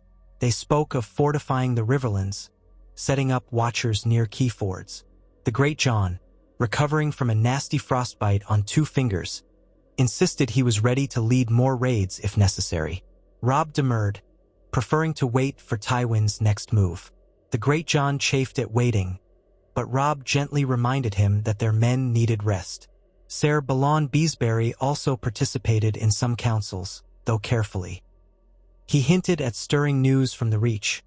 Marjorie Tyrell's rumored dissatisfaction with Joffrey's temperament, certain lords disliking the Lannister yoke.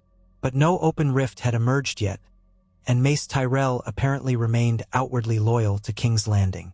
"We watch and wait," Robb said with a reluctant sigh one afternoon, rubbing his bandaged side. "If the cracks widen, we might push them. If not, it's a false hope." Winter deepened. Drifts piled high against Riverrun's outer walls.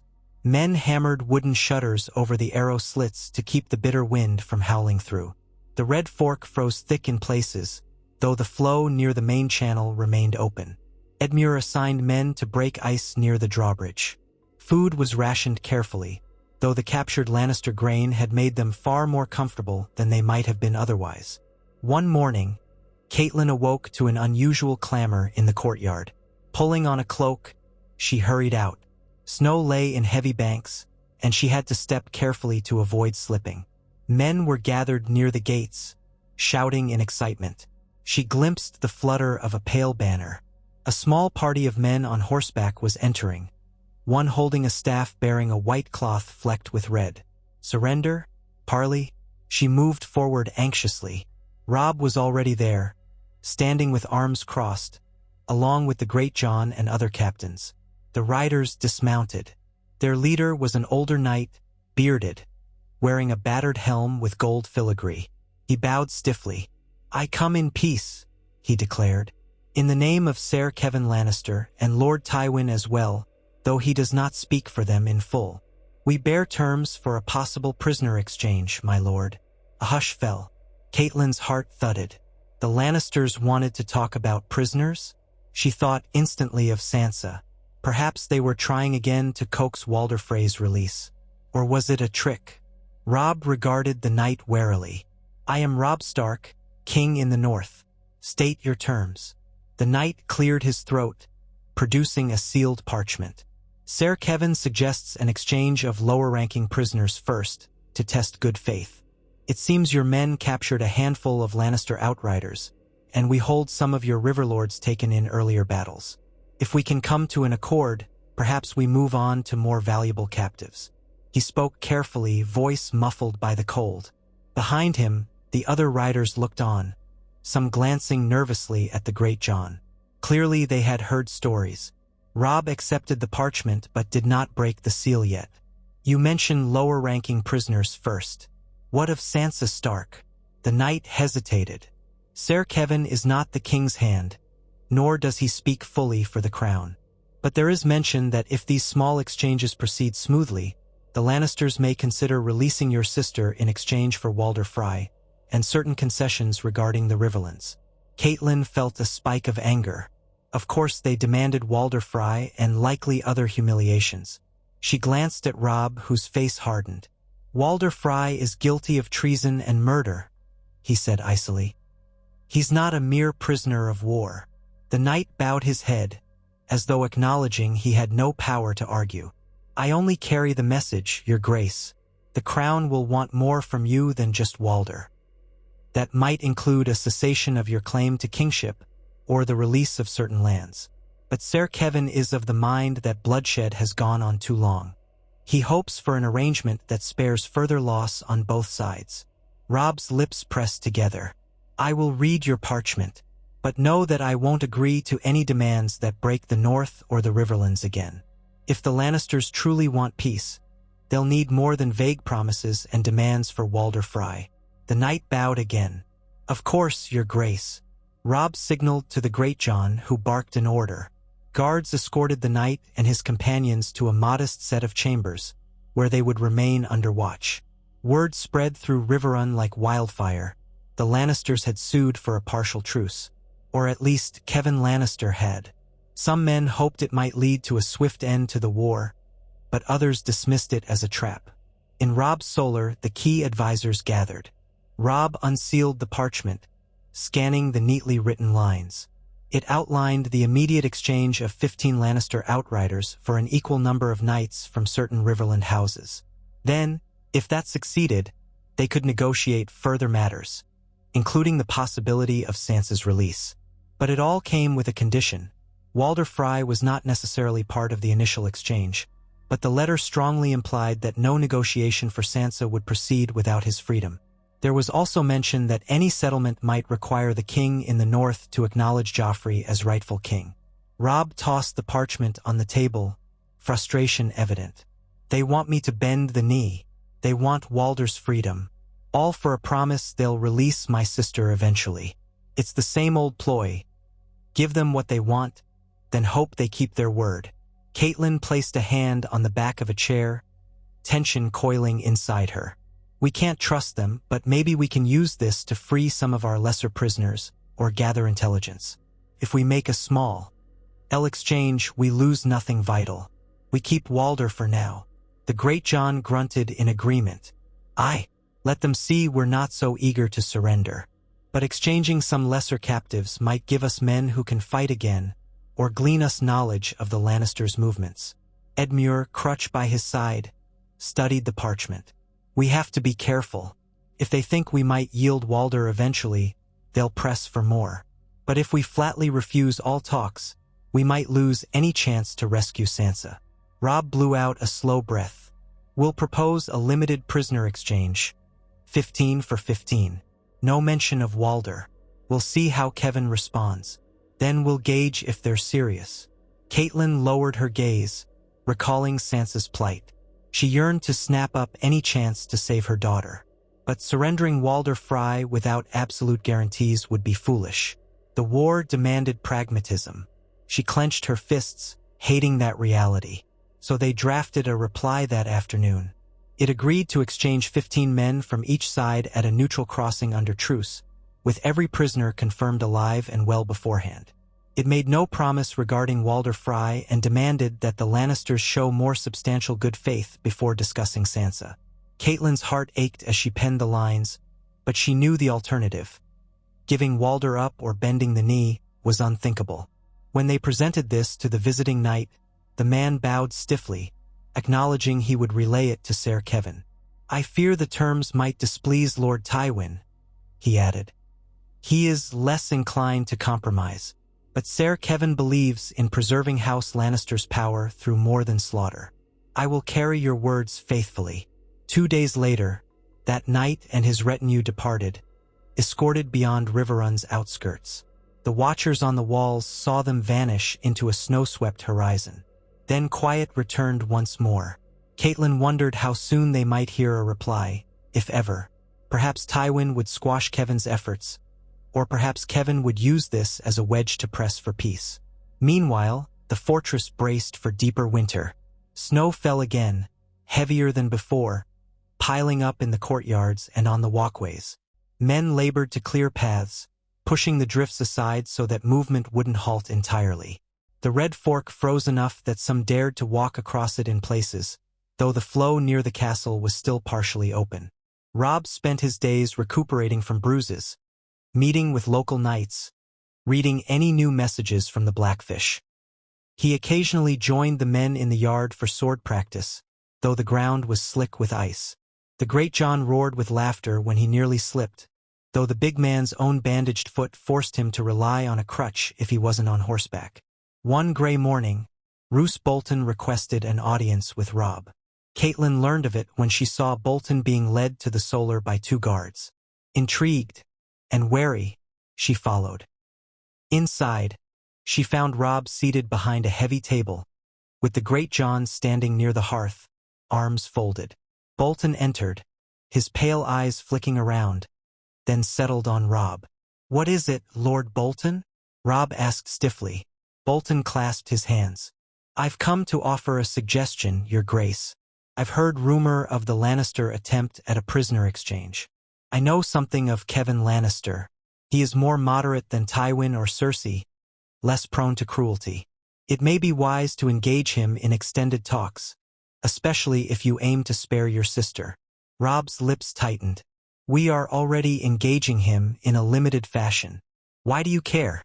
Bolton inclined his head. "Because the war's length threatens the North most of all. We face ironborn raids, uncertain harvests, potential rebellions.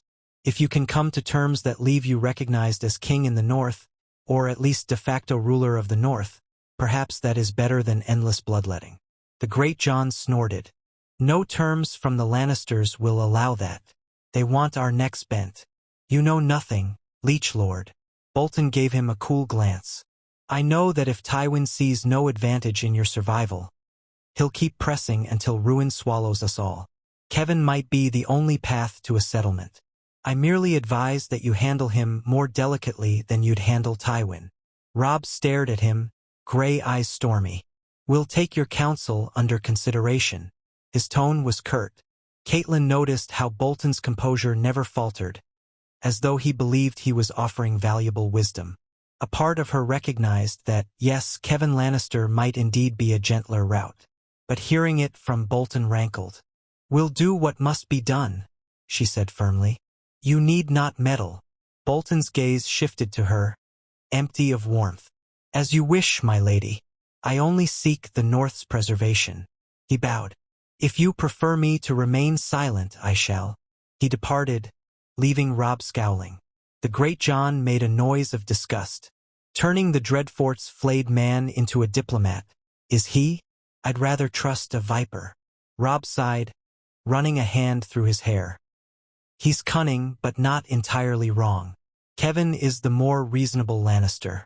That doesn't mean we kneel, but perhaps we keep talking."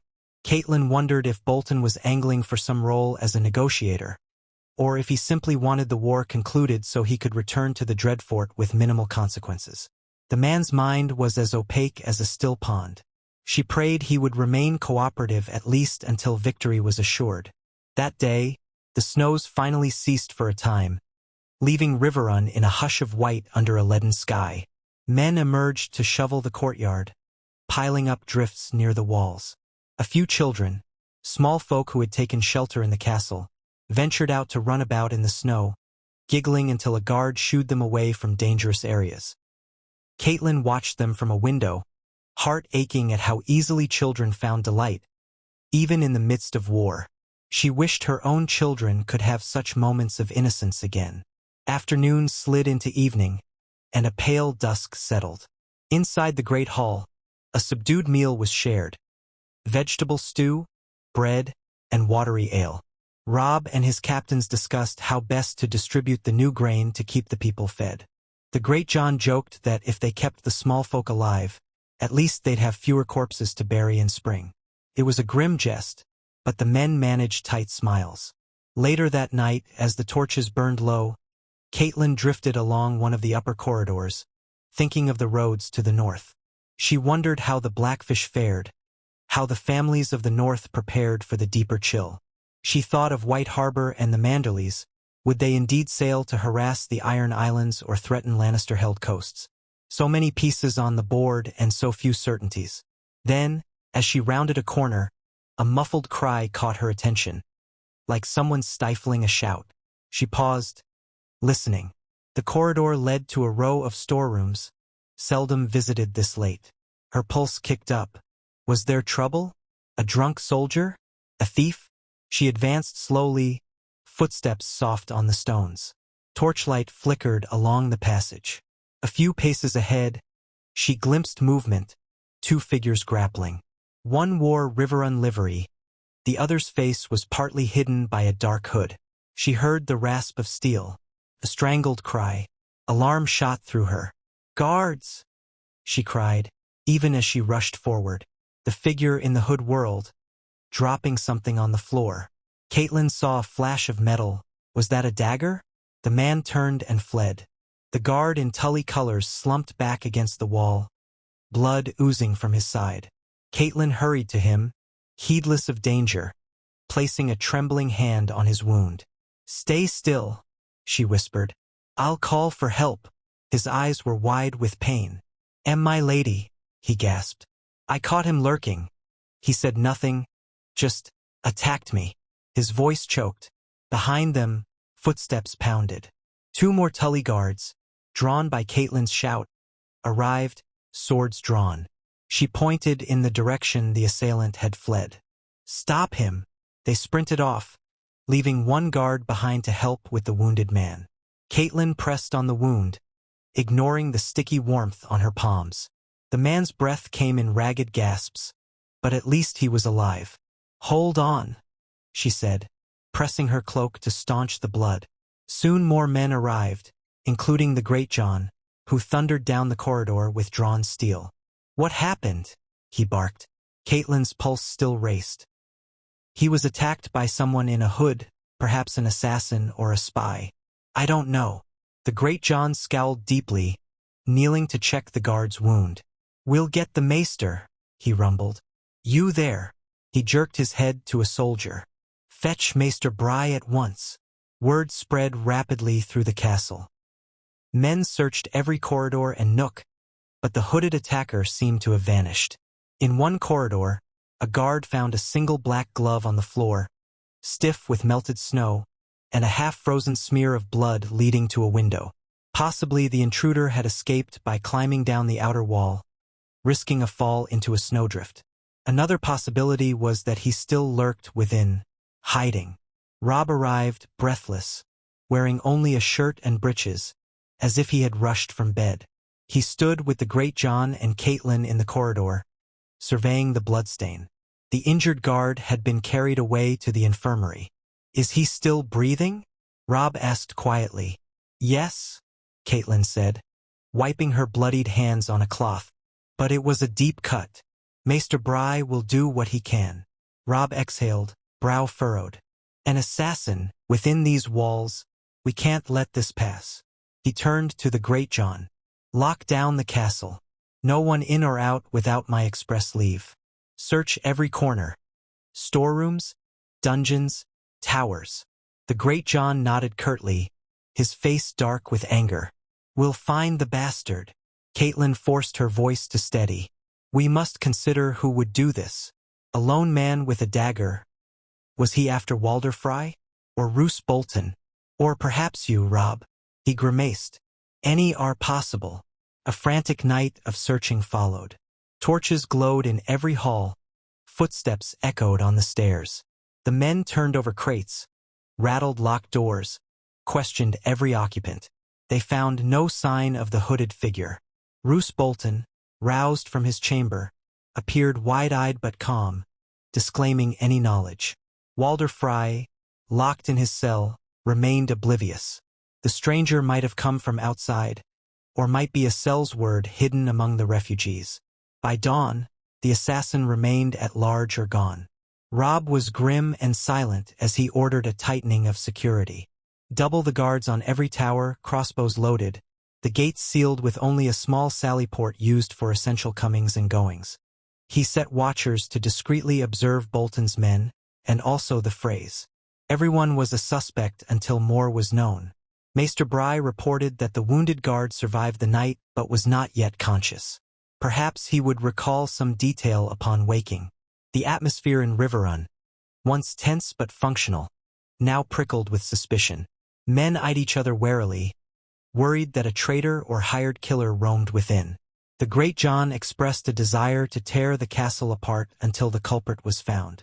But time and again the search came up empty. The snows covering the outer walls made it feasible the attacker had fled entirely. 3 days crept by with no further incidents. The wounded guard finally awoke, though his recollection was vague. He had seen a figure slipping from a storeroom near Walder Frey's cell. He'd confronted the man, who lunged with a dagger.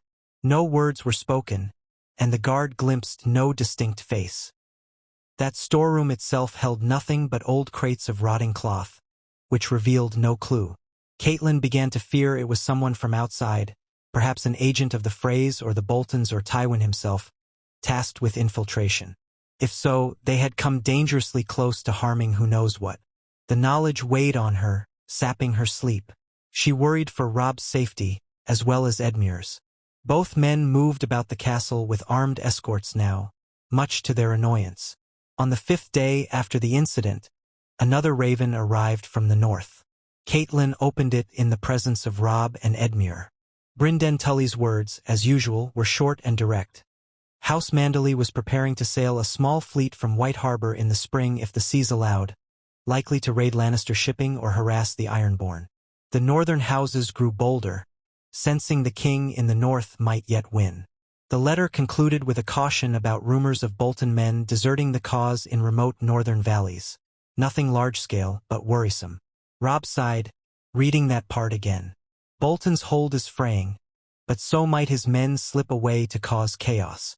And we have Bolton himself here. Catelyn exhaled. At least if any of his men plot openly, we know he's not directing them. Unless he's found a way to send messages.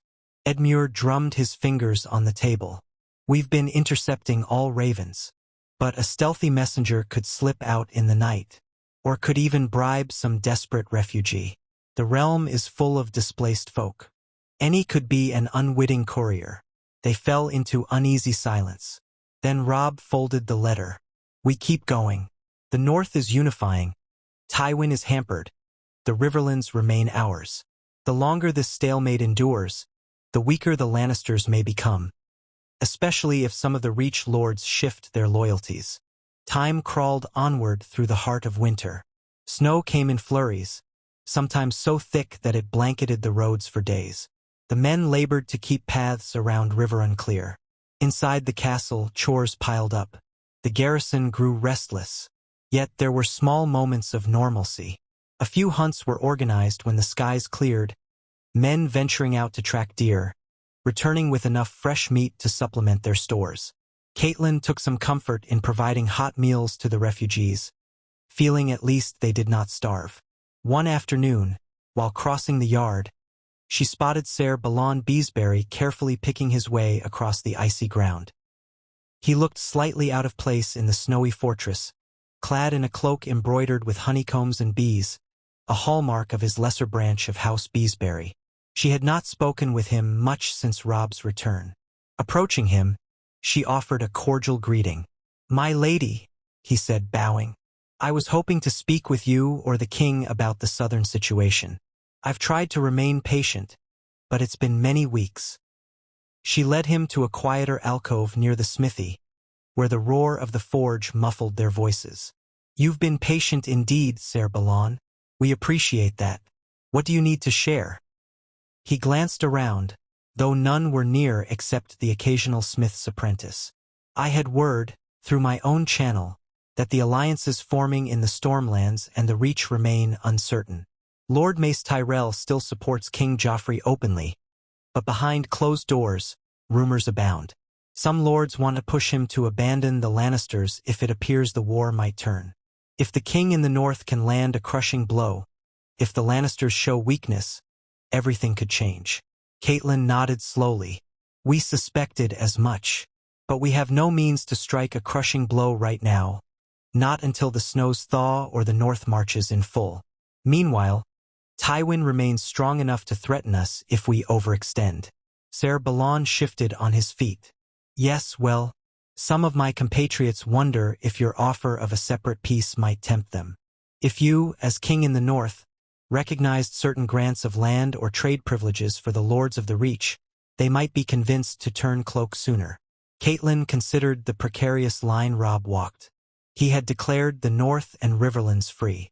Extending such recognition or special trade might buy ephemeral alliances, but would it undermine the Tully holdings? Might it anger other river lords? "I can't promise anything.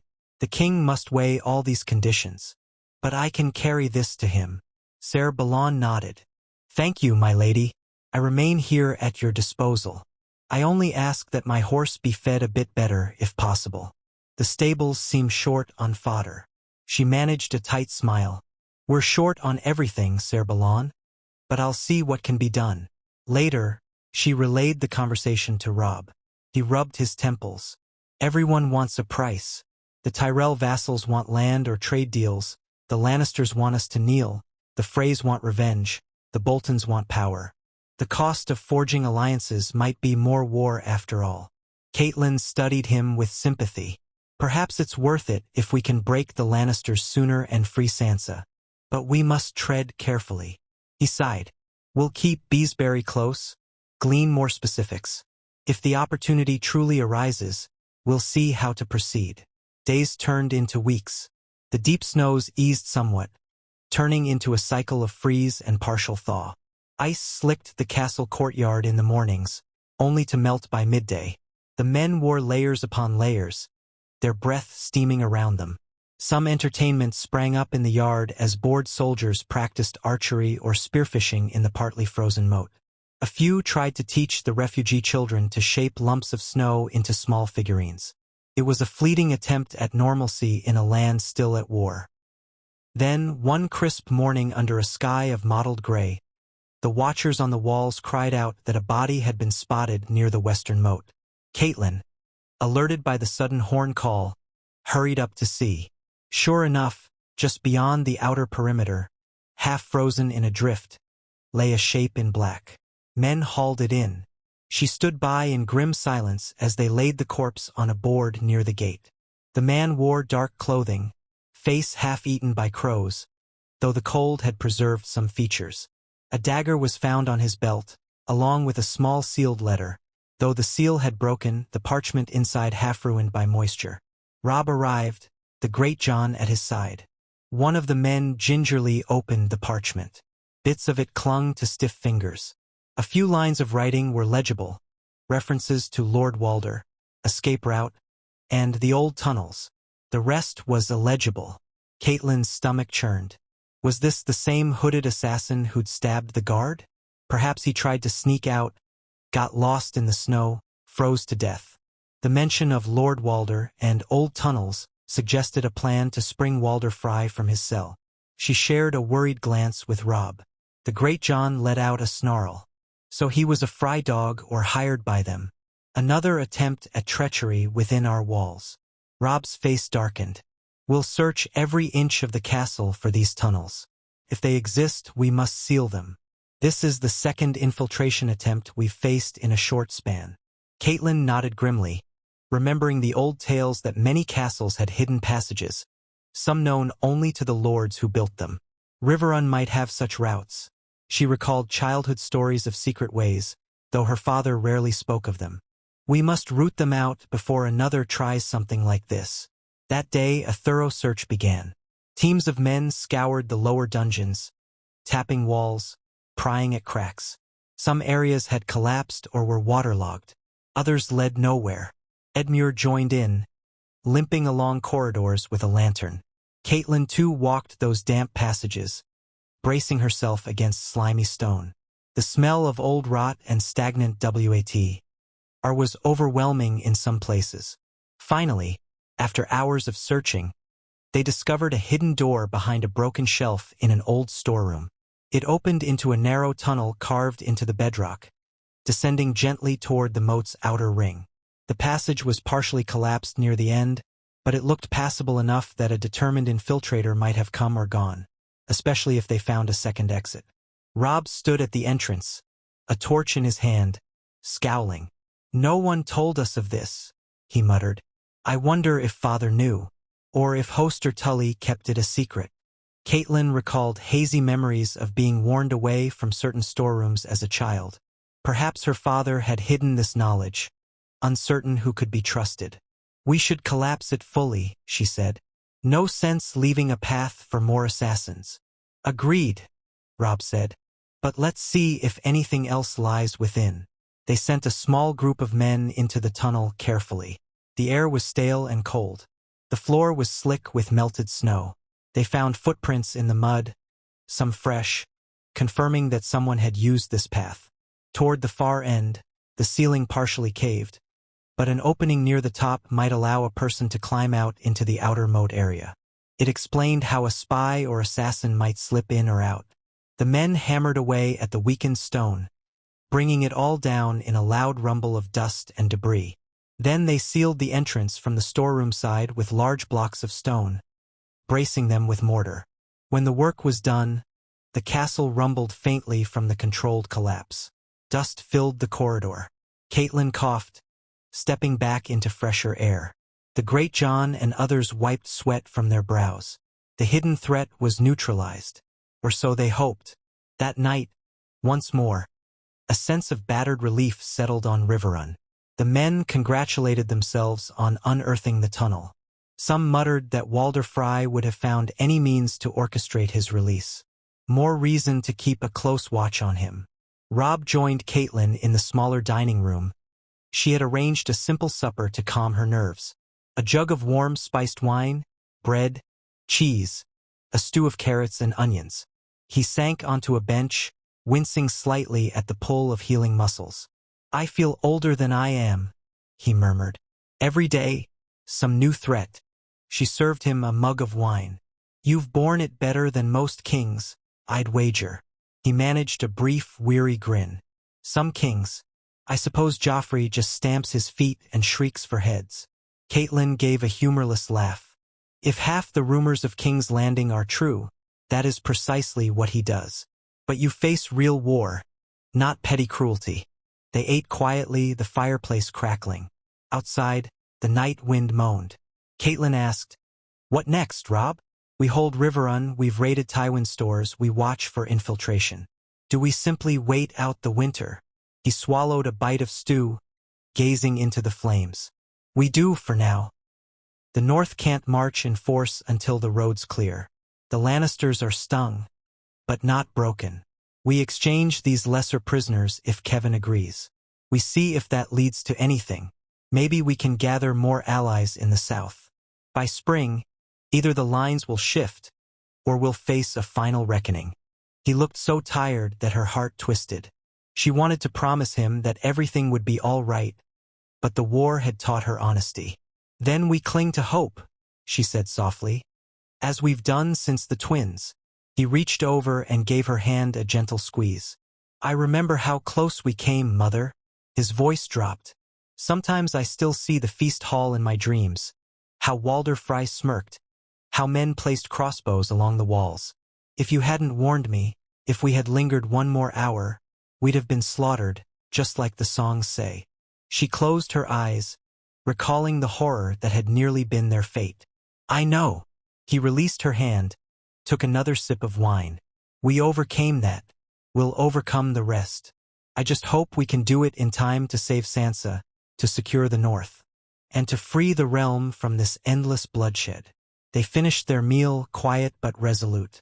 The next days passed with a tense calm. Scouts occasionally reported sightings of Lannister outriders in the far distance, but no armies advanced. The gates remained locked. Ravens came, mostly from northern houses, confirming small progress against the last Ironborn holdouts near the stony shore. The winter nights were long, but the fortress endured. Then, one dawn, a horn signaled from the walls. Yet another party approached. When Catelyn emerged to the courtyard, she saw a single rider bearing a yellow banner speckled with bees, Ser Balon's banner. It seemed the man carried a letter. She frowned, meeting him near the gatehouse. He bowed low from his horse, breath pluming in the cold. "My lady, I have urgent tidings. A raven from the south, carried by our own channels. There is news of a disturbance in King's Landing, a riot or something akin to one. Rumors say Joffrey nearly faced a mob. The details are unclear, but it suggests the city grows unstable." Catelyn's heart skipped. "A riot? Over food?" "Likely," Ser Balon said. "Famine in the Crownlands, higher taxes to fund the war. The small folk apparently turned violent, nearly overwhelming the guards. It might mean King's Landing is more vulnerable than we thought." Her mind spun. If the capital was truly in turmoil, that might open more cracks in the Lannister alliance. Perhaps Kevin's overtures for peace were partly spurred by fear of unrest at home. "We must inform the king at once." Together, they went to Robb, who listened with intense focus. "If King's Landing is on the brink, Tywin may be forced to shift men or resources to quell unrest," Robb said. "This could be the moment to intensify pressure. But intensify how, in midwinter?" The roads south were hardly passable, and the heart of their strength lay in the North's eventual arrival. Ser Balon, noticing Robb's hesitation, carefully said, "Some of my allies in the Reach might interpret this as a sign to push Mace Tyrell into a more neutral stance. If King's Landing is losing stability, the Tyrells might want to step back from Joffrey to avoid being pulled under." Robb tapped the table, glancing at Catelyn. "I can send a letter at once, urging them to do so. If the Tyrells even become neutral, we effectively isolate King's Landing from the main source of southern grain. That would deepen any famine." The moral dilemma was stark, using famine as a weapon, forcing more small folk to suffer. Yet, if the Lannisters' power was broken, it could end the war sooner. Catelyn's heart churned with pity and determination. "Fewer might die if we forced the Lannisters to yield quickly," she said softly, though her voice felt heavy with regret. Robb nodded grimly. "We can't forget Sansa is in that city or near enough. She might be in danger if the riots worsen." Ser Balon bowed again. "I'll deliver your letters by the fastest route possible, my king." So it was that a new flurry of ravens departed Riverrun, carrying proposals to potential allies in the Reach, urging them to press Mace Tyrell to withdraw support from Joffrey. Another raven went north, informing the Blackfish of King's Landing's unrest. If Brynden had men to spare, or if Manderly's ships might disrupt trade further, the city would grow more desperate. Day by day, the war's shape shifted. Catelyn felt it like a tapestry being woven with frayed threads.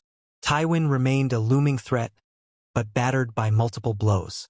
Roose Bolton remained sullenly captive, while the Freys fumed behind bars. Kevan Lannister might still propose a partial exchange of prisoners. The North drew closer to unity, while the Vale and Stormlands hovered in the background, uncertain. Winter stilled the battlefields, but not the schemes. The snow-laden hush around Riverrun masked 1,000 quiet machinations. Each dawn, Catelyn rose with her heart clenched, wondering if the day would bring new threats or new hope. She visited Robb frequently, offering counsel, a mother's ear, a quiet presence in the tumult. He bore the crown with a stoic discipline that reminded her so much of Ned, though his eyes sometimes betrayed the exhaustion of an unrelenting burden. When the winter nights grew long, She would occasionally stand at the gatehouse, looking west where Tywin's domain lay, or south toward King's Landing, imagining her daughters somewhere within those walls. She never gave up that faint ember of hope. They had avoided doom at the Twins, forging a different destiny, one in which Robb Stark still walked the living world, in which the North fought on. Perhaps, then, more miracles were possible. The safe return of her girls, the final defeat of House Lannister, the forging of peace. And so the cold weeks turned into months of cautious vigilance. Snow, ice, rationing, the slow drip of rumors. Riverrun's watchers scanned the horizon each day, expecting the shape of a Lannister banner or a new infiltration attempt. But in that lull of forced inaction, alliances were seeded. The realm, battered but not broken, waited. As Catelyn moved through the castle's corridors, past the dungeons holding Walder Frey, past the guarded chambers confining Roose Bolton, she felt the weight of each choice that had led them here. One misstep at the Twins, and none of this would matter. Yet they had escaped that infamous Red Wedding. They had fought on, forging a precarious stand that might, with the coming spring, bloom into something better than war. She prayed the gods would see it done. At last, the final snows of winter tapered into the first hints of a fragile thaw. Streams began to flow more freely, icicles dripping off the eaves of Riverrun's towers. Where the sun touched the ground, patches of soggy mud emerged. The air still held a chill, but crows cawed in the sky, as though announcing winter's retreat. Catelyn walked the courtyard, feeling a gentle breeze that carried the scent of damp earth instead of frost. Robb stood nearby with the great Jon and Edmure, surveying the gates. They spoke of the roads reopening, the possibility of new campaigns if Tywin or the Iron Throne made a move. She saw resolution etched on their faces. The illusions of peace might dissolve any day, replaced by pitched battles. But they would be ready. She lifted her gaze to the newly repaired walls of Riverrun, the banner of the trout and the wolf side by side. A swirl of memory came. Ned's voice, telling her 1,000 times that winter was the season of test. They had endured that test barely. Now the turning of the world brought them closer to a decisive moment. The king in the north had survived 1,000 perils, from the Frey betrayal to Lannister ambushes to cunning infiltrators. Step by step, he had guided their houses onward. Catelyn drew in a steadying breath. If the snows truly receded, soon they would see whether Kevan Lannister's negotiations bore fruit, whether the Tyrells broke from King's Landing, whether the Blackfish marched with northern reinforcements. The next moves could reshape the Seven Kingdoms. She rested a hand on the worn stones of the courtyard wall, letting the damp cold seep into her skin. Around her, life stirred. Soldiers cleaning their gear, a blacksmith forging a fresh sword, stable hands brushing the shaggy winter coats of the horses. And in that moment, she dared to believe that the cause for which they struggled, protecting their loved ones, avenging old wrongs, forging a realm freed from Lannister cruelty, might yet succeed. For they had stood at the brink of the Red Wedding slaughter and refused to die. They had held Riverrun through siege and infiltration. They had struck back at Tywin in the dead of winter. Now spring beckoned with the promise of resolution. Whether that resolution would come in steel or in peace, no one could say, but the battered fortress and its determined king would not yield. Catelyn Stark closed her eyes, feeling the faint warmth of the sun through the thinning clouds, and sent a silent prayer that this new season might usher in the final act of a war that had claimed too much and spared too few. They woke to soft rain pattering against the walls of Riverrun, a damp, hesitant drizzle that turned the snowdrifts to slush along the castle paths. Catelyn Stark stood on the eastern rampart, peering out across the Red Fork. The ice upon the shallows had fractured into long shards that drifted downstream, and the water level was rising with the melt. The sky overhead showed patches of pale blue among the clouds, as if the world itself were exhaling in relief. Winter had not fully fled, but spring's first tremors were unmistakable. A guard approached, careful not to slip on the wet stones. "My lady," he said, dipping his head, "Lord Edmure is below with the king. They wish for your presence in the hall. Something about new tidings from the Stormlands." At once, Her heart quickened. News from the Stormlands could mean anything: a confirming letter about renegade lords, or fresh demands from King's Landing. She thanked the guard and descended the spiral steps, her cloak trailing along the wet stone. The corridors of Riverrun felt slightly less chill than they had in the depths of winter. The fireplaces banked more modestly. For the first time in weeks, the fortress smelled of damp air rather than perpetual smoke. She found Robb in the great hall, standing near the dais with Edmure and a handful of Tully knights. A messenger in travel-stained garb waited before them, raindrops streaking from his cloak onto the flagstones. Robb turned at her approach, and she noted the flicker of apprehension in his eyes. "We have word from the Stormlands," he said, gesturing to the messenger. He arrived late last night and insisted on delivering his news as soon as possible. Edmure leaned on his old crutch, left leg still stiff from his wounds. It seems some of Renly's former bannermen, those who never quite felt at ease under the Lannister-Tyrell alliance, are stirring again, possibly spurred by rumors that King's Landing is in disarray. Catelyn regarded the messenger, an older man with streaks of gray at his temples. "What news precisely?" The man bowed, then cleared his throat. "My lady, your grace, the roads were wretched in the Stormlands, half of them washed out by winter storms. But I managed to piece together enough from whispered talk in Summerhall and even as far as Nightsong. Lords who once followed Renly are uneasy about King Joffrey's cruelty. Some speak of forging a discreet pact with the king in the north, if it might loosen the Lannister hold on the crown. Yet the Tyrell host in King's Landing remains formidable, and Mace Tyrell still wields great influence. These Stormland lords wait to see if conflict flares again, or if you, my king, can muster a blow that shows the Lannisters can be beaten." Robb's jaw tightened. "So they linger on the edge, waiting for a sign of advantage. That's near what we've heard before." "Aye," the messenger said, "but more lords have joined that circle of talk. Word of the capital's rioting has spread. The cost of bread rises daily. The small folk seethe, and many blame the Lannisters for war and famine. Even King Joffrey's staunch supporters worry the city might revolt. If the city is in turmoil, some Stormland lords think it's time to push the Tyrells into withdrawing support for Joffrey." Silence followed as they absorbed that. Catelyn felt a stir of cautious hope.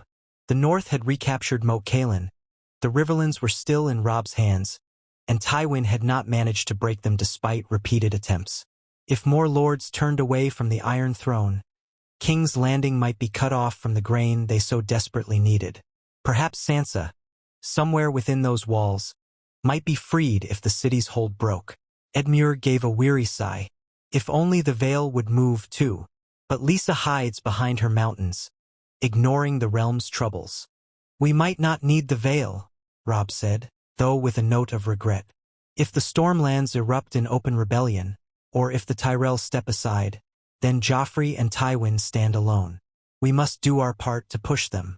That might mean a new campaign." At that, Catelyn's stomach twisted. Another campaign, with the roads half-slogged by snowmelt, the rivers swollen, and the men still weary from months of freezing watch. But if it ended the war faster, it might spare them another year of bloodshed. She studied Robb's face. The lines around his eyes spoke of sleepless nights, but his expression held resolute determination. They thanked the messenger, who withdrew to warm himself by the hearth. Edmure gestured for the knights to give them space, and soon only Catelyn, Edmure, and Robb remained near the dais. "If we march," Edmure said softly, "where do we strike first?" "Tywin's seat is at Casterly Rock, heavily fortified. Storming that would be near impossible. Harrenhal remains under Lannister control, or so we think, though not in full force. Or we could attempt to push all the way to King's Landing, though that's a desperate venture." Robb stared at a tapestry on the wall, depicting a leaping trout. The advantage might be in drawing Tywin out again, forcing him into a field engagement he can't ignore. If we can defeat him decisively, the Iron Throne has no real champion left. Then we can negotiate from a position of strength, force them to release Sansa, recognize the North's independence, and so forth. Catelyn's mind went to the many ravens they'd exchanged with Brynden Tully up north. The Blackfish had massed more men at Moat Cailin, and with the snow receding, many of the northern lords had voiced readiness for a southern march.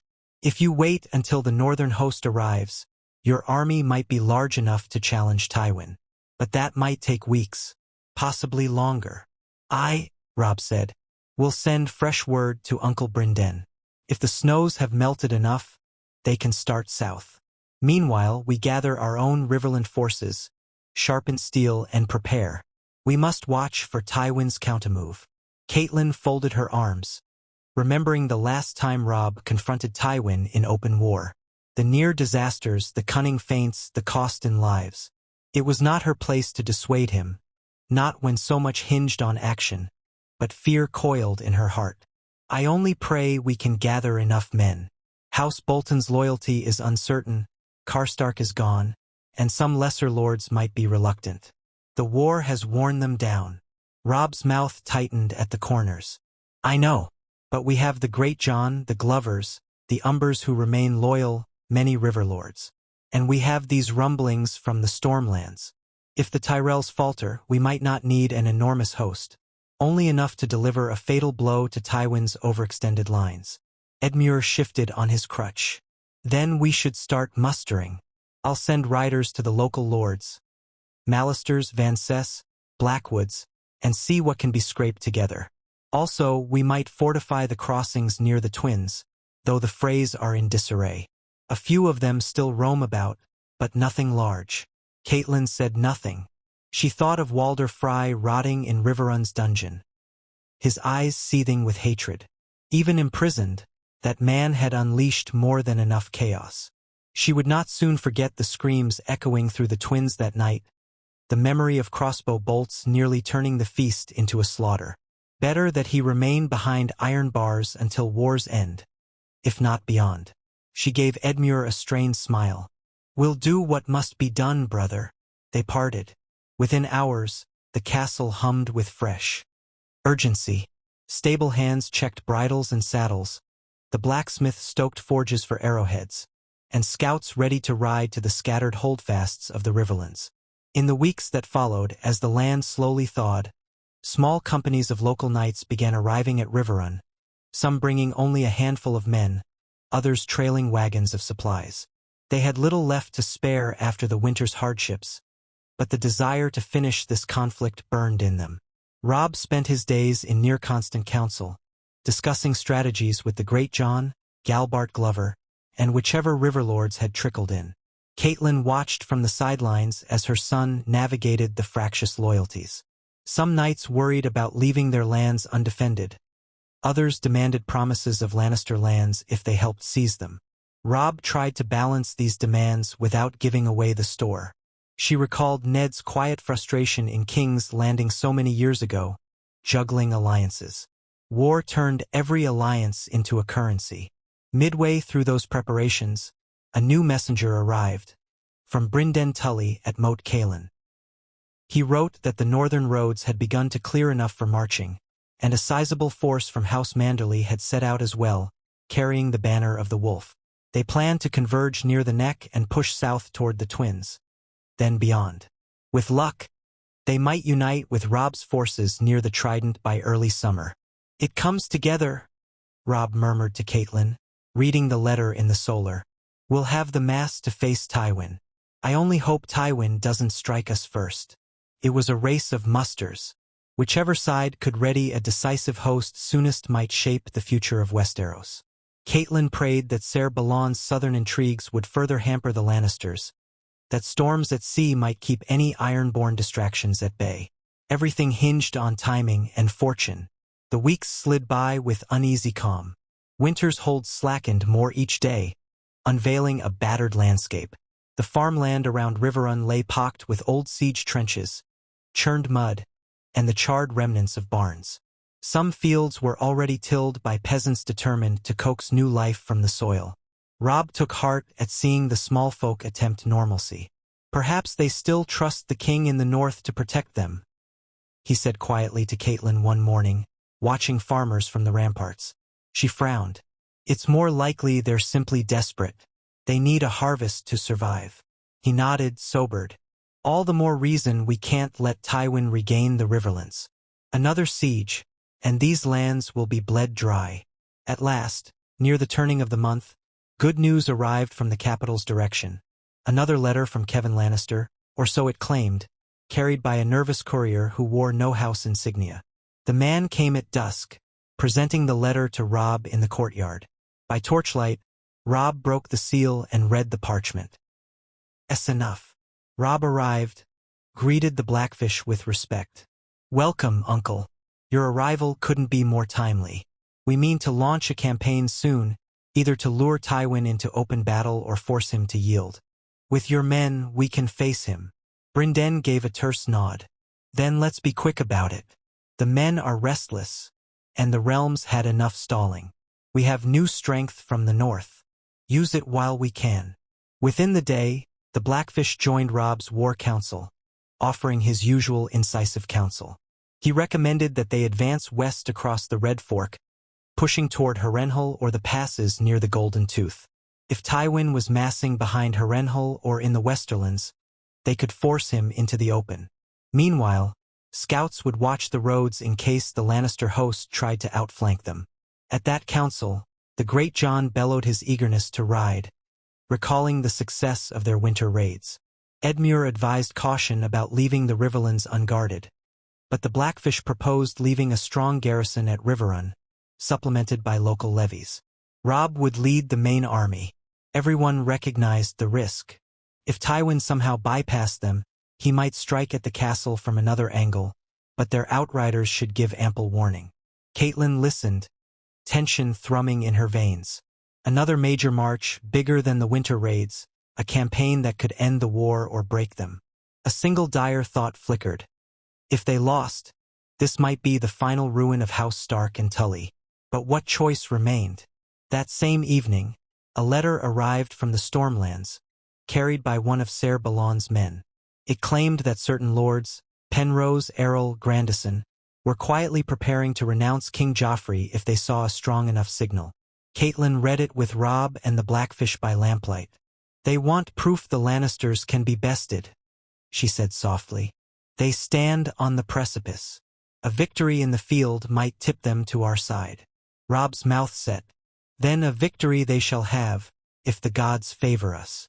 The next days rushed by in a flurry of organization. The forging of spears, the checking of horse tack, the packing of supply wagons. Scouts roamed near the Twins to ensure no Frey loyalists threatened that crossing. Others scoured the southwestern roads for sign of Lannister outriders. Word also came that Kevin Lannister's promised letter from Sansa had not arrived, fueling suspicion that Tywin was stalling or that King's Landing was in deeper chaos. Robb's frustration simmered. If the Lannisters were merely toying with them, so be it. He would end this war on the battlefield, not with half-kept bargains. On a clear morning under skies that glowed with the first real warmth of spring, the host set forth from Riverrun. It was a grander sight than Catelyn had witnessed in many moons. Northern cavalry in shining mail, Riverland infantry with spears and boiled leather, mounted archers, supply wagons creaking under barrels of dried food. The combined banners of Stark, Tully, Glover, Umber, and lesser houses fluttered in the breeze. The Great John roared a marching song, his voice echoing across the fields. Far behind, servants, squires, and washerwomen followed the column. A sizable garrison remained behind under Edmure's command, to hold Riverrun no matter what. Catelyn rode near Robb and the Blackfish. Her stomach knotted with anticipation. The war's final push, she told herself. Win or lose, it might all be decided soon.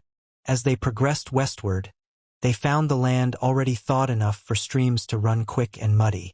Some farmland looked half-abandoned, the small folk gone or slow to return. They passed old battle sites, broken palisades, scattered bones. Vultures wheeled overhead, even though the worst of winter's carrion was long rotted. The men set watch at night, cautious of bandits or stray Frey partisans. So far, none opposed them. After nearly a week's march, the Great John rode ahead with outriders to scout around Harrenhal's outer reach. for Harrenhal lay near the northern bank of the God's Eye, a ruin that Tywin often used as a base. The Great John returned by dusk to the main host with a report. Harrenhal's walls were half garrisoned by men who wore Lannister colors, but not in overwhelming number.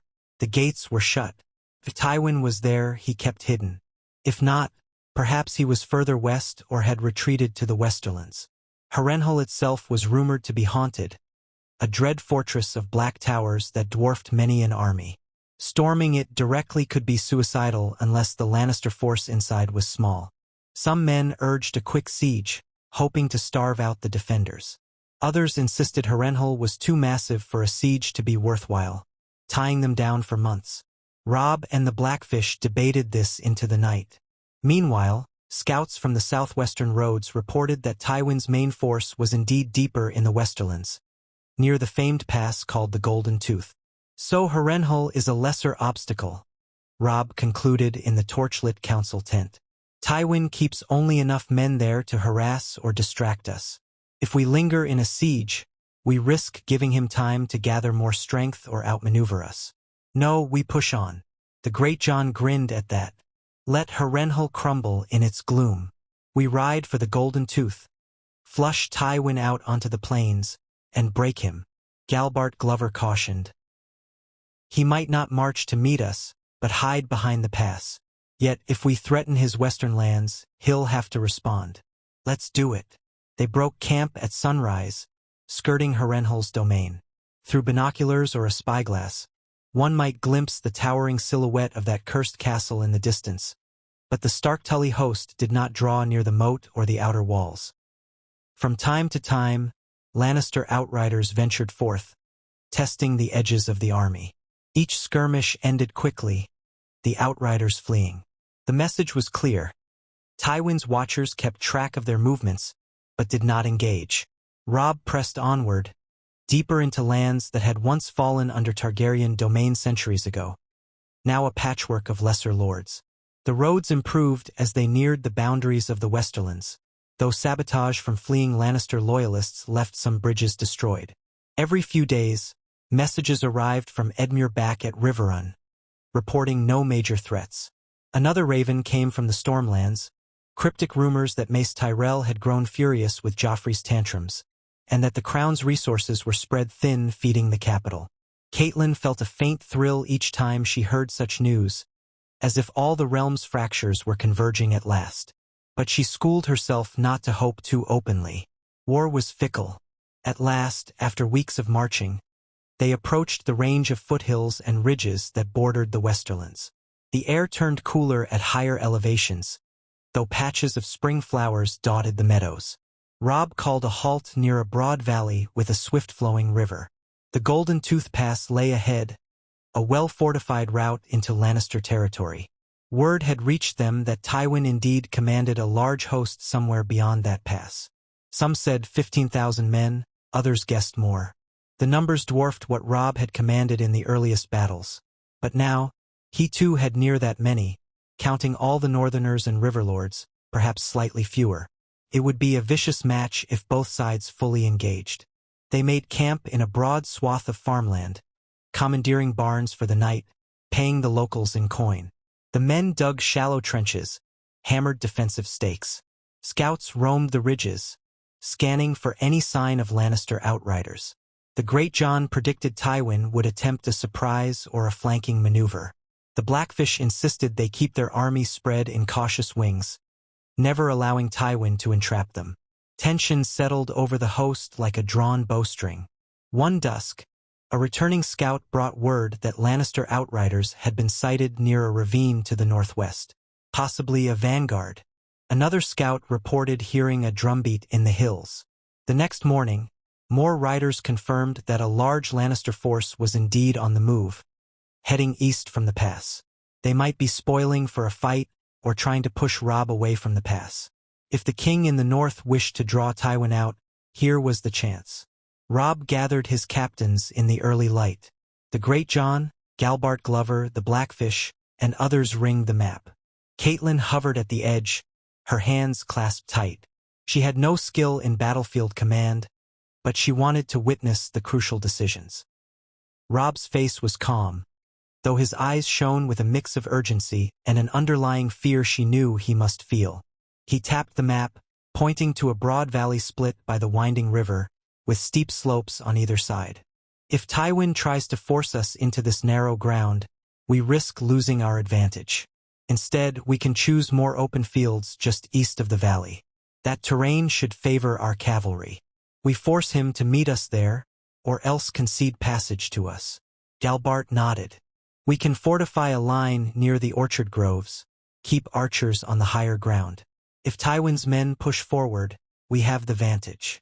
The Blackfish, eyes dark with memory of many battles, said, "What if he feints, tries to swing around our flank?" "Then we keep a reserve," Robb answered, "led by the Great John or Glover. If Tywin commits to a flank attack, we hit him in the side. But it all depends on whether he truly means to fight or is just pushing us back." Catelyn recalled Ned's words. Many battles are decided by cunning and morale. She thought how narrowly they'd avoided the Red Wedding, how many times Robb had outsmarted Lannister outriders. But Tywin was no fool. This confrontation could be the largest yet. Orders rang through the camp. Men armed themselves with swords, spears, longbows. Drums beat a low cadence as regiments formed. Wagons were pulled back to a safer position near a small rise, guarded by a portion of the infantry. The cavalry, shining in newly polished armor, trotted to the front. Catelyn's breath caught at the sight of the direwolf banner side by side with the Tully Trout, the caged war banners of the various northern houses. It felt like some dream of ancient heroes, except the stink of sweat and the tremor of fear were all too real. She found a vantage near the orchard, amid a cluster of supply wagons. The Great John had insisted she not be at the front lines. She did not argue. Her presence in the thick of battle would only distract Robb. Instead, she would pray and watch the lines from a distance. As the morning light spread, the Lannister host appeared in the far distance, cresting a low ridge in columns. Catelyn's heart lurched at the sheer number of red and gold banners. Thousands of men marched, cavalry at the center, infantry on the flanks. She recalled rumors that Tywin might have some heavy siege engines as well. The chill in her bones deepened, though the sun rose warm overhead. Trumpets from the Stark lines blared. Robb's cavalry advanced, forming ranks. Archers positioned themselves behind wooden stakes hammered into the ground. Spearmen to the front. The Great John roared orders, the deep rumble of them carrying on the breeze. The Blackfish oversaw the left flank, while Glover commanded the right. Robb would remain near the center, where the standard of the king in the north flew proudly. On the Lannister side, she glimpsed a figure in gleaming plate, possibly Tywin himself, though distance made it impossible to be sure. If not Tywin, then one of his key lieutenants, Gregor Clegane or the like. Catapults or ballistae, she saw, rolling behind their ranks, though it was uncertain if they had time to set them up effectively. Both armies halted a short distance apart, the midday sun turning the damp field into a haze. Catelyn's pulse thundered. Would they exchange words? Tempt a parley? She saw no riders carrying a white flag. Instead, each side shifted formation, as if seeking advantage. Minutes ticked by, agonizing. Then, with a distant horn blast, the Lannister line surged forward. War erupted in a cacophony of steel and cries. Arrows arced overhead from both sides, black streaks filling the sky. The Starks had prepared sharpened stakes, so the Lannister cavalry on the wings slowed. The center hammered ahead, meeting Robb's spearmen with a crash that echoed across the field. Soldiers screamed, horses shrieked, the ground churned underfoot. Catelyn clutched the wagon's edge, eyes wide. From her vantage, the battlefield was half obscured by dust and the swirl of men in motion. The Great John led a cavalry wedge on the left, slamming into Lannister infantry who tried to circle around. She saw the Red Lion banners jostle, men falling beneath the hooves. On the right, Galbart Glover loosed flights of arrows before sending forth sword-wielding foot to press the advantage. The center was a chaos of surging lines. She prayed Robb's discipline would hold. Occasional blasts of horns rang out, signals to shift or regroup. The orchard behind her rustled with archers picking off any stray foe who came too close. Near midday, the lines temporarily separated, each side drawing back slightly to reorganize. Bodies littered the churned mud. Catelyn glimpsed men crawling, crying out for help. War's brutality pressed her heart. She saw no sign of who had the advantage. The Lannisters still seemed strong, but the Stark lines had not broken. Then came a sudden push from the Lannister right flank. A column of knights, possibly led by the fearsome Gregor Clegane. They barreled toward the Stark center, ignoring the stakes, smashing aside scattered foot soldiers. If they broke through, they might isolate Robb. Panic flared in Catelyn's chest. From across the orchard, the Great John bellowed a rally. Northern cavalry pivoted, slamming into the side of the Lannister knights. The clash roiled with the din of steel on steel. She saw riders pitched from saddles, the swirl of cloaks in red and gray. The Lannisters had impetus, but the Starks had them pinned now between two spear lines. Somewhere in that swirling melee, she prayed Robb was still astride his horse, alive. The vantage from the orchard was poor, but she saw shapes in Stark livery pressing forward, driving the knights back. Horn blasts sounded again. Lannister foot soldiers tried to reinforce that flank. The field became a swirl of chaos. Dust and the stench of blood hung in the air. Time lost meaning. Another hour of madness raged. The lines shifted back and forth. Archers poured arrows whenever a gap opened. In one corner, the Blackfish's men took a small rise and held it, raining death on Lannister ranks below.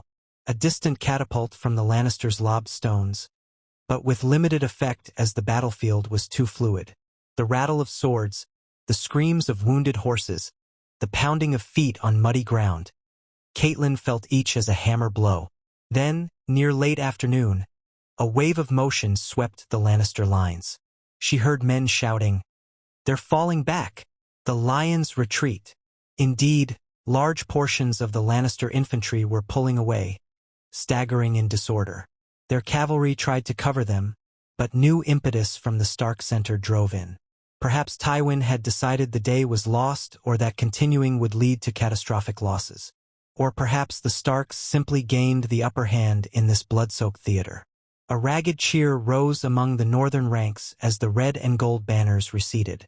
But that cheer was tempered by exhaustion and the sight of the ground strewn with corpses. Catelyn slid down from the wagon, stumbling a little, her legs weak. She pressed a hand to her mouth, praying that Robb had survived. A cluster of men in Stark cloaks trotted back from the front, leading a riderless horse or two. She recognized one as Miles, one of Robb's loyal guards. He saw her and nodded. "The king lives, my lady," he called hoarsely. "He's safe, wounded, but upright." Relief nearly buckled her knees. "Where is he?" Miles pointed. "On the field, near the center. We're clearing away the last pockets of resistance. He'll come soon. The Lannisters are in full retreat."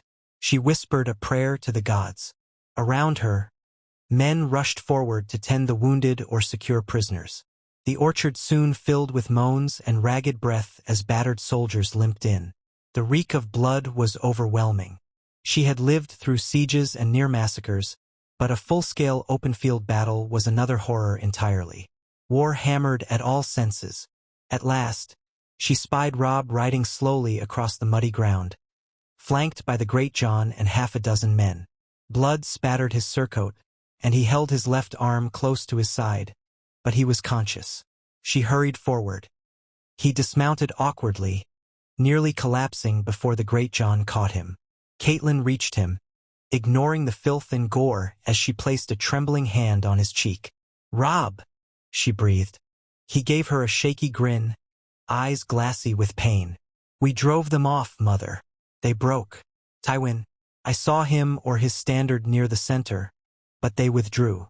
The day is ours." "You're hurt," she said, voice trembling as she saw a slash across his thigh. Another cut marred his side, dangerously close to an old scar. She beckoned to the nearest soldier. "Fetch the maester's kit at once." The Great John exhaled a laugh that came out ragged. "We've battered them good, my lady. They left the field in disarray." countless dead. We lost many ourselves, but we won by the gods. Men all around slumped or leaned on spears, too weary to cheer. Another wave of relief coursed through Catelyn, tempered by the knowledge that victory here was paid in blood. But a victory it was. With one hand clutched on Robb's arm to keep him steady, she looked across the battered farmland. Lannister bodies lay thick on the churned sod, their bright tabards smeared with mud and blood. Stark and Tully men also littered the ground, casualties of this savage dance. Maester Bry arrived swiftly, pressing a cloth to Robb's bleeding thigh and ordering men to lay him on a makeshift litter. Robb hissed in pain but kept conscious. "See to the men," he murmured to the Great John. "The wounded, gather them. Let's not let the Lannisters regroup and launch a counterstrike." "Aye," the Great John said, eyes still blazing. "We'll push them until nightfall. They won't come back easily." The Blackfish approached, spattered in grime, but unbowed. He reported that the Lannister host had fled west, leaving behind catapults and supplies. Some pockets still fight, but they're surrendering in droves. Robb nodded through clenched teeth. "Gather prisoners. Treat them fairly, those who yield. But make sure Tywin's men realize we can crush them again if they return." He winced as Maester Bry began to stitch the deeper cut on his side. Catelyn held his hand, recalling the countless times she had done so since the earliest days of this war. She tried to keep her voice steady. "A great victory, perhaps the greatest yet. The realm will hear of it." "Then let them hear," Robb whispered, brow damp with sweat. "Let them know the king in the north stands." Night descended, turning the battlefield into a realm of flickering torches and anguished cries. The living sorted the dead, pulled the wounded from heaps, and piled bodies away from the main camp. The stench of gore thickened. Some men retched from the horror. But in the center of the Stark Tully lines, hearts beat with fierce pride. They had faced Tywin's host and sent it reeling. Catelyn helped the maesters at triage cringin'. At the moans of men who had lost limbs. She paused often to check on Robb, who lay on a pallet with bandages swathing his thigh and side. The maester assured her neither wound was fatal if carefully tended, though the risk of infection lingered in such filthy conditions. Robb half-dozed, murmuring commands when roused, determined not to appear weak. Before dawn, a messenger rushed in. The Greyjohn's outriders had pursued the Lannister stragglers for some miles. Tywin apparently led them west, in hopes of regrouping. Many had deserted along the way, dropping arms to slip into the countryside. The Lannister cause looked precarious indeed. At sunrise, a subdued muster saw them tally the cost. Hundreds of Stark and Tully men lay dead or wounded, but the Lannister toll was heavier. They had also captured some highborn knights, even a lesser cousin of Tywin. The question was, press onward or secure the field? Robb, pale but resolute, ordered a day of rest to tend the injured and bury the fallen. They would not chase Tywin in disarray, risking an ambush. Let the Lannisters limp away. The land was now clearly in the king in the North's hands. If Tywin attempted to raise a new army, it would take time and gold he might not have.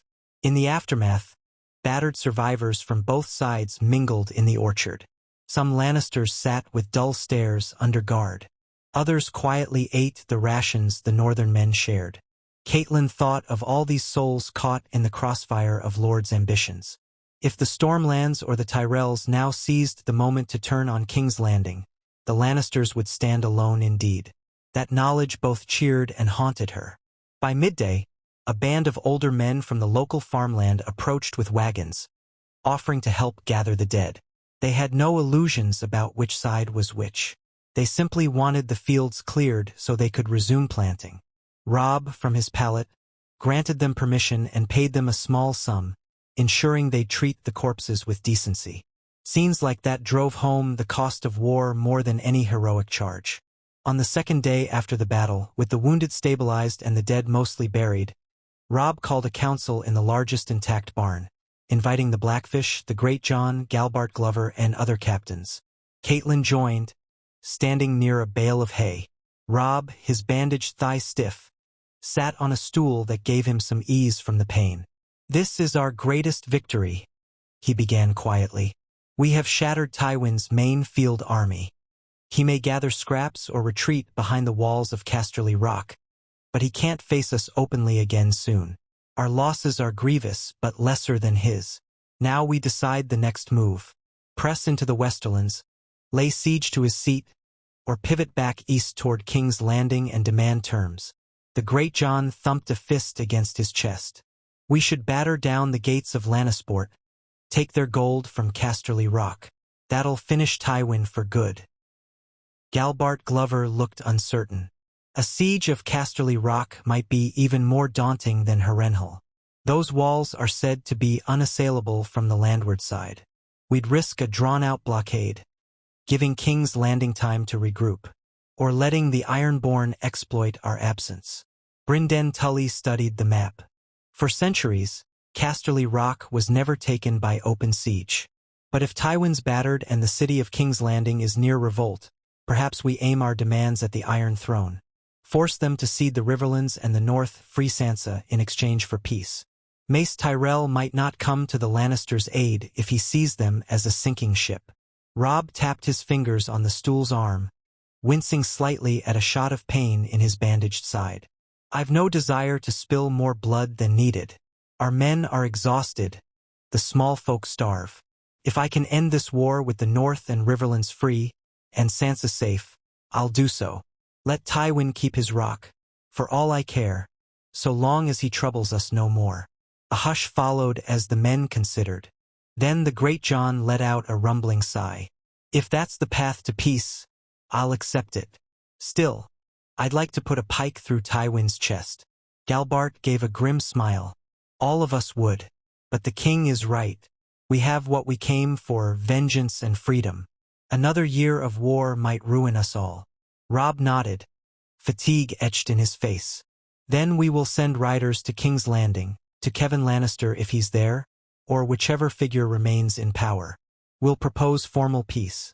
The North is independent, the Riverlands free from Lannister rule, and Sansa is returned. If they accept, we have an end. If they refuse, we advance further into the Westerlands. Let them see reason or face ruin." Catelyn listened with her heart pounding. It sounded too simple. The Lannisters, with their pride and cunning, might balk at ceding so much. But the realm was in tatters. Joffrey faced riots, Tywin's army lay broken in the field, and the Tyrells' loyalty grew tenuous. If ever the Lannisters might accept a compromise, it was now. That day, a raven was dispatched with Robb's formal demands, addressed to Kevan Lannister and the small council in King's Landing.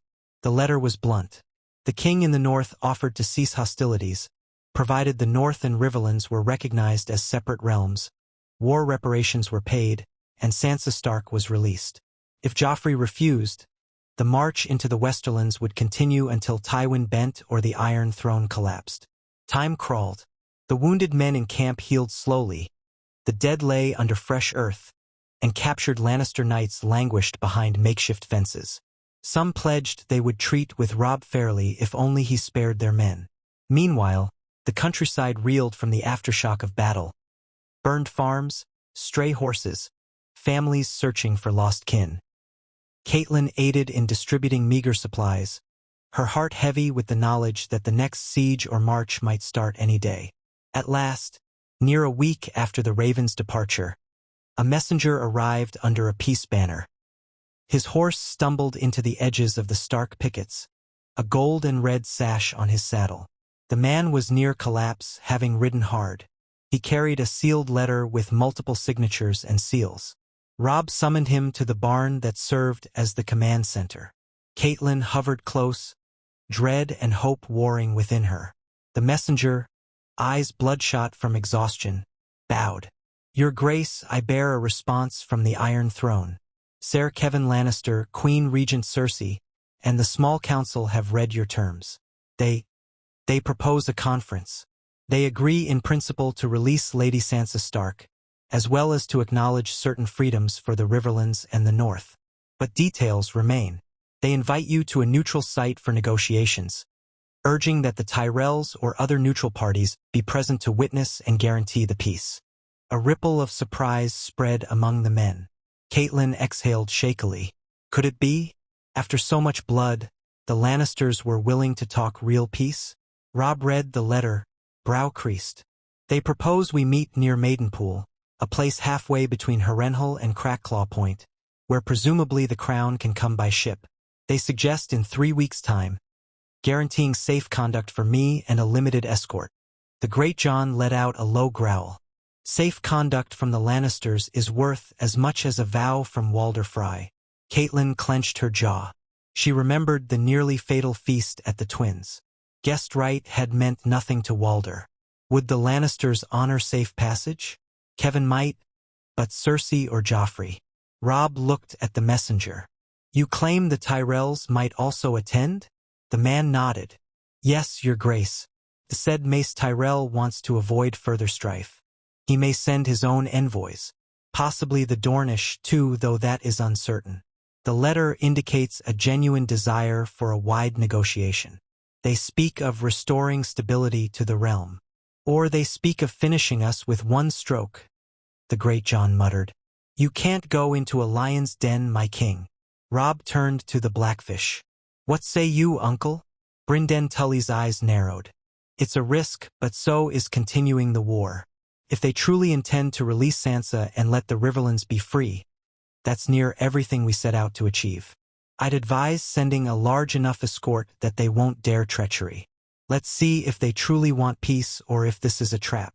Catelyn's stomach churned with conflicting impulses. Robb, be cautious. We know how easily such a parley can turn. Perhaps we send a trusted representative instead.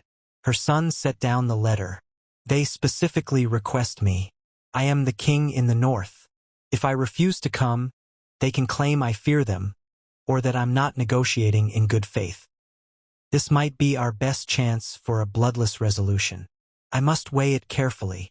Silence settled, broken only by the shuffle of men's feet. Finally, Robb exhaled. We'll accept under conditions. We choose how many men accompany me, no more than that number from them. We demand a meeting in open ground near Maidenpool, not locked behind city walls.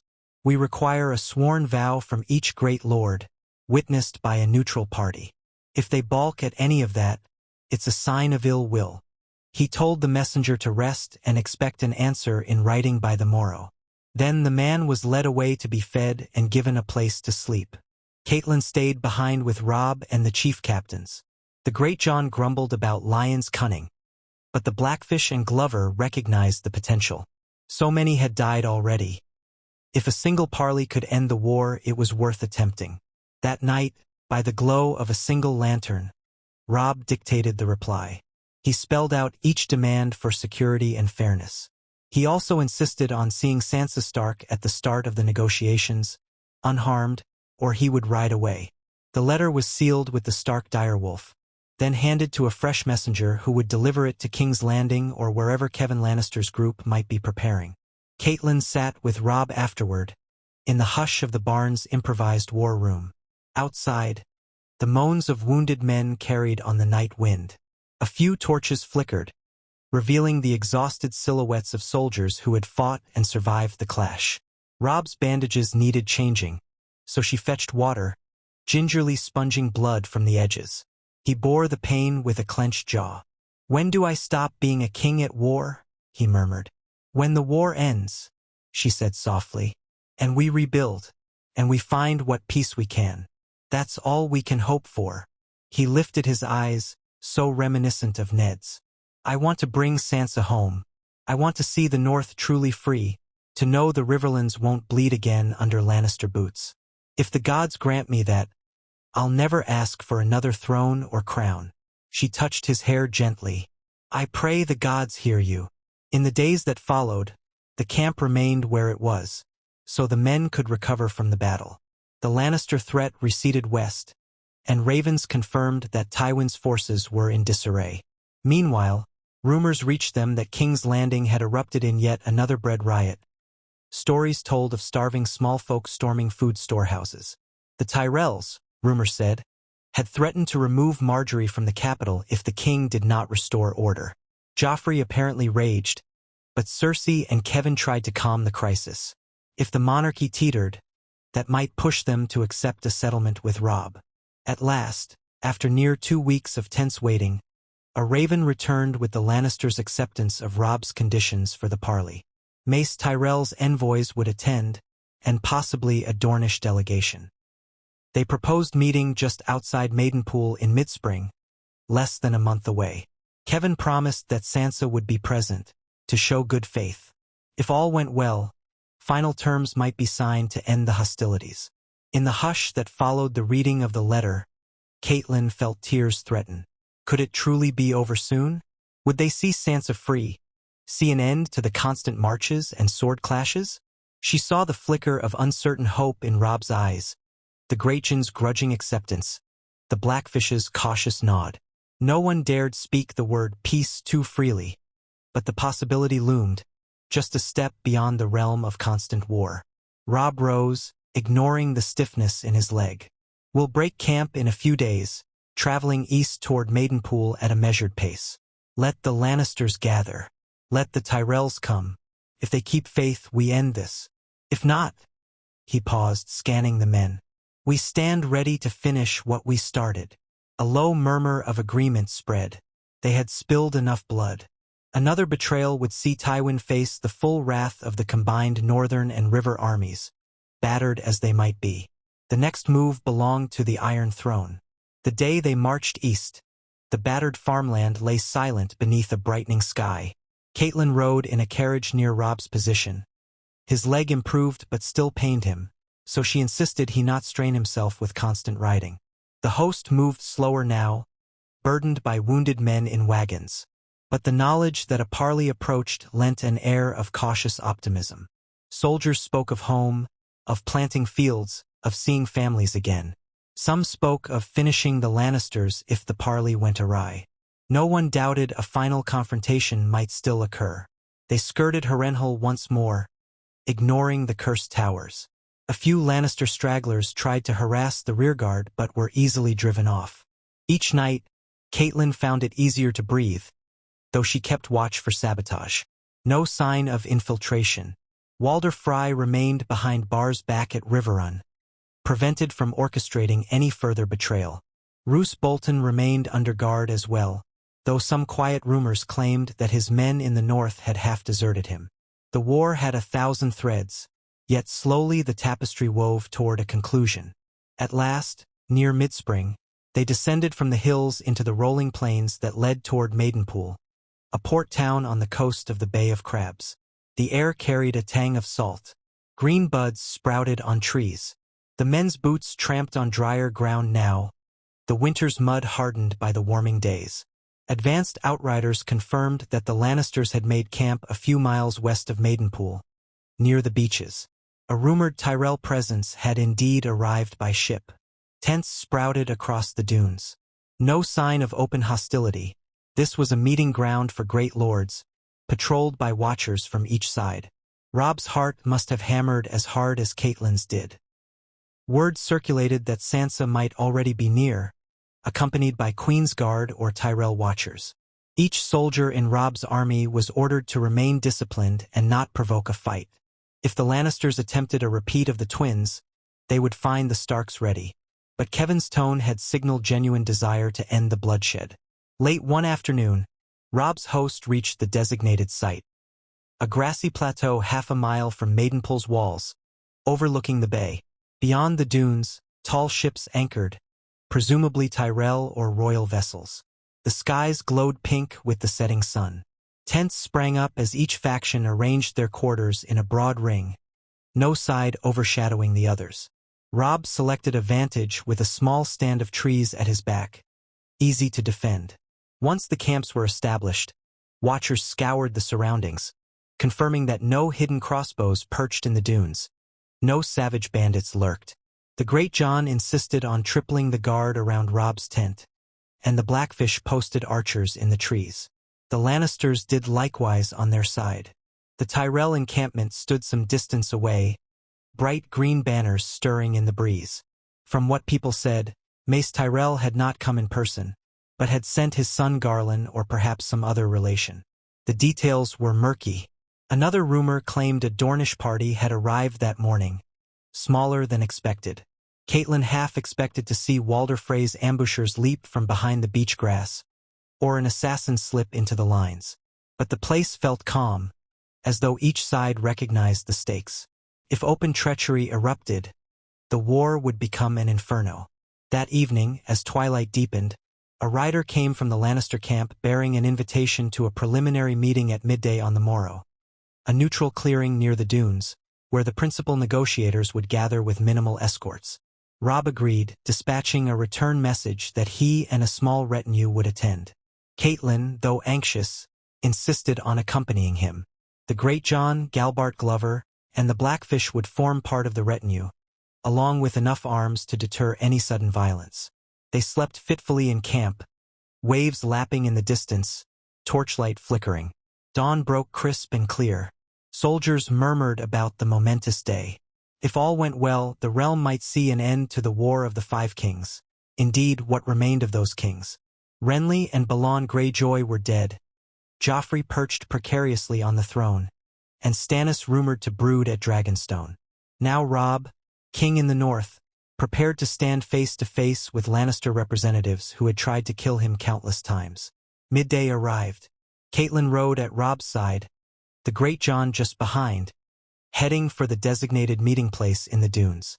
A wide circle of trampled sand had been left open, ringed by posted guards from each faction.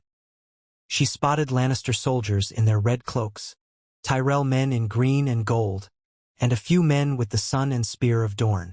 Kevan Lannister stood at the circle's center, wearing a breastplate polished to a subdued gleam rather than Tywin's typical showy gold.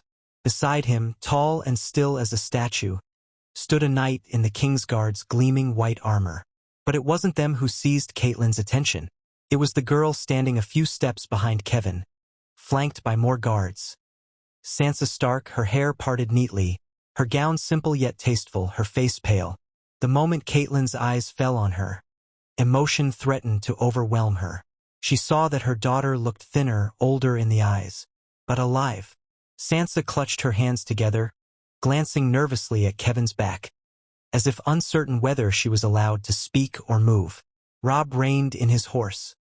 His face creased with raw relief, and he dismounted carefully, favoring his healing leg.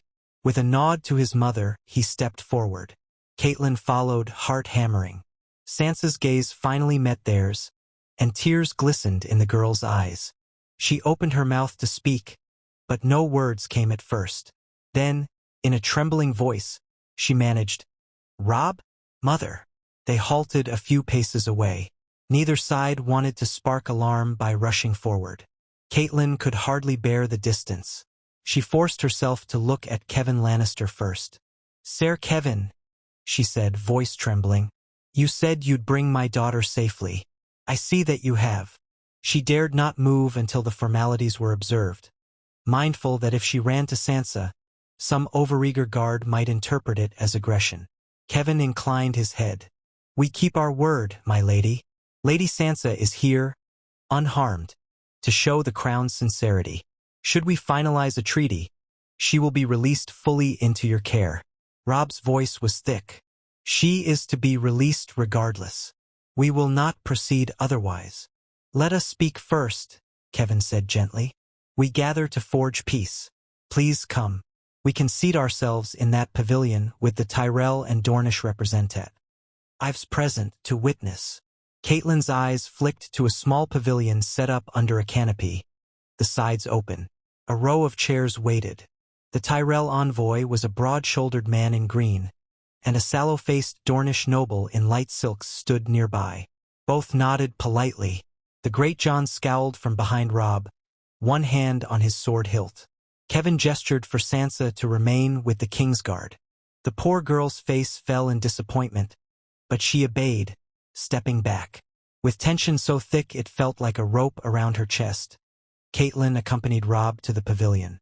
Kevan took a seat opposite them, the Tyrell and Dornish men flanking. The Greatjon, the Blackfish, and Galbart Glover stood at Robb's back like living bulwarks.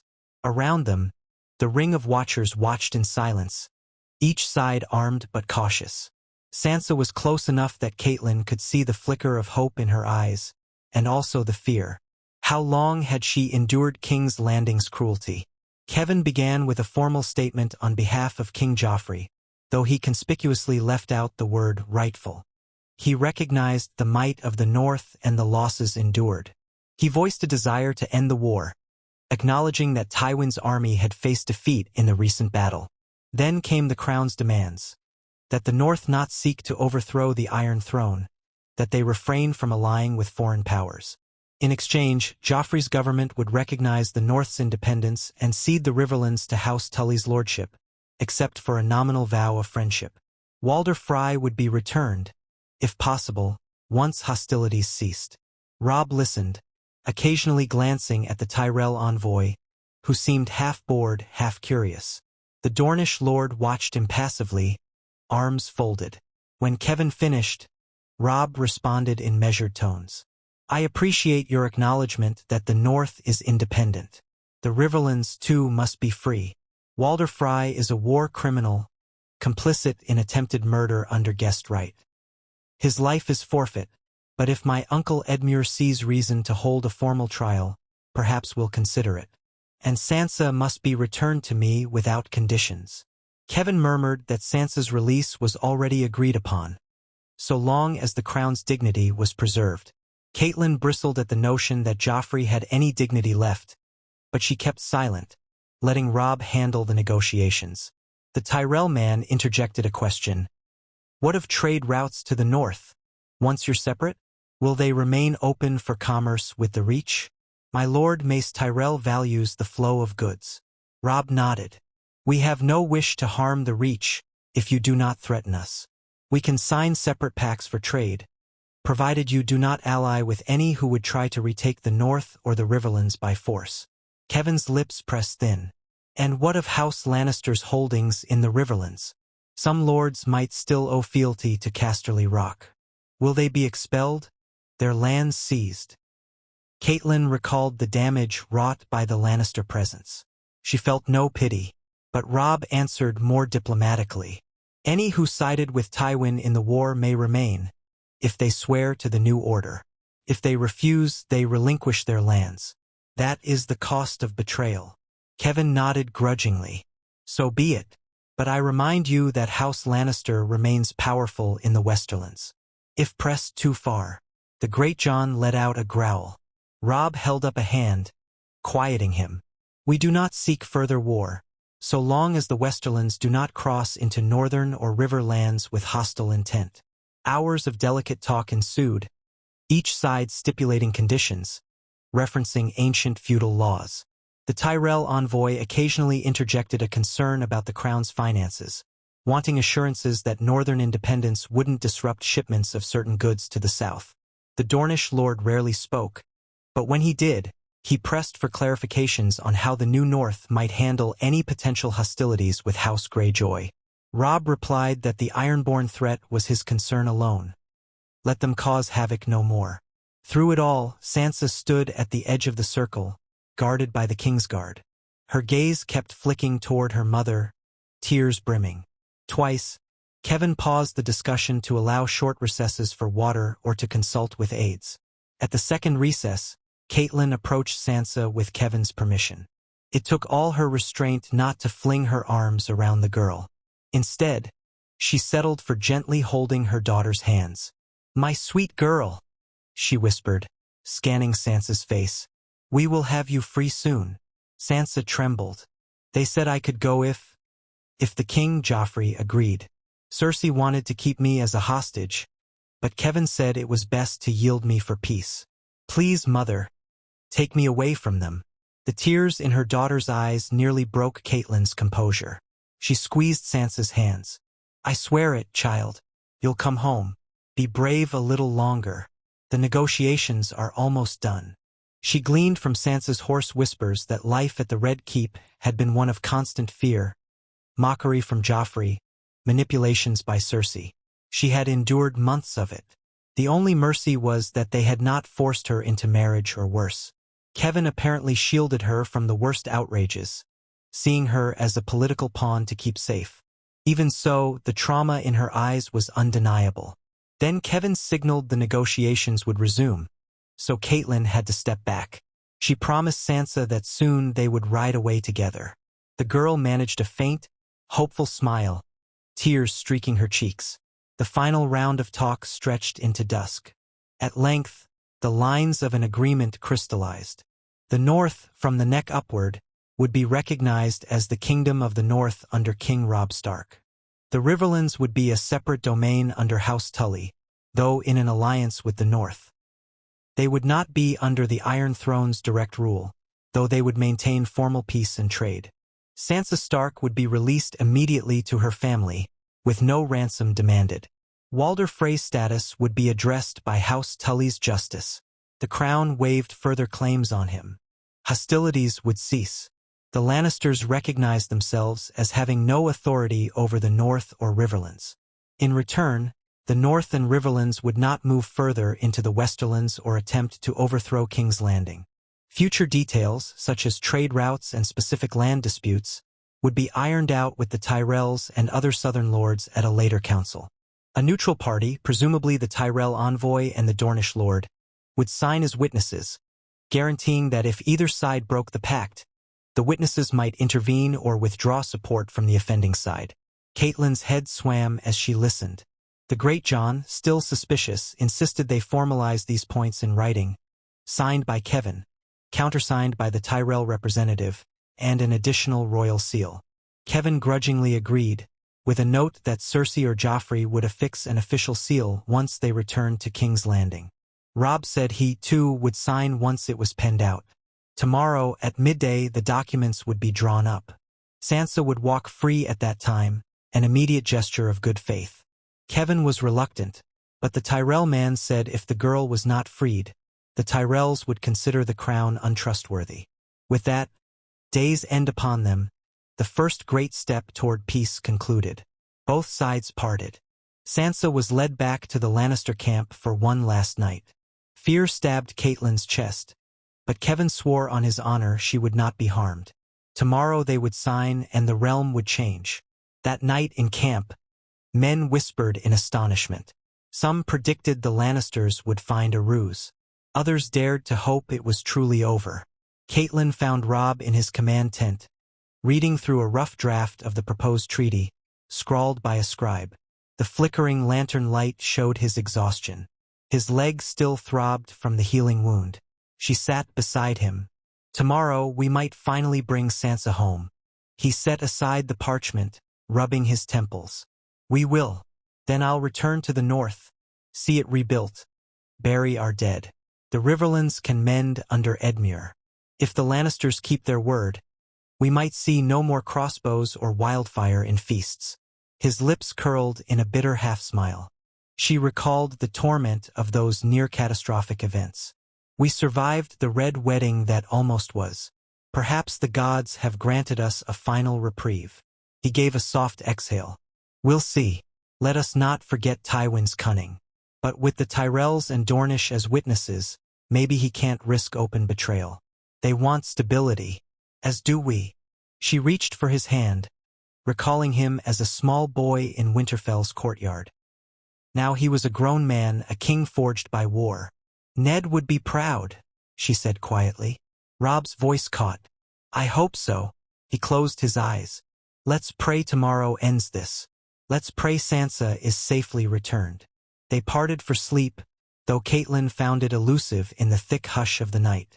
She sat by the tent's entrance, listening to the rolling tide beyond the dunes. Faint torchlight glowed from the Lannister camp. She wondered if Sansa was awake, trembling, or if she allowed herself to hope for real freedom. Catelyn clasped her hands and whispered a prayer to the old gods and the new. Let tomorrow hold no treachery. Let the sun rise on a realm that might heal. Dawn broke, pink and gold across the bay.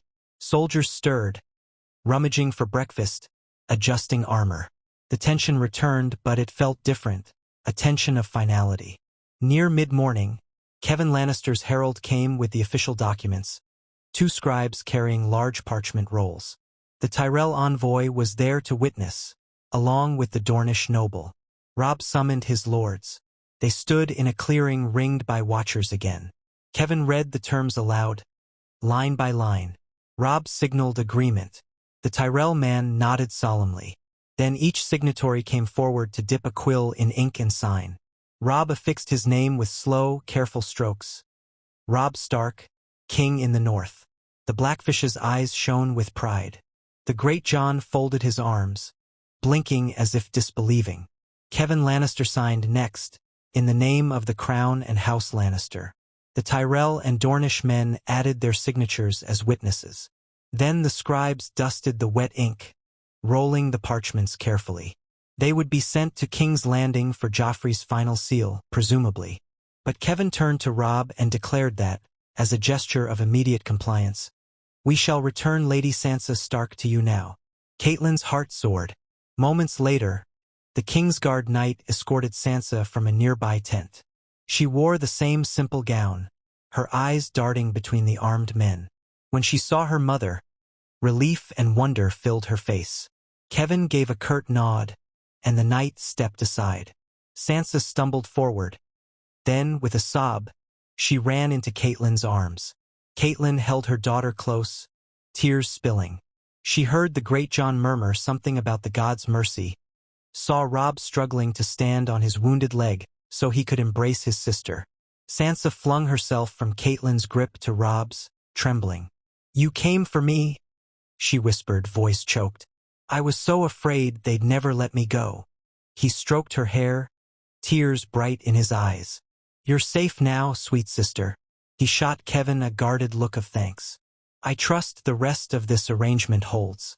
If you renege," Kevan inclined his head, "it will hold if you keep your part, your grace. The war is done or soon will be.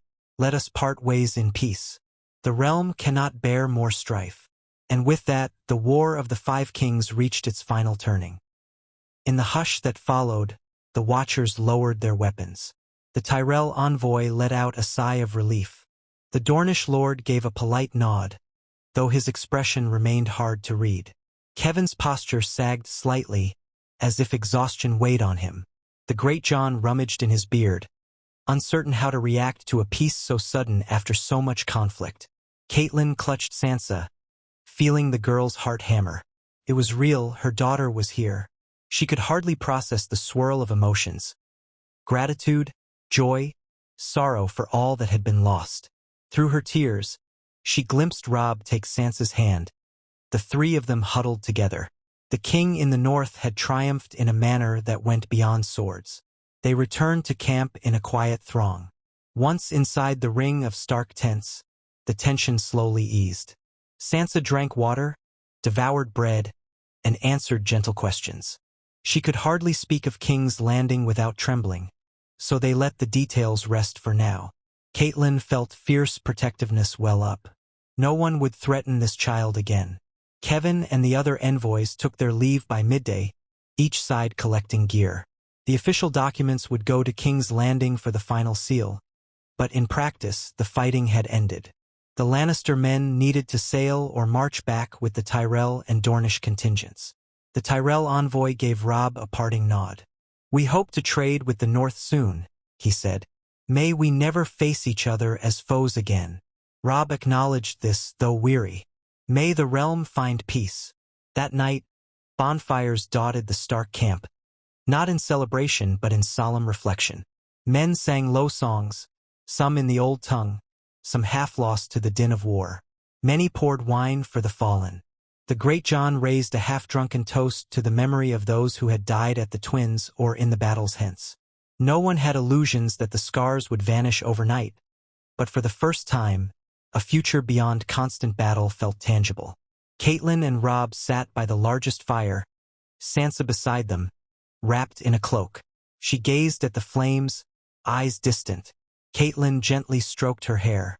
Robb's bandaged legs stretched out stiffly. The Great John and the Blackfish loomed near, occasionally exchanging murmured words with returning scouts. But the night was calm. At length Sansa looked up. "I want to see Arya," she whispered. "Is she here?" Catelyn's heart clenched. We still don't know her whereabouts. We've heard rumors she escaped the city, but we do not have her yet." Sansa's face fell. "And Bran Rickon?" Robb inhaled. "We pray they live.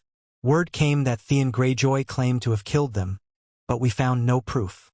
The North is retaken, yet they never found the boys' bodies. Perhaps they're hidden or safe somewhere. We won't rest until we learn the truth." Sansa nodded, eyes shining with tears. "I want to go home. I want to never see King's Landing again. Please, let's go to Winterfell." Robb exchanged a somber look with Catelyn. "We will, sweet sister," he promised. "First we must confirm the treaty. Then we'll take you north to the seat of our house. Winterfell might be in ruins, but we'll rebuild, stronger than before." Catelyn squeezed her hand. "One step at a time, my love. We have each other now. That is a blessing I never thought to see." Sansa leaned her head on her mother's shoulder, a tear sliding free. "I missed you so much," she whispered. I thought they'd kill me the way they killed father." Catelyn felt a tremor of rage and grief. "Never again," she managed, voice thick. "You're safe." Robb's expression reflected the same swirling blend of sorrow and resolve. The war had taken so much. Ned's life, countless others, ravaged homes, the innocence of their children. But they had a chance now, an actual living chance to build a new future. Freed from the Lannisters' dominion, the North and the Riverlands would shape their own destinies. The ghosts of the Red Weddings near catastrophe lingered, but House Stark had not fallen. By morning, the envoys departed by sea and road, taking news of peace with them. Robb's host set a leisurely course back toward the Trident, battered but unbroken.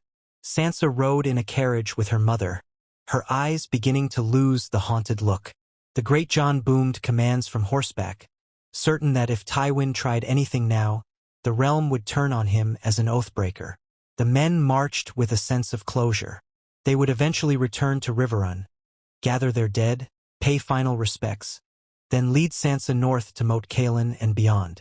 For the first time since Ned's execution, hope for a stable future graced them. The alliance with the Tullus endured. Walder Frey rotted in the dungeon, and Roose Bolton remained powerless. The war's fires had died to embers. Perhaps, in the hush that followed, they could find the children rumored dead or lost. Perhaps they could restore the seat of House Stark. Perhaps even Arya would one day reappear from the ashes of chaos.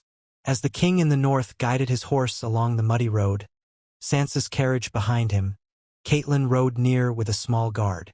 She watched the sunlight break through thinning clouds, revealing fresh buds in the trees. Birds soared overhead. If the gods were kind, no more armies would clash on these fields. The North would remember its trials but hold itself free. She recalled how nearly she and Robb had perished at the Twins, how Walder Frey's plotting might have ended their line. Yet they had survived, fought on. Now, with Sansa rescued and the Lannisters forced to cede, the shape of a new era emerged. The realm would never be the same. She thought of Ned's words again. War leaves scars, but it can also cleanse the land of old rot. They would bury the dead, mend the torn houses, and strive to restore what had been lost. House Stark had not fallen. The direwolf still howled in the north wind. And though sorrow weighed her heart, still parted from Arya, Bran, and Rickon, she felt gratitude that at least one beloved child was restored to her arms. She prayed that one day they might all be reunited, under the roof of a rebuilt Winterfell.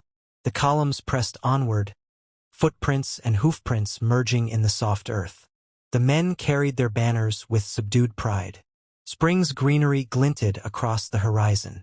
Catelyn breathed in the promise of that new season, recalling how close they'd come to utter doom. Instead, by wits and steel, by alliances forged in the darkest hours, they had avoided the Red Wedding's fate. Now they walked another path, one that led to family, to uncertain peace, and, perhaps, to the bright dawn of a realm no longer strangled by Lannister chains. She closed her eyes for a moment, letting the warmth of the sun wash over her face. Through heartbreak and near despair, they had persevered. The war might not vanish overnight, but its fiercest flames had burned out. She opened her eyes, gazing at Robb, the king in the north, riding with quiet resolve. Sansa's carriage rumbled behind, carrying a girl freed from the lion's den. Over the distant hills, a gentle breeze rippled the tall grass, as if whispering a benediction for better days ahead. So they journeyed homeward, the banners of wolf and trout united, the promise of a new chapter at hand. Whatever challenges lay on the horizon, be it the ironborn, old grudges, or the hidden threats lurking in the shape of winter storms yet to come, they would face them as they always had, together, forging hope from the embers. The memory of the near slaughter at the twins would remain a cautionary ghost, but it would not define them. Wolves survived the storm, and now, with family reclaimed and victory in their grasp, the Starks would lead the North into a future of their own making.